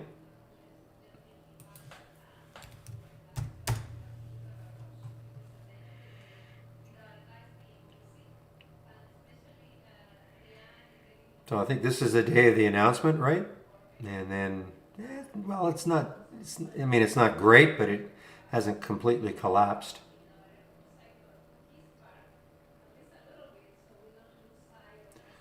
Well, I guess we can say it. Timber. I don't think this is shortable. No, not for me anyway.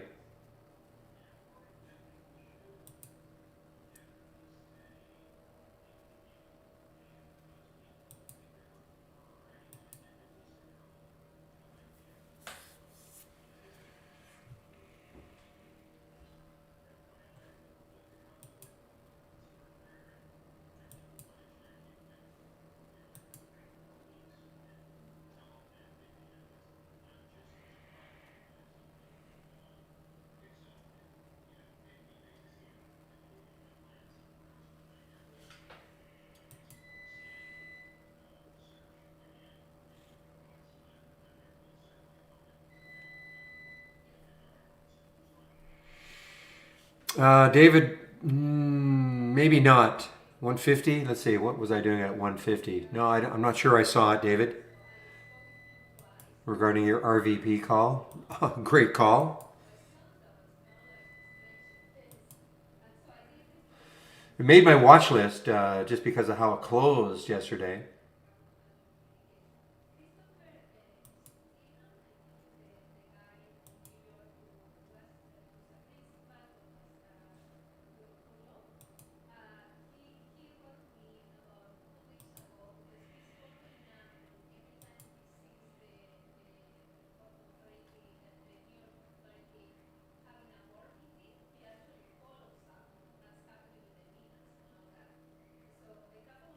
Oh, 10 minutes before you close the room. So, okay, so at 2:50. Yeah, that's when I was getting ready. I probably missed it. I was getting ready because usually I'm paying pretty good attention to what's all the posts. I was getting ready for the guy to come over from Dell to fix my computer, so I probably was a little distracted.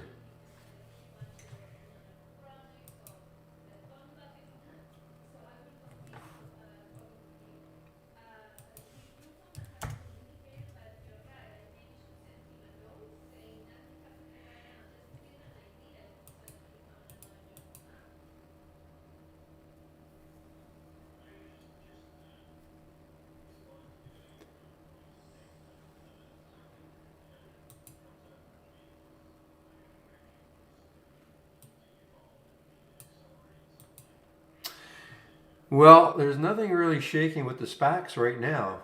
Let me see again. I wonder how much volume there is for the so-called ETF. Yeah, putrid. You can see what's happening. It's putrid volume though.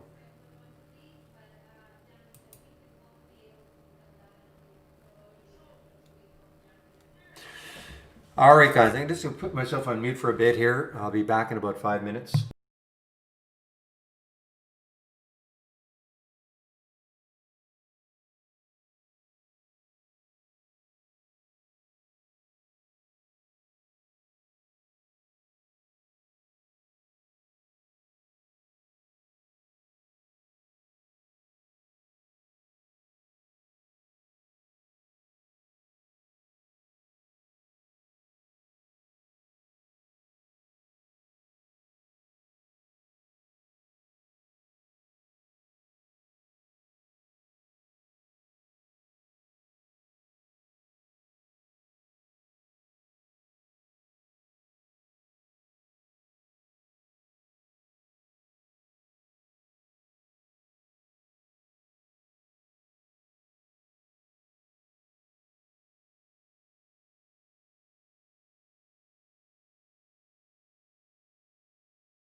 Okay, one of your cats. That's funny. All right, guys. So yeah, nice short for you. I bet you're out of it though for the mind.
I hope you live in a farm.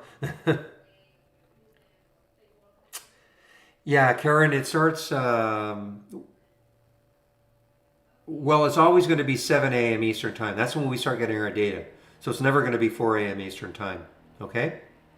We start getting our data at 7 Eastern time.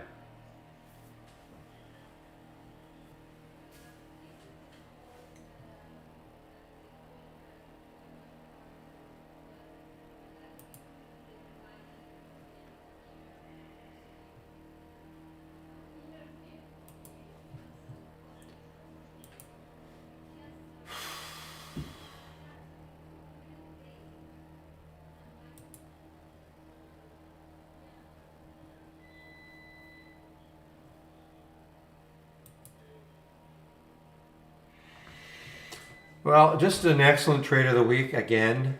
24.40, $27 now. Basically, what, $2.50 or so. If you're not subscribing to the trade of the week, why aren't you? And I know some of you, for some reason, when you subscribe, you're not getting it. I would encourage that somehow you get a hold of our go to our homepage and have them analyze and check your email and all that.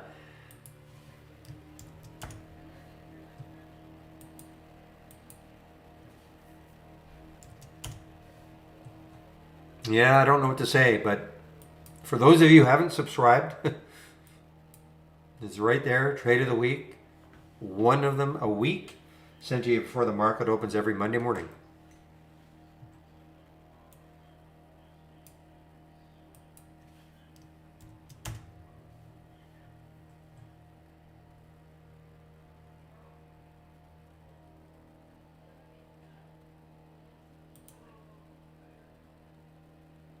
I should put the link on its own also.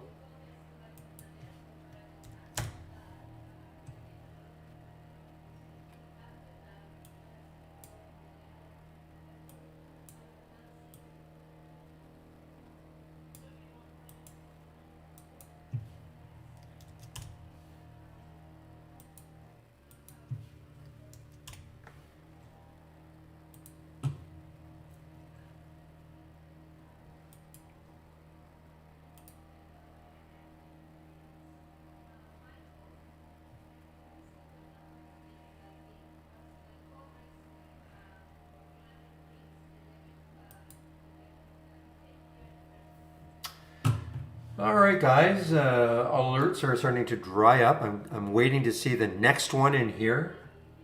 Hopefully, it's something. Well, it has to be. It'll be a new high, but hopefully, it'll be something that is not extended. Maybe from a little bit of a break and with some volume.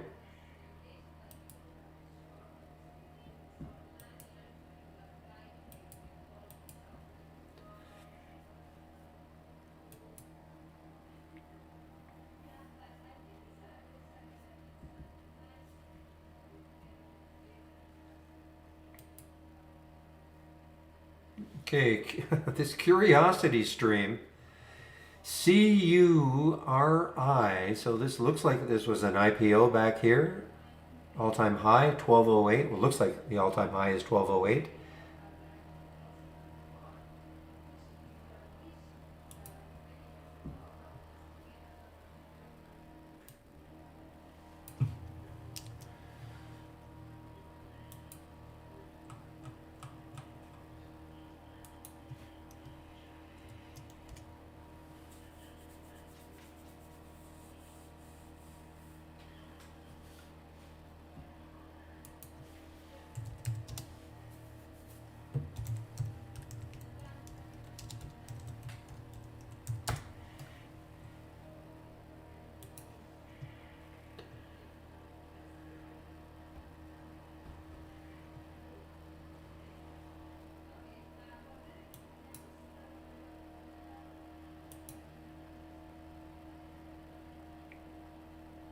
Boy, this looks so shortable.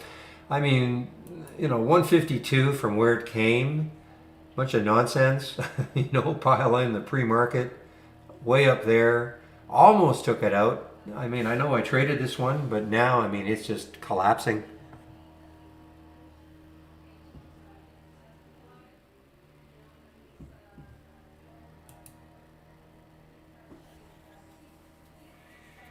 Okay, thank you, Julie. Julie or Gilly?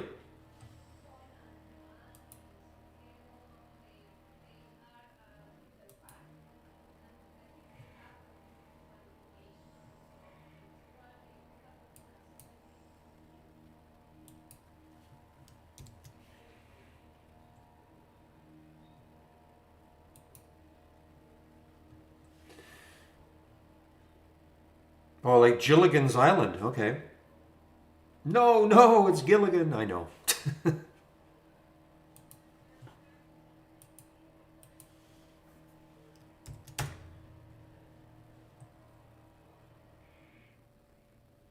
Give me more. Excuse me. Give me one moment, please.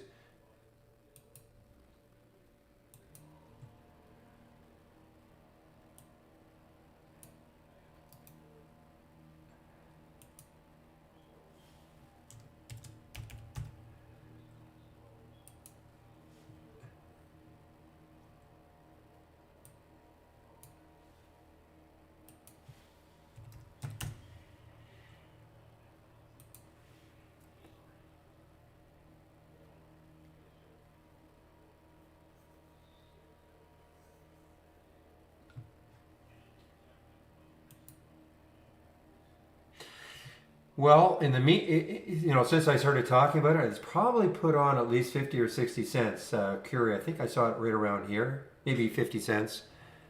Interesting.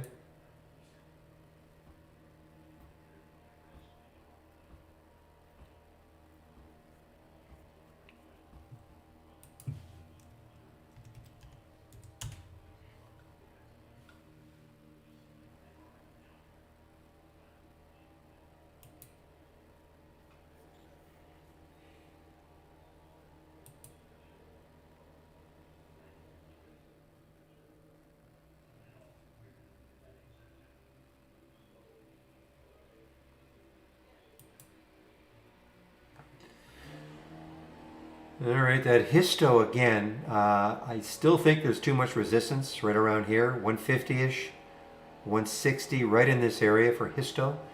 Never even seen this one before. San Diego.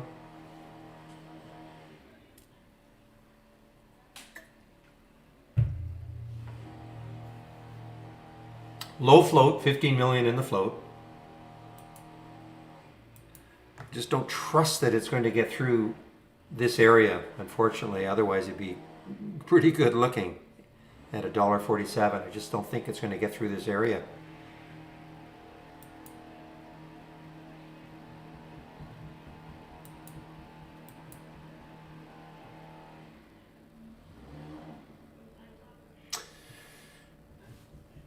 I may take some of this and hold it. I'm going to see what happens by the end of the day for RVP. What I don't want to see happen is all of a sudden huge selling and it comes down here.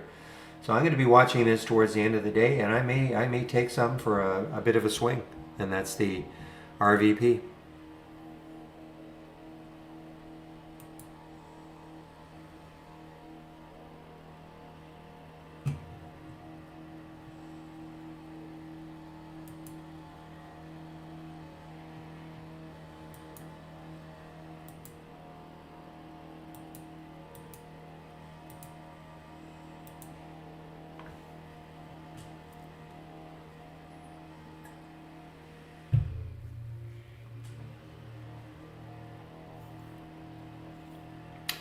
Well, isn't it interesting how cyclical it can be, though? What was it, about 2, 3 weeks ago? All we could talk about were the SPACs. Now, who cares? They'll come back for sure, but right now, nothing's really happening.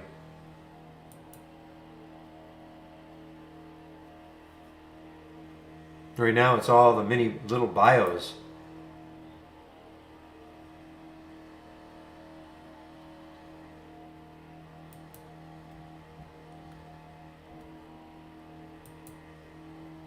Whoa, Mara now, over 6. That snuck up on me. Well, getting interesting again for me.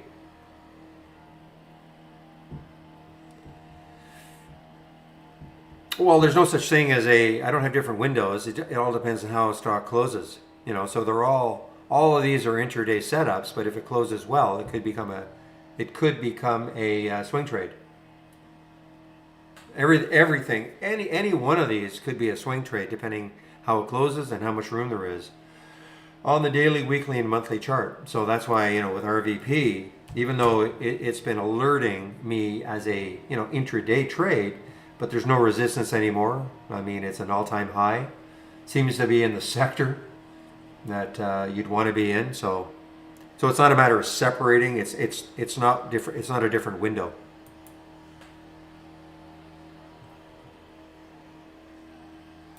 That makes sense?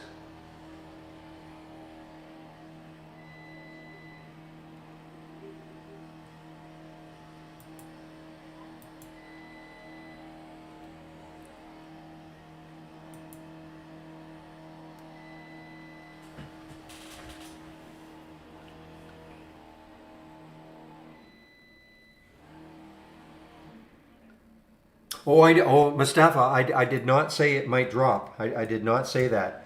What I said was that if I want to take this, as a swing, it's going to have to, be pretty close to the high of the day.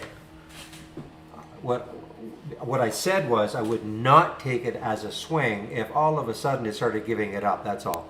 I did not say I was not trying to infer that it might drop at all. I'm talking to somebody in the YouTube feed.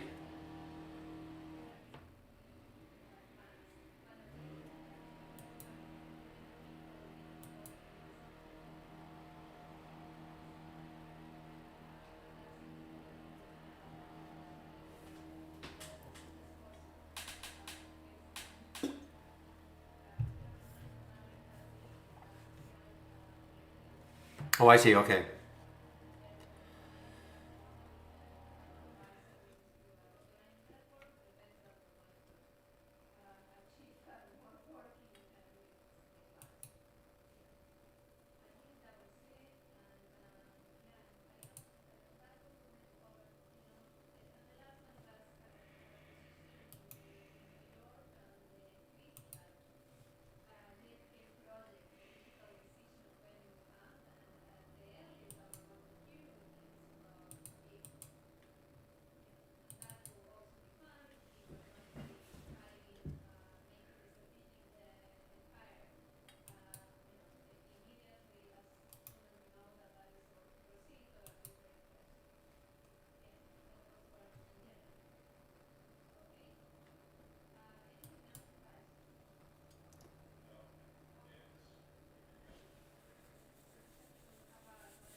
All right, guys. So at about 2 o'clock, I'll be attending the marketing meeting.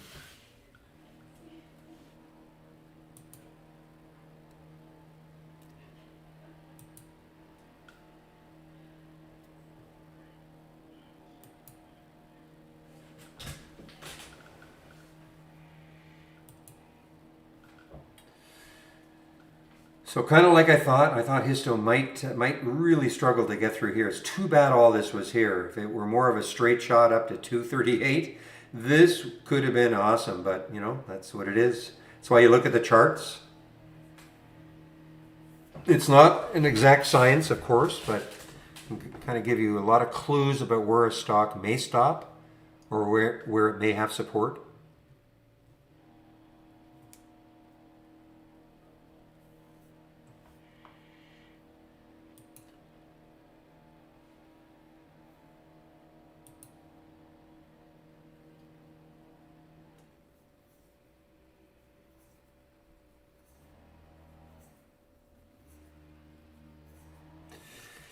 I don't know how I can help you, Sam. The only thing I can say is how many monitors do you have?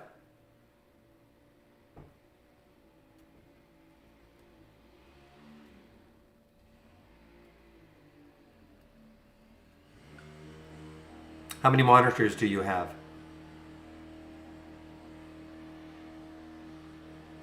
You extended.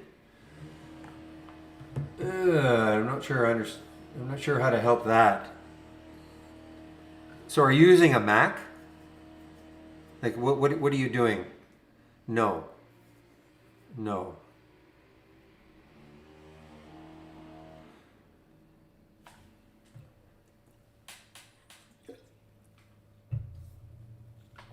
Well, okay. All I can suggest, and if this doesn't work, I'm gonna have to send you to tech support.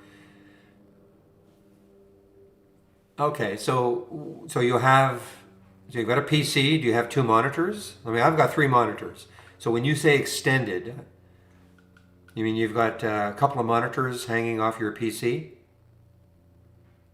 Is that what you mean?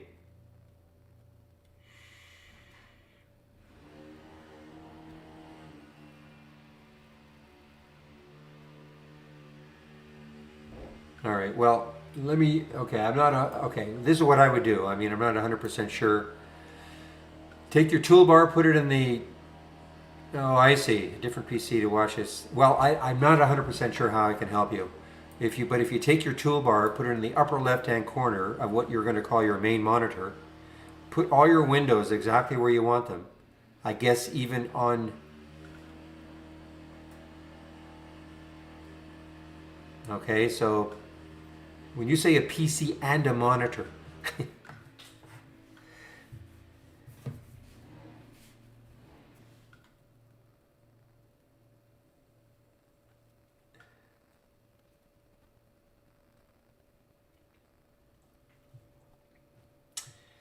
Yeah, this might be out of my. I'm not sure what you mean by when you say a PC and a monitor, but you should be able to once you've arranged all your windows where you want them on, call them a laptop.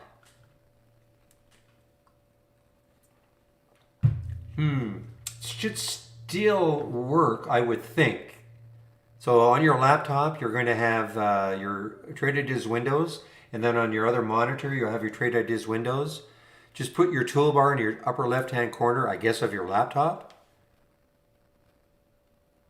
And then once you've got everything all set up, click on Tools, Options, and then Layouts. Tools, Options, Layouts. I don't know about an extended monitor. You know, I honestly don't know. But let's assume that you can do this. Okay, you can put everything the way you want them, and then Tools,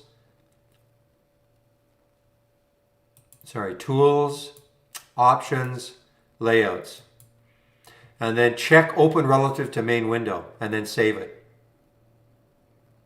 If that doesn't work, then I don't know how to help you. And then save your layout, like save it afterwards, okay? So that it saved the idea that you've already done, that you're doing this.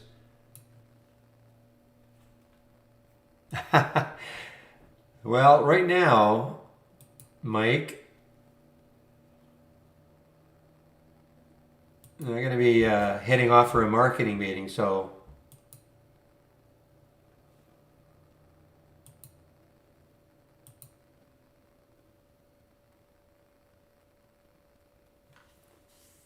Yeah, I may have to send you to our tech support, Sam, because all I can. I mean, I'm obviously used to somebody who has, say, several monitors, but they're on the same PC, hanging. I've got three monitors on my hanging off my desktop with a laptop and something called extended. I'm not sure. So you might want to go to the home page and ask the question. Okay, if that doesn't work for you, what I just did.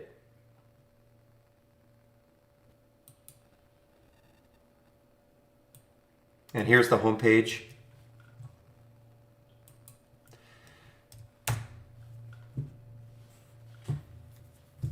No, I'm sure we'll get an update, but I'm sure there's not going to be a definite date. Okay. I mean, I wouldn't hold my breath until at least the new year. But who knows? Maybe I'll get or I'll or be surprised.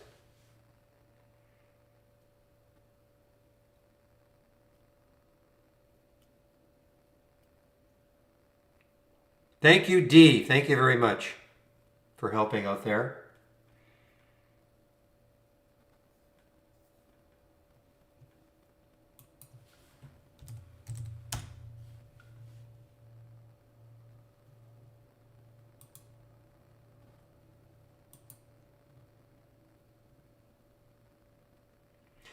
I don't know about getting to the all-time high. That's not an all-time high. You're looking at something. I don't know how many times this has done a reverse split, but we have an all-time. Well, we have a high way up here at 40. So I don't think it's 680. I don't know what you're looking at exactly. Gobi, I'm not sure what you're looking at for 680, but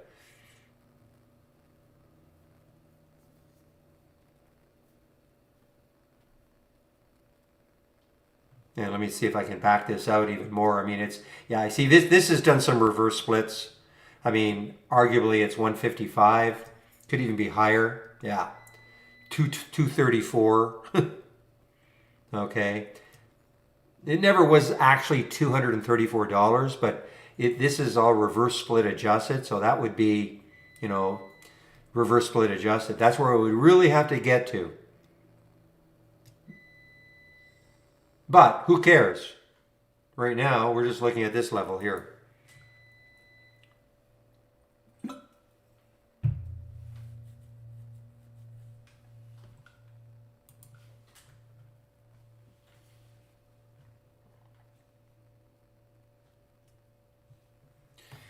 All right, guys, I will put the announcement in that I'll be in a meeting.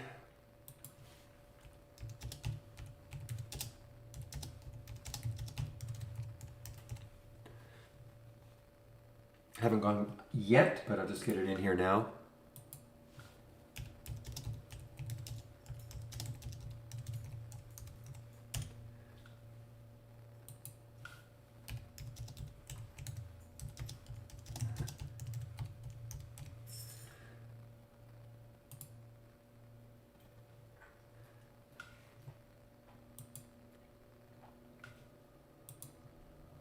Well, this AOUT from the AI looks good also.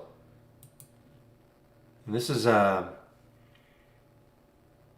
okay. So this always confuses me. So is this the Smith and Wesson again? AOUT.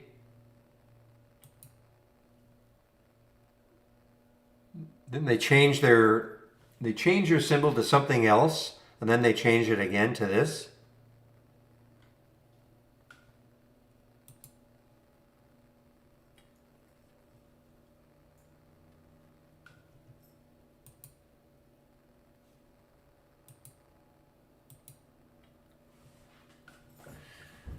Okay, guys, I will put myself on mute now.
All right, guys, I'm back, and that was an expensive meeting. And look at the quad.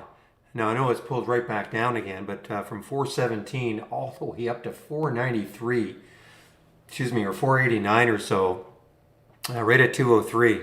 What a what a move! I mean, look at this, and on the 2 minute, just straight up, lots of opportunity to get in here, or even here, or here, and then as anything gets close to five or these whole numbers, you got to be very aware. And look where it stalled. I mean, just 11 cents, 10 cents before, excuse me, below that whole number of five. And I'm sure William may have taken advantage of that one. I don't know. I can't see his post, but he. And also, Dave, did you see my answer to you regarding the scrolling of the chat? You did short quad. I'm sure you did.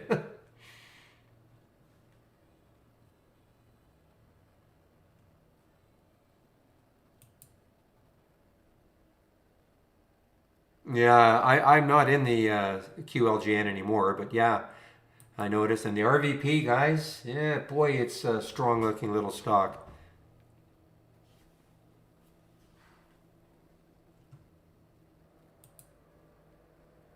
This one is a strong guy. I mean, look at this one. I mean, this A out. It's an AI alert also for 1458. Again, use the AI as a watch list. You had a pullback, a little pullback there. You could have got in. Even a pullback here, you may be able to get in. Goods. How are you in the last 20 minutes?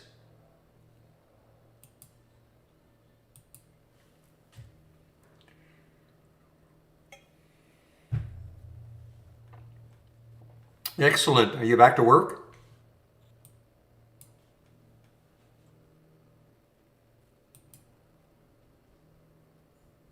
Whoa, that sounds pretty. That looks like my week. I'm about 100. That's a.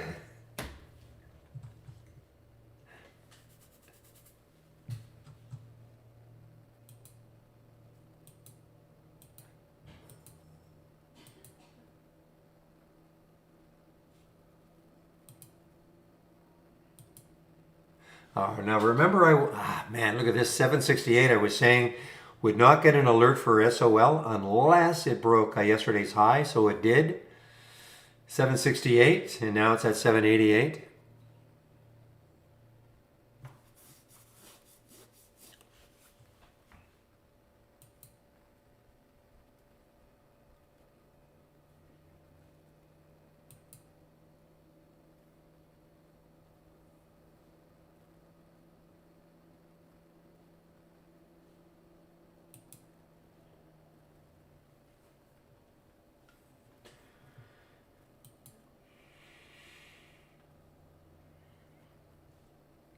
Yeah, I looked at this AVDL earlier, saw all this resistance not that far away, so took a pass.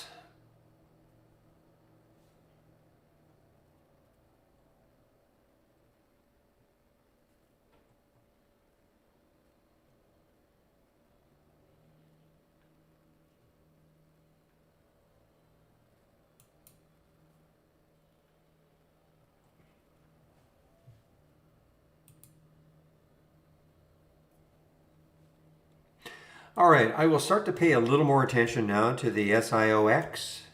Maybe tomorrow. Let's just see if it can break out of here. It's basing quite a bit, just underneath 3. Of course, it got up to 319. Let's see if it can base here and then pop on volume. I want a big pop on volume to get in. Because it really has, it's got all sorts of room. I mean, this is not an IPO, but so this is the high today at 324. For a lot of people, they're going to look at that and go, wow, this must be an IPO, all-time highs. It's not, but who cares?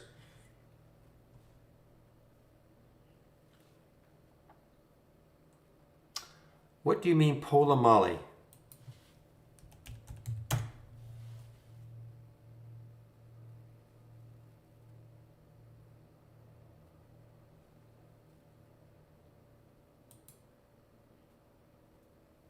All right, guys, I'll be right back. Be right back.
Well, this is certainly, yeah. I mean, look at this, almost up to this level here. I mean, 680 on the Mara.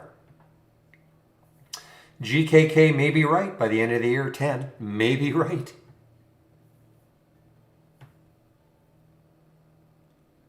What's Bitcoin doing? GPTC. I'm sure it's running. Yeah, just getting there. I mean, there are the high. So it's almost mirroring what Mara. If you look at what Mara is doing, and close to these highs, same as GBTC. No.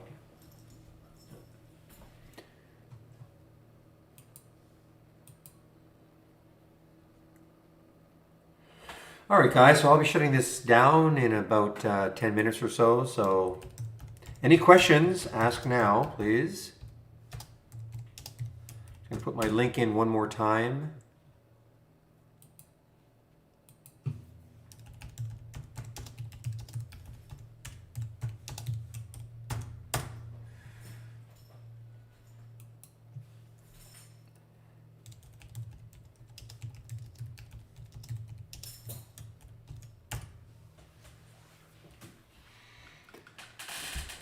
No, it's just the guys are tired. You know, it's tiring putting on these webinars. So I know they're being canceled. I'm sure probably no webinars. I know Steve is busy today, so the Trade of the Week one was the Q&A tomorrow is canceled. I'm sure the one Thursday. Probably no webinars until January now. Yeah, max P&L just means if you were still in the trade. At the time you were still in the trade, what could you have made at the absolute max? Okay, so Mara. So you can see right there that the high is 635. Okay, so it's at 630 now. I mean, this is almost going to be the same. 122, we're at 114. So if it got back up to the absolute high of the day, that would be the max. Okay? That's what the max PN is. So I always like to have this. Yeah, yes. I suppose you could say it's the high of the day, but it's not. Yes. If you were able to get out right at the very high. So let's just say for argument's sake, Mara, I get out, it hits 635 again, and that's the high, and then it starts to drop. And I actually got out right at the high. That's what you love to see, right? I mean, you'd always like to see if you can get out right near the high, the high point of when you were in the trade. Now, it's not going to happen very often. But that's why right now the open P&L and the max P&L are exactly the same, because it's right at the high of the day. I think so. I think because Steve puts on the trade of the week, so I think he is. That's why he wasn't in the traders room today on the YouTube feed. So you should get an email saying something gets canceled, something that it is canceled.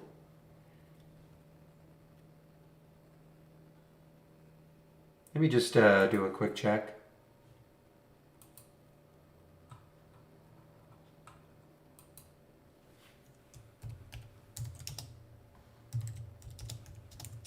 I'm pretty sure it is, because he is not in, so he's the one who puts it on.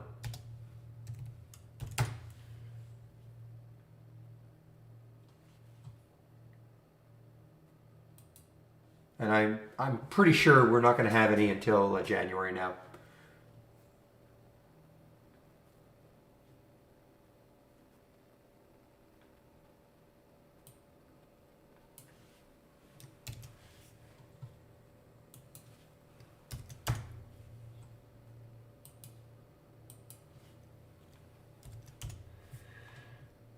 Okay, and again on my homepage, lots of information on my homepage, so you can take out a subscription here with a promo code right there. Excuse me. You can sign up for the trade of the week right here. My trading room recaps are here. All the scans that I'm sharing are here. Okay, all the scans. And lots of training links are here, including the 20 lessons in 20 days. Okay, really encourage. It's not going to take you 20 days, but I really encourage you're looking at this. You know, what is a top list, building one, what's an alert window, creating one, etc. All of the basic features of Trade Ideas are explained there.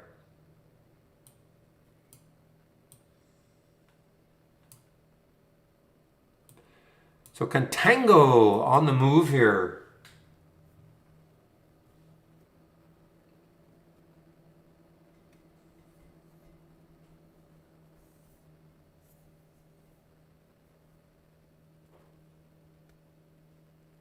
Yeah. Yeah, so it is definitely canceled, and probably, yeah, so they're all going to be canceled until the new year. All the webinars, okay?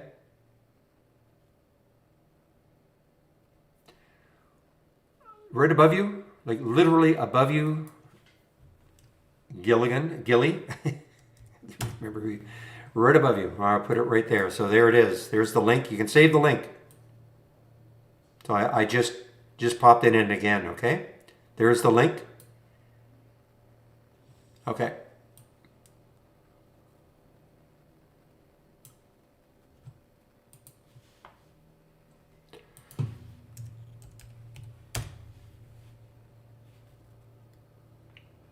Yeah, well, again, the Magic 10. Can Riot take out the Magic 10?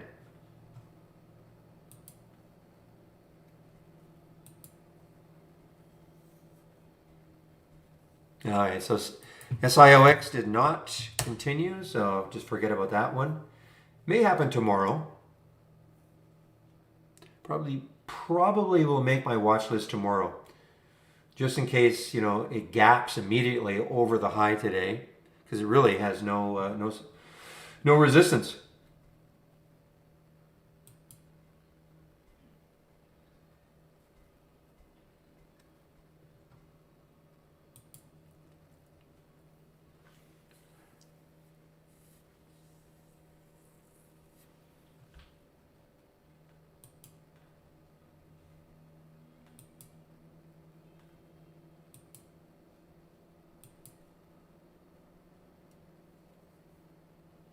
I don't have that, Berta. I'm not a big swing trader, so I'm not. I'm the wrong person to ask. Okay, I mean, I like RVP, because it seems to be in the right sector. Though it's starting to, it's starting to trade off now. But RVP, that is an all-time high earlier today. Right sector, syringes. But I'm not a big swing trader, so I really can't comment on that. Other people might. The way it's trading off now, I don't know. I mean, listen, it'll be before the market closes if I do it. I have to see how it closes. I mean, if it just keeps selling off and selling off and selling off, no.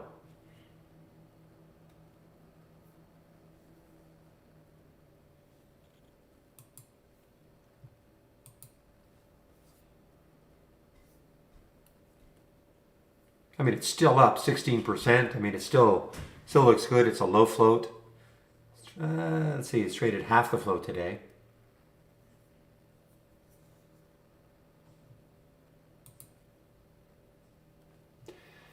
For me, it's got to be close to the highs. It's got to come back because my whole theory is that I don't want to have to worry about today's highs. So if I'm going to take this, if this kept moving down, down, down, and I took it here, now I've got to worry about today's highs. All right. So that's why I want it to close. It doesn't have to be right at the penny, but within reason. So I don't have to worry about today's highs.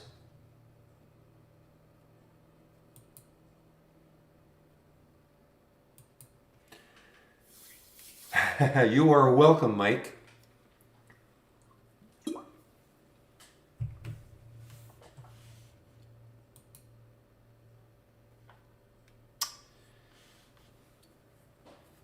Just found this one so hard to hold, especially when it was doing this, Mara, but looking good now. I'm not in it right now. Probably not going to get in it now. I really wanted to swing it in this area, but I just did not like the way it was trading. Yeah, so foot probably. Yeah, that's used to be a crypto play anyway. I don't know if it's still considered a crypto play or not. Yeah, blockchain. Do I see blockchain? Chain cloud. I don't know. Blockchain based. There you go. So it is a crypto play. Cheap one. Low float.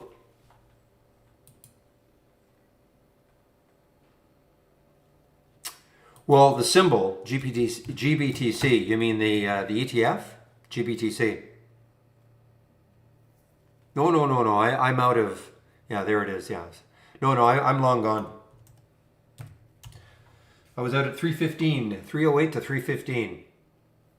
I was hoping that when it was making this move back here, that it might take out 3 again, and I was waiting for some big volume. Got the volume, selling volume, so.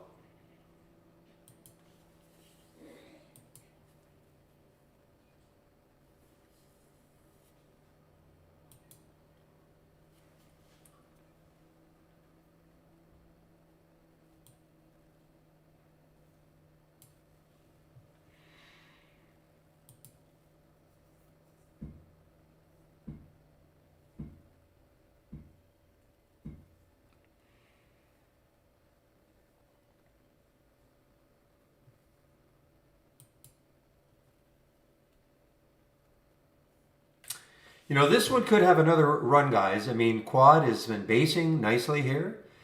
It started at, 364. So it's basing nicely, just over 4.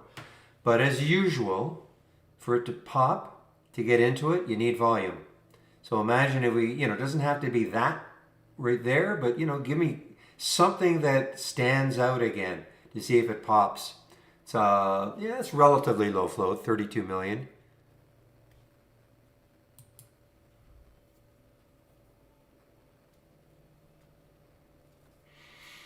Yeah, it's just traders, Tin Man. It's just purely traders, If they want to get involved, I don't know what happened here, but I mean, look at all the volume that came pouring in, and all of a sudden, traders will look at this like me, but it takes somebody or a group, to get involved again. Oh yeah, well, this is not We're not marrying it.